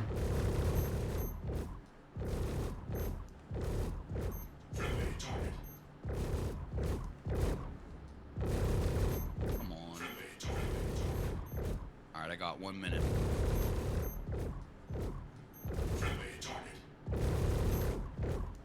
I would say bring out that Gladiator because you have torpedoes, man. That would take it out instantaneously. Them are size 5s. Not gonna put a dent in it. Nope. What about the what is that other ship? Eclipse? I don't have the Eclipse. I have the Oh. Retaliator, but Oh, the I Tally. do not have the missile. I do not have the missiles Ah. equipped. They're all the way back in Area 18. Oh, okay, gotcha. But that's why I'm trying to get my Andromeda out, because I got, what, like 20 missiles? Mm-hmm. I can't remember what the total payload is. I'll just start launching missiles at it. You know what though? I'm looking at this and I'm looking at the concept of damage. I think the strategy, once you let's say I'm a pirate and we're looking at this ship and we're chasing it. It should be a thing of once you get past the shields and you literally take out the engines and they blow up, that should bring a considerable damage to the ship. I wonder if they're gonna put that into the calculations. Yeah, because, I mean, you blow up the engines, that's fuel that's going to ignite. Yeah. You see how they went I out? mean, that's a lot of damage. They actually were on. Now I'm taking them out. They Yeah, turned off. 19 seconds. Oh, there's another Polaris out there flying by. I wish you could come over here and lend a hand. That'd be nice.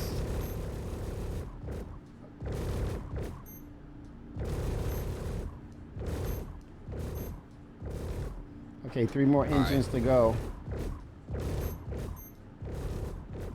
See, this is ship jacking, the concept of ship jacking. A ship is trying to run, and now it's down to 2 engines.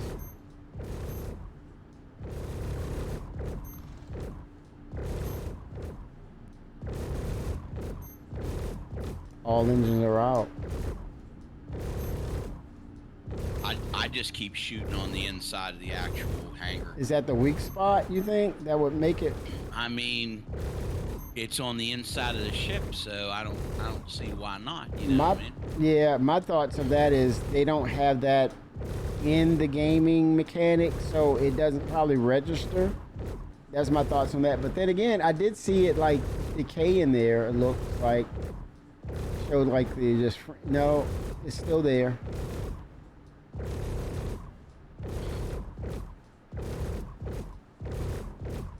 I don't think they have it developed for internal damage. Yeah, maybe. Only it registers on the outside, and then it comes in. It bleeds into the inside. But a direct hit for the inside, I don't think it's in their programming yet.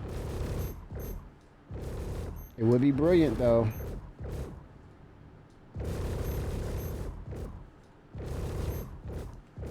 It's got to have a soft def state in order for you. All right, I'm coming out. Pawns. But you know what? Oh wow! I was thinking about that claw. If it could emit a beam that will create soft def, and it only works if the shields are down. So you can get on the business of salvaging.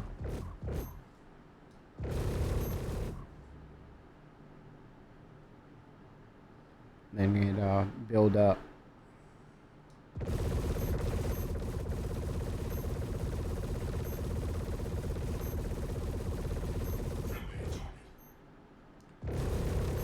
All right, where's Kimmy at? You have your. Can you get in this other turret, or are you gonna help with the Andromeda? Firing on it. Okay, that'll help. Can we? Trying to find your name. Can you see my ping if I ping? No, just give me a second.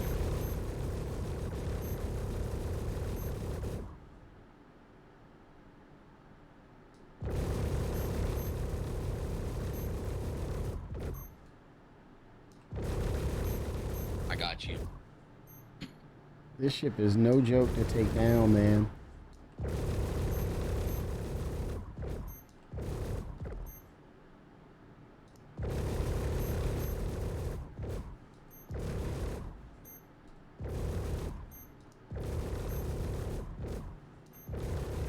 Wow, even in the Idris? Yeah, capital ship gameplay, boy. Woo! When that thing becomes a real thing, good lord. Epic battles.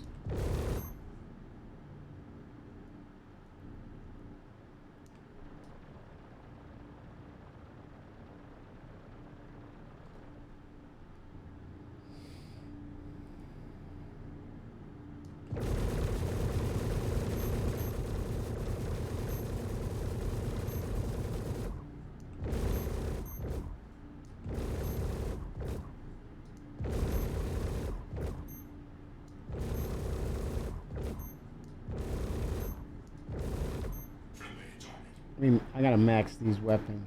Get a max for me. Nope.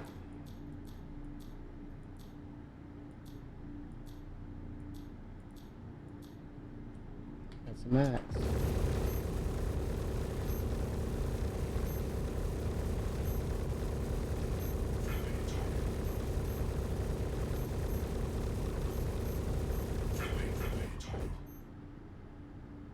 Woo.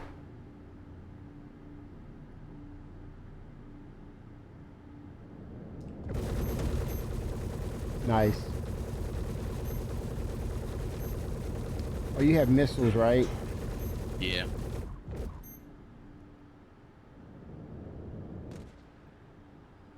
You give me a distance, I see.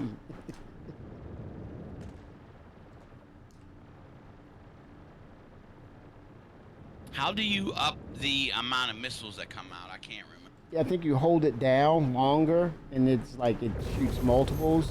You tap it, it's just one. No, there's definitely a button you gotta press to arm multiple missiles at one time. Yeah, see, you're on keyboard. I spoiled myself on the sticks, and I kind of like forgotten the keyboard commands.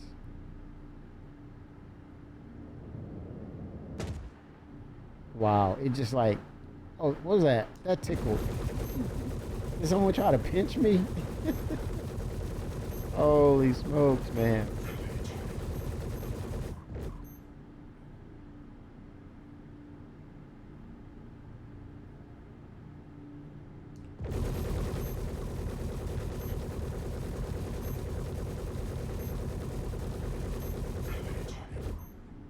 Mm.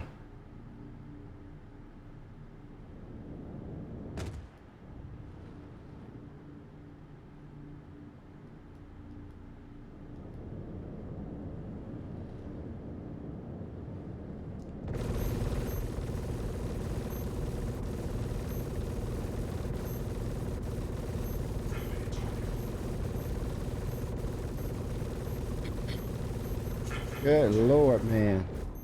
Woo.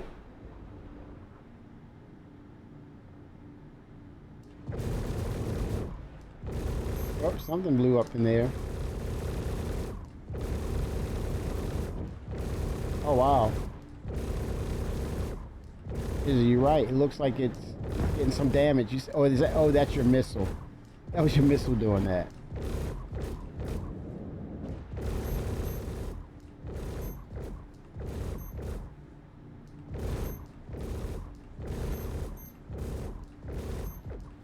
Uh-oh. Uh-oh. You see that fire? It's catching fire, baby. It's catching fire.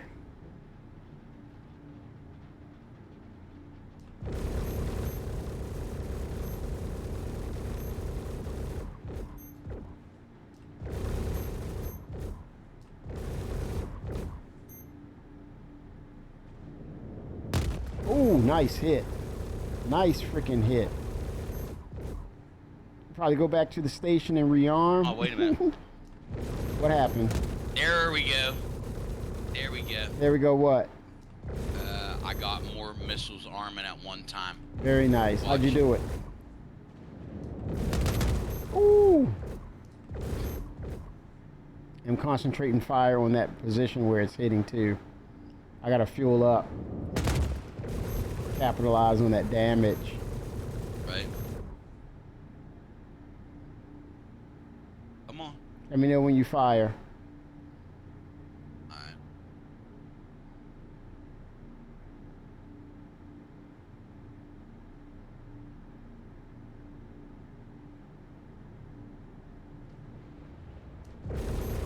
Did you miss? I heard someone go wish.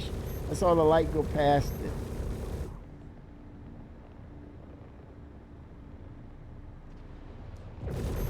I think you missed. You had three duds.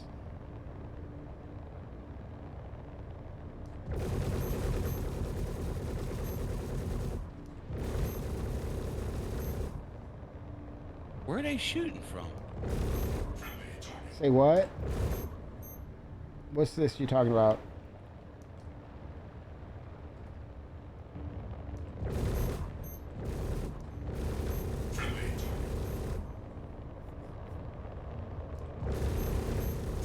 What the heck? What do you mean? Because it's not shooting the way it's supposed to. The missiles or the ship itself? Yeah, Yeah, what? The ship? the missiles. Oh, I would get up, turn it off, get up and sit back down. Something's off kilter. Get it to reset.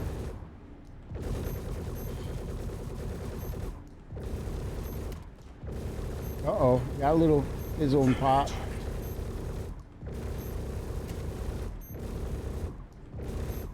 Was that your missiles or was that me? Mm-hmm. Your That's missiles? missiles. Okay, good.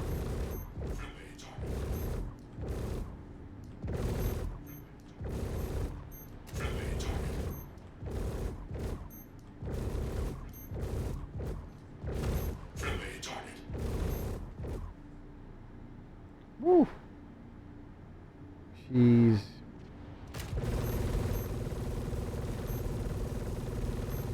Got 5 more left. All right, make them count.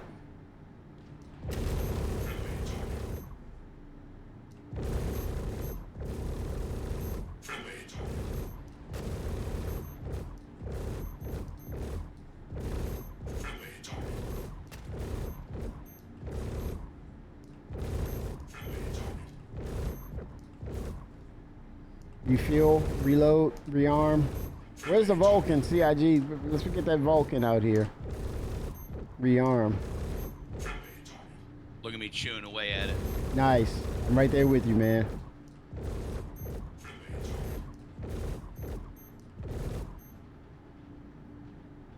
Coming to assist. And the Andromeda has potent weapons. Size what? 4 or 5s? Yeah. Yeah, that should tear into it a little. Oh, look at that. Woo! Nice. Is it soft death? I don't know. I would have to get in. It need to fracture, though. I want to make sure. Keep at it, though. Well, all right. Let's see if we can get one more explosion out of it.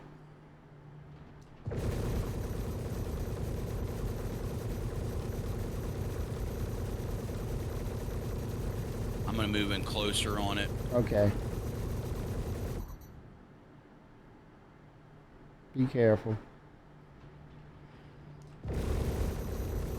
You got an assist right now. Oh, the ship is moving. You see that? Oh, you bumped it, didn't you? No. Oh, wow.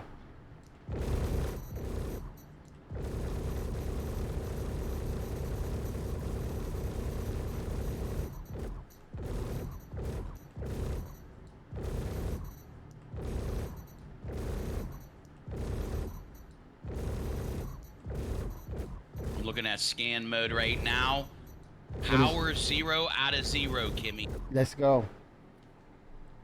Go ahead and try to crack it. That ship's big enough that you should be able to grab it right where you're at.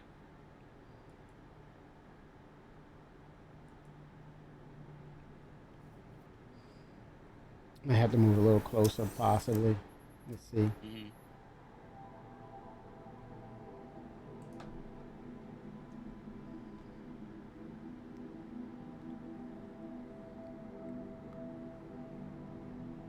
Fracture. Yeah, we'll take this back to area 18 and then we'll move the boxes next stream. Oh, yeah. That'll be cool.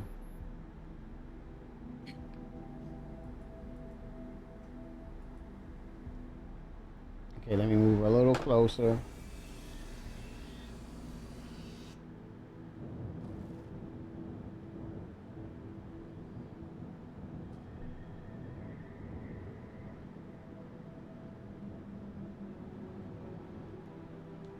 All right. I love this game, man. I do. Just the different ships and... It's an experience, man. When we break it down, it's an experience. There's a big difference putting the Andromeda on that ship. Andromeda. Oh. What's going on? With what? There's this beam flying off the ship. That's damage. I think they got to clean that up. That's CIG. It's like there's splattering of energy or something. Mm-hmm. Like it's squirting like... Yeah, maybe it's the power plant or something. Yeah, it's odd. I think that's a bug. Yeah, VFX bug. They shouldn't be doing that. You need me to jump on the ship to help you line up? Or? Oh, no, you're good. I would say keep shooting at it. Well, we're 0 out of 0. I mean, if you want me to keep shooting at it, I'll keep shooting at it. Yeah, just in case. It could be not reading correctly. All right. I don't trust that it is. I'm shooting parts off now. Yeah, we want that thing to be soft death with no doubt about it. It's soft death. This ship got a happy face from me. Yeah, the parts breaking off now. Arm deploying. It's definitely on fire. Yeah, we need it. We need that thing to blow up.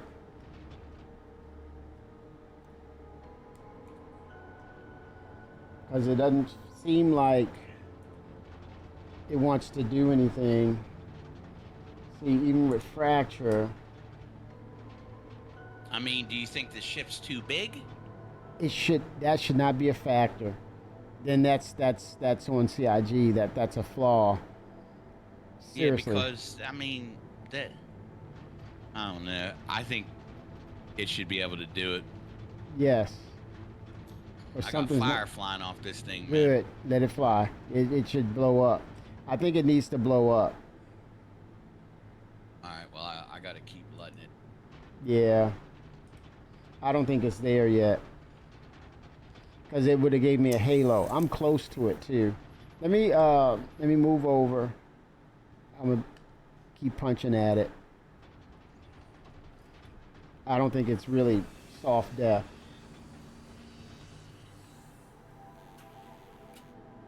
Oh 07. Now, you see? That's what we needed to see. It wasn't there. Now it's soft death. Is it soft death? Soft Yeah, death. oh yeah. Yeah, there's no shield at the bay, nothing. Exactly. It wasn't there. So my instincts were telling me, no. Now it's going to give me the halo. So that makes me feel. I mean, the love-hate relationship I have with this ship. This gives me satisfactory. Your son did right. Yeah, he was Look, like, I have a "Dad, halo. What's the name of that ship you hate? Oh yeah, well, happy birthday. Oh, he messing with you. It says That's this. what he did to me. Good. I think he did right. And you're like, Right. well, guess what, son? I love the ship. He's like, oh, Dad. Guess what, son? You're lucky you're over the age of 20, because you'd be grounded. And no Buy me Star this Citizen for you. What are you doing online? Didn't I tell you not to get on this game? It says This is the disintegration ship that he field. has too. Oh, nice. Targets and field exceed. Don't you still got to break it down? I thought. Yeah, because it's not giving me. Well, let me see. Let me see if it's close enough. Because I should see a halo around it. I'm not close. Do you want me to jump in with you? No, I'm so close to this Sure. thing, man. I can finagle it. Because it's like right next. The two seats are next to each other. Yeah, because whenever we jump back to Hurston, I'm gonna take this back. I just Nice. I gotta figure out, because that's gonna have to go in. Are you gonna put it in your hangar, or do you want to put it in mine? You can put it in yours. What are you talking about? The cargo? salvage ship. Oh, reclaimer. Yeah. Yeah. I don't want to lose my paint. There you go. The paint on this ship's black and gold. Right. Dope, man. It's dope. Black and yellow, black and yellow. Right. All right. I see it. I don't know. It sees it Sure. in disintegration, but for fraction, it doesn't see it, which is weird. It shouldn't Do we be. need to get closer? I might have to. I'm looking at the UI to see if everything is in there in the UI.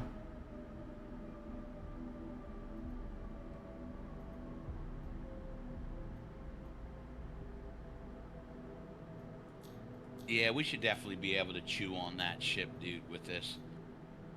Yeah, it's weird.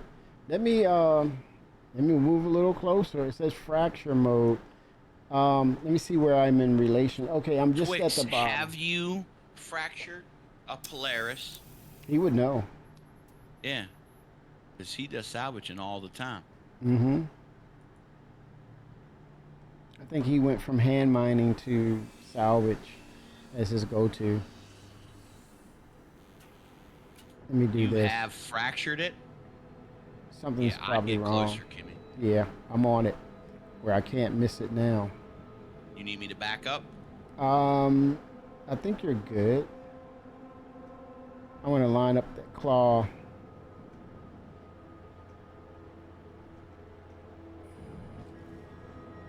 Okay, let's go. Let's see. Oh, Scuba said he's done it. It worked. Oh, let's see. Because this right here would be payday right here. What do you think we'll make off of this? Probably millions. I gave 5 million away to a new person that joined the game. Oh wow, very nice. Yeah. He was like, "What? Who does this?" Star Citizen does.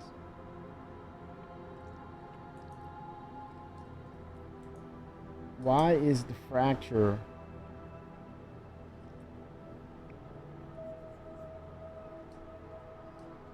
It does, for some reason, it does not register on the Polaris.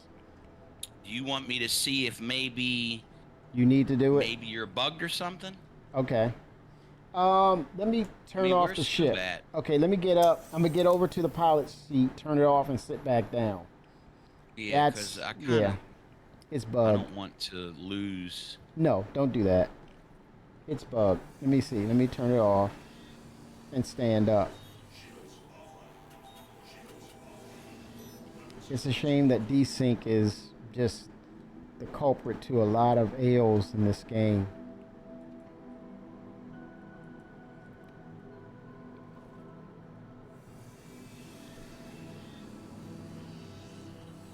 Okay, it's off. Now it's back on.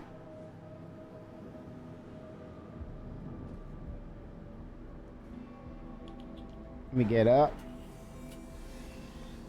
Hopefully that works for the reclaimer. Let me get in the operating seat. Because it sees it as a disintegration mechanic. Arm deploying.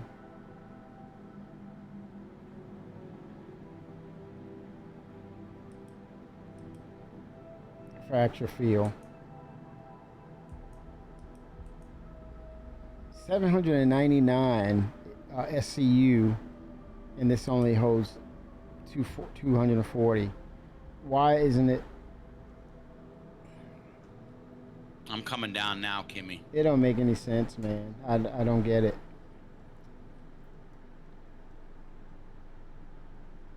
I just say it's bugged.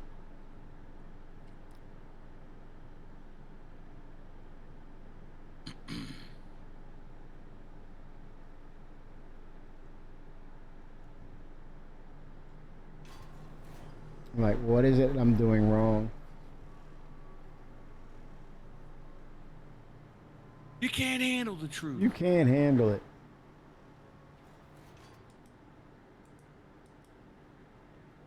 Don't get it. Fracture field is on. It's pulsating like it wants to do something, but there's no halo around the ship itself, which is super odd. I'm just going to come down and move the ship. Okay.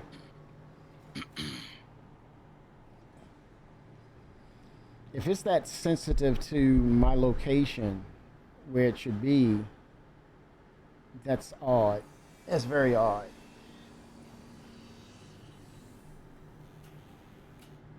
Okay. It says in fracture field. It's not doing anything. Nothing's changed. Nope. Huh.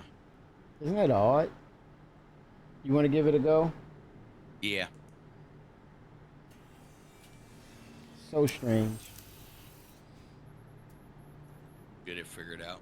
Yeah, I think this is potentially game breaking, as you have an opportunity to use the tools with this ship. I'm in the pilot seat. See if you need to move around or anything. Is it lined up? Yeah, just wait a minute.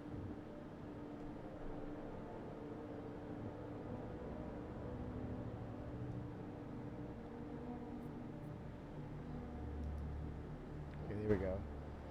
What's that little piece of debris right there? Can you? Yeah, it's disintegrating. Look at that.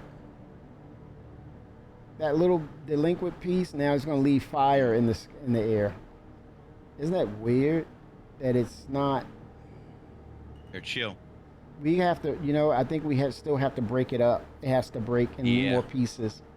So, do we just keep hitting it with the guns then? Have to. Yeah, we have to. All right. Well, let me get on the. Let me get in the Andromeda. Yep. That's what it is. Was It's not hitting broken. it with two separate. I mean, it's Yeah. dead. It's it not. just needs to be. Yeah, it has to. It has to go through another second soft death or fracture.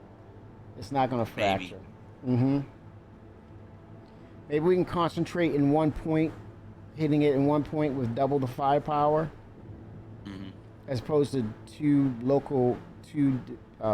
separate locations. Again, this is new territory for them, so it makes sense. They didn't. I mean, people are saying that they've fractured it, so I don't know if we're just bugged or, I don't know if Scuba can come out here and see if he can get it to fracture. Did they fracture it with what ship? It was obviously the reclaimer. It had to be a reclaimer or a number of ships.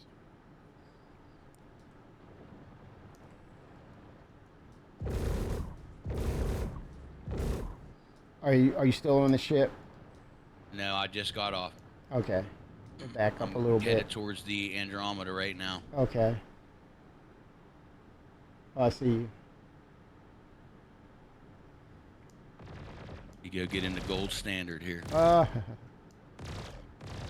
Dude, I love this gold. What, that paint ship is job, gold man. and black? Yep. The Constellation is? Yeah. Wow. Yeah, I got the Lorryville, all of the Lorryville. Oh, nice. The five Oh, missions you had to do. I can't tell you nothing about that ship now. Holy smokes.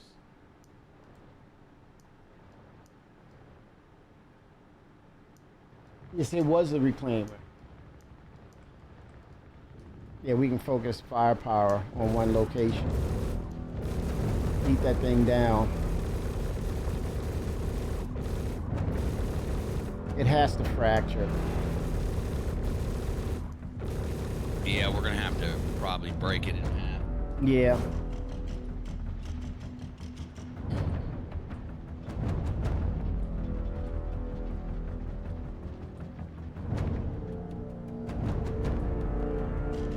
There's other ships out here. Where? It was on my targeting radar. Buccaneer and the Cutlass. Yeah, I see them. Unknown. Yeah, they're dead.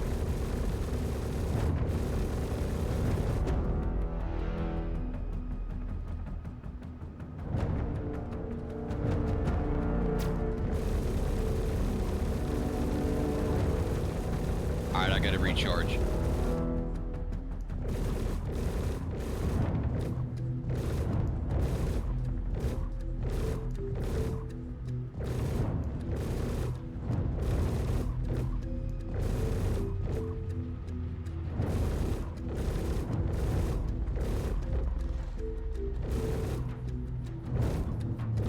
Constantly hit it. Oh, wait a minute. Does it have hit points? Signature. Okay, that's signature.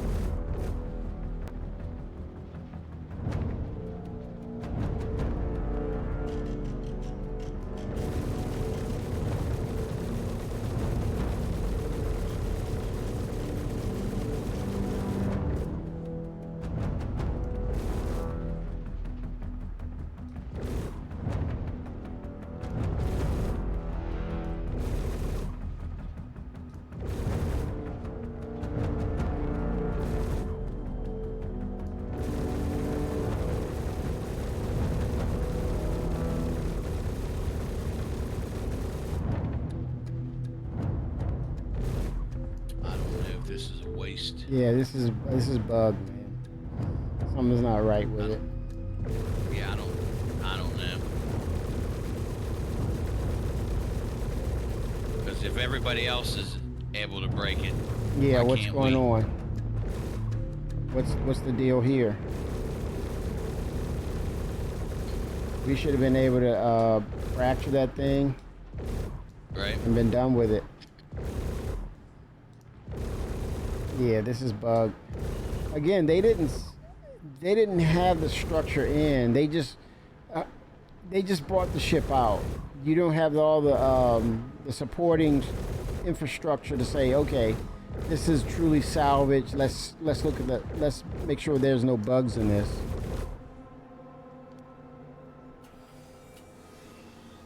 That's a quick Yeah, turnaround. but if everybody else can do it, then what's going on with my ship? You said you haven't used it in a while. Yeah, I haven't. You I know what only you pull might. this out whenever you want to pull it out. You know what? You might need to do a thing where you reclaim it and really reset it. That could be the case. It's probably due for a reclaiming. Don't know. Maybe.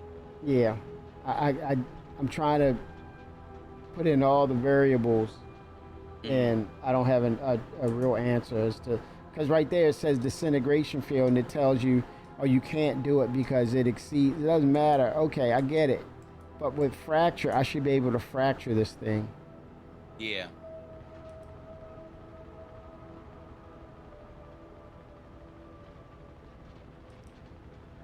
And you would think soft death is soft death, you know? Period. But if it blows up, then it should be in fractured pieces, I think. Right. And it's not. So is there another mode of explosion after soft death? That's all I can think of is, and I think it's probably why it's taking this time. You got to get to another damage state with this ship. But it doesn't sound like it. You know, Scuba Steve had to go through it, nor Twix. But this particular instance, maybe this is something new.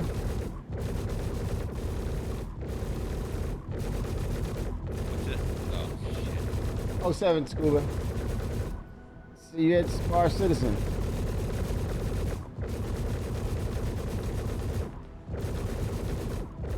I don't see it, man.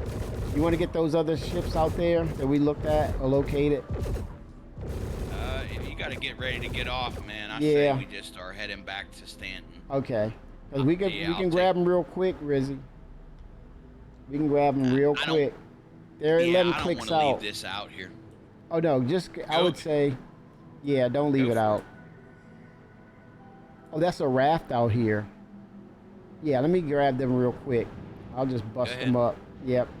And you land at the Pyro Gateway station That's totally up to you. or Area 18? What makes sense? What do you want to do? Leave it at Pyro Station and then really stack up the cargo on it. Well, that's what we'll do then.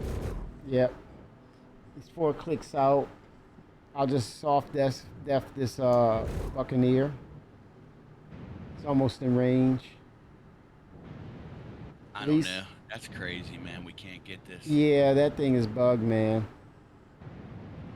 Now, granted, someone else can come along. Oh, you know what I didn't do? Alt F4. Reset What's that that thing. do? It resets you. Brings you back into the game, resets everything. That's my don't you try interpretation that? of it. Yeah. Oh no, I don't know if I'd do that. I know exactly what you're talking about. Yeah, it works.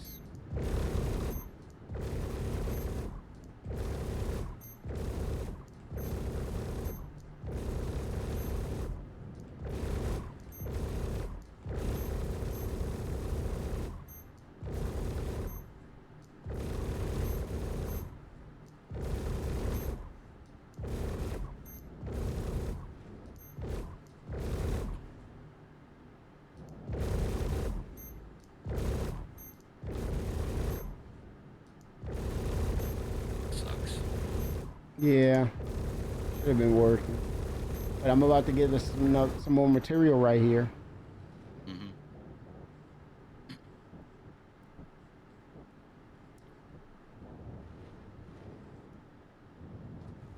There it is. There's a couple of ships around here.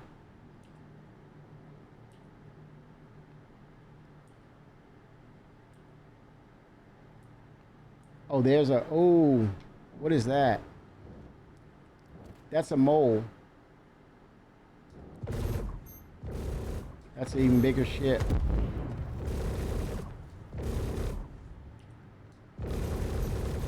Oh yeah, it blew up. Let me go ahead and was that a raft? Might have been a raft.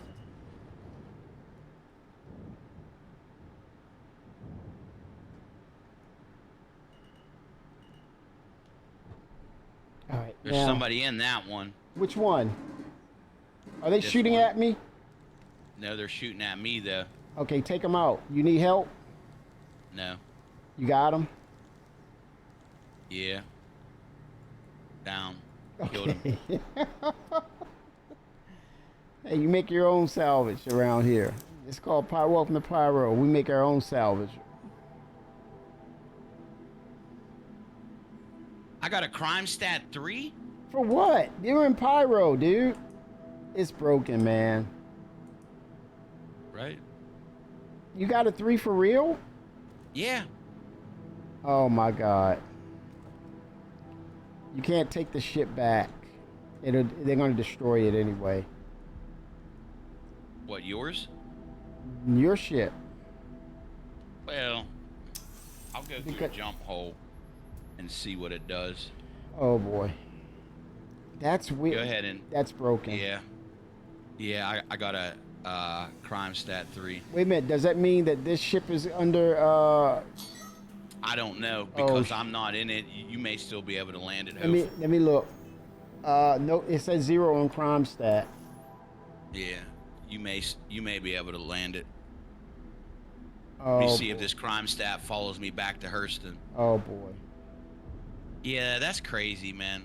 Yeah, that's bugged. They were sitting there just watching you, dude. What were they in? What were they?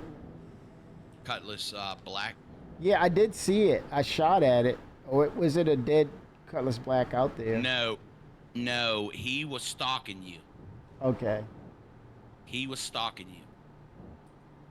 They were just saying, what is going on? Out of nowhere, my ship is disabled.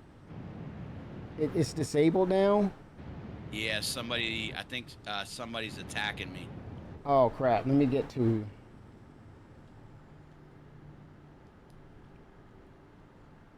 No, it's all right. Go. Get through the gate? I don't know what you should do. Okay, let me get back to the station, maybe. I see you out there. You need a lift, or...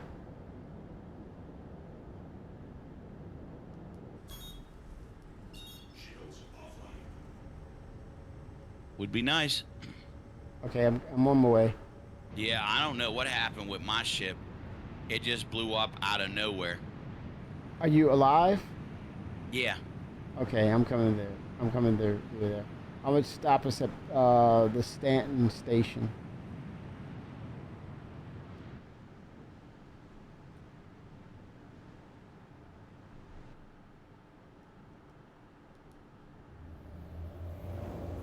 Yeah, that's crazy, man, to get a crime stat 3. A 3. In Pyro. There's no law. There's no law. Unless it's because we're so close to the gateway that we're held accountable. Yeah, our jurisdiction is close. Mm-hmm.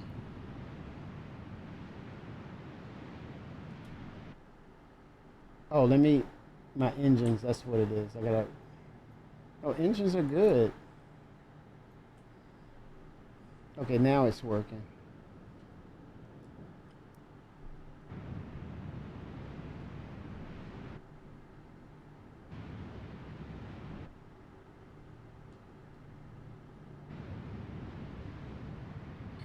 Ooh, she's slow. I don't know if I should just stay here and not go back with you. You mean backspace it? No, just if I should just stay here until I figure out how to get out of this crime stat situation. Right. I'm approaching. Instead of going back to Hurston with you, because if I go back to Hurston, it's game over. Yeah. Well, let me at least pick you up and get you to the station at Pyro. I don't think they'll shoot at you at the Pyro station. I don't know, man, because it's so close to Hurston. Oh shit. Was that somebody targeting me? I heard that dit. I don't know. I only heard it once. Okay, I'm about. You hear that inbound I just missile? heard it. Yeah. Somebody's firing on me. Who the hell is this? Oh, it's two enemies. Oh, it's the turrets. Ah, shit. It sees the ship as a threat. Yeah. Oh, damn. Oh, shit. Oh, shit. Get out of there, Kimmy. Inbound warning, missiles. Oh, shit. Oh, crap. Oh, crap. Ooh. Ooh. And they sent you to heaven. Yes, but I go back to Stanton. You go to Klesher. I'm not dead though, so. Well, I'm just predicting it. Because I'm already in Area 18. Damn it, man. I was like, wait a minute, what's going on here? Yeah, that's so screwed up, man. Yeah, They gotta fix that. It's what it is the dynamic server meshing will be able to keep the information consistent across the servers. We don't have dynamic. That's another reason why dynamic will ensure whatever the instance, where your shard is, it understands what the state of your character should be in. And everything should be, all the rules should be applied appropriately. Again, that's one of those things we might see as a surprise come by the end of the year, dynamic server meshing on the table. We need it. Now you see we need it. And why it's important now. Because you're always going to get these static, localized, fragmented pieces of information that don't hold up or stay consistent. When you know the state of what your character should be in, and its reputation state. If you don't have the dynamic server meshing information passing across the servers and carrying over, you're going to get those inconsistencies. So it thinks, oh, you're from Stanton. Oh, these rules apply to Stanton. So that you get a crime stat. And now they're like, why am I getting a crime stat in Pyro of all places? So the hierarchies, the jurisdictions are not overwritten. Because if you're, sense, though. Yeah, that's dynamic. No, I think I got it because we were so close to the Stanton system. But you're in Pyro. Yeah. It still doesn't matter. No. In all realms of life. Wait a minute, I don't have a crime stat 3 over here though. Wait a minute here. See, that's what I'm saying. There's inconsistencies across the servers. That's my point.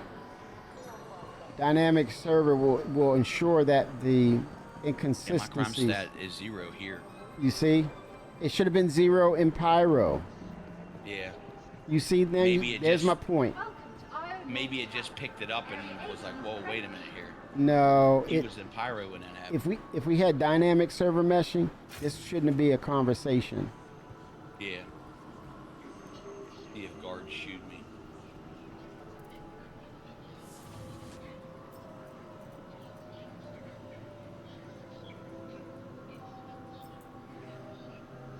So all of my content is gone. I'm gonna reload up now.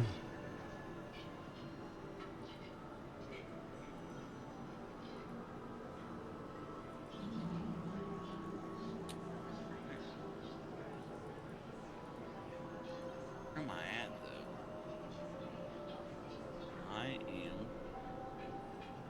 I'm at the Stanton Gateway. See, inconsistencies. I am definitely in Pyro. Let me back with out again. With 0 crime stat. Yep. But guess what? When that ship died, it probably wiped it. Probably.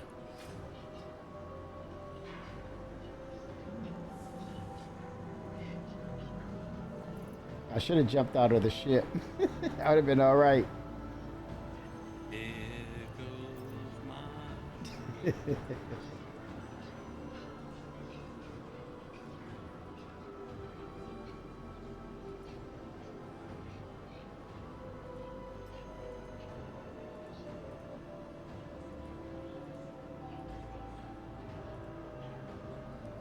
So while I'm here, I may as well go.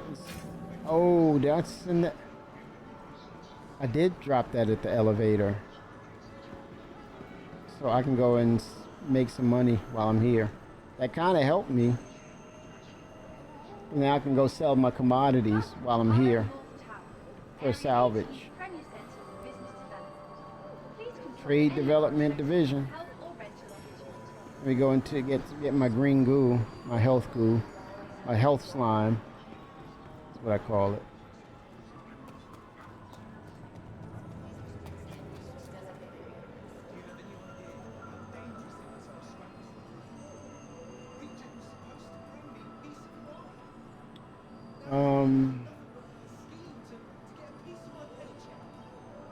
Somebody getting cussed out over there at the counter.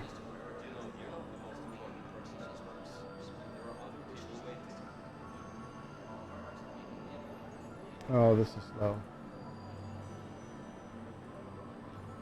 Green goo.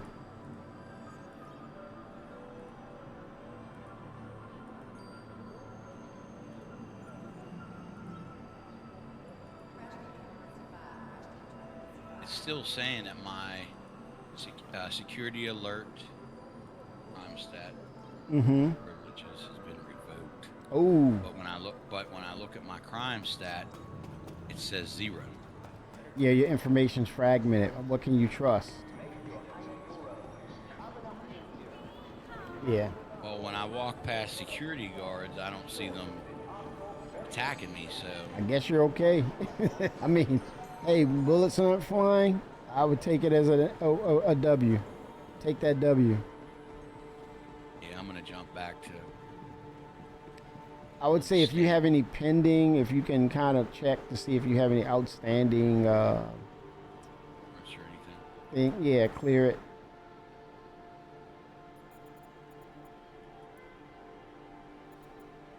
Guilty for being cool while flying a black and yellow Andromeda. What? Right. That's a fine? Right. RMC 34. Look at that. I got 34 of them. Look at. Hey, anybody? Are y'all looking at this? 289K. You see the payout on that? For one for all. You see that? You probably say dang again. 289K just for that. Yeah, I have absolutely no fines. Oh, that's awesome. No outstanding fines. So it's got to be a bug. Yeah. Got to be bugged. No, they don't have dynamic server meshing. It's not so much a bug. It's the information is fragmented. It's got to flow across all your servers. Well, I'm about to jump back to Hurston then. Oh, okay. 200. And, I will set. I'm gonna respawn the salvage ship over here, so we can get it the next time we play. It's destroyed. Yeah, because it won't have anything in it because it's destroyed totally. Those turrets didn't play, man. No. I wouldn't have had time to escape the ship. 289, man. Look at that. Holy smokes. Made a mint right there. Yes. How do I sell these Year of the Pig envelopes? I want that off of here. How do I sell that stuff? I don't know. It's weird, man. No Yeah. questions asked. What the hell? What?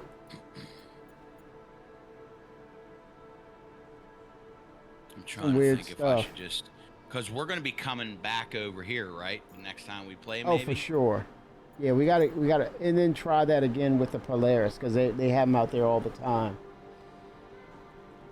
All right, well, I'm going to get ready to jump off then. Yeah, man, I gotta catch up on some stuff for sure. I overstayed my welcome. Stayed too long, but All right, Kim, I'm gonna 07, try. guys. Yes, sir. 07, always a pleasure, sir. All right, man. Let's go, Enjoy playing CIG. with you, man. Right? 07, sir. 07.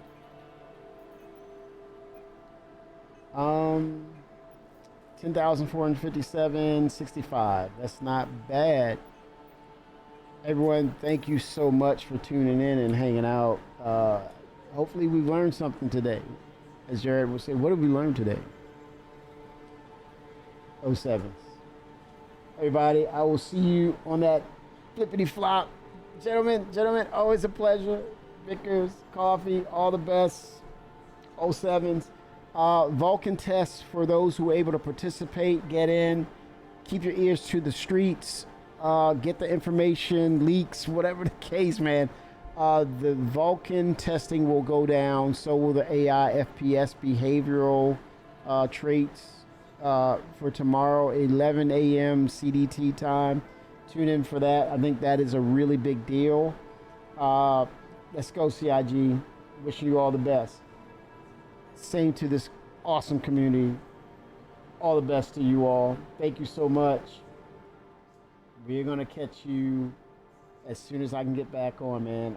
Hopefully things will go in a direction that I'll have time on my schedule. Prayers up. 07s.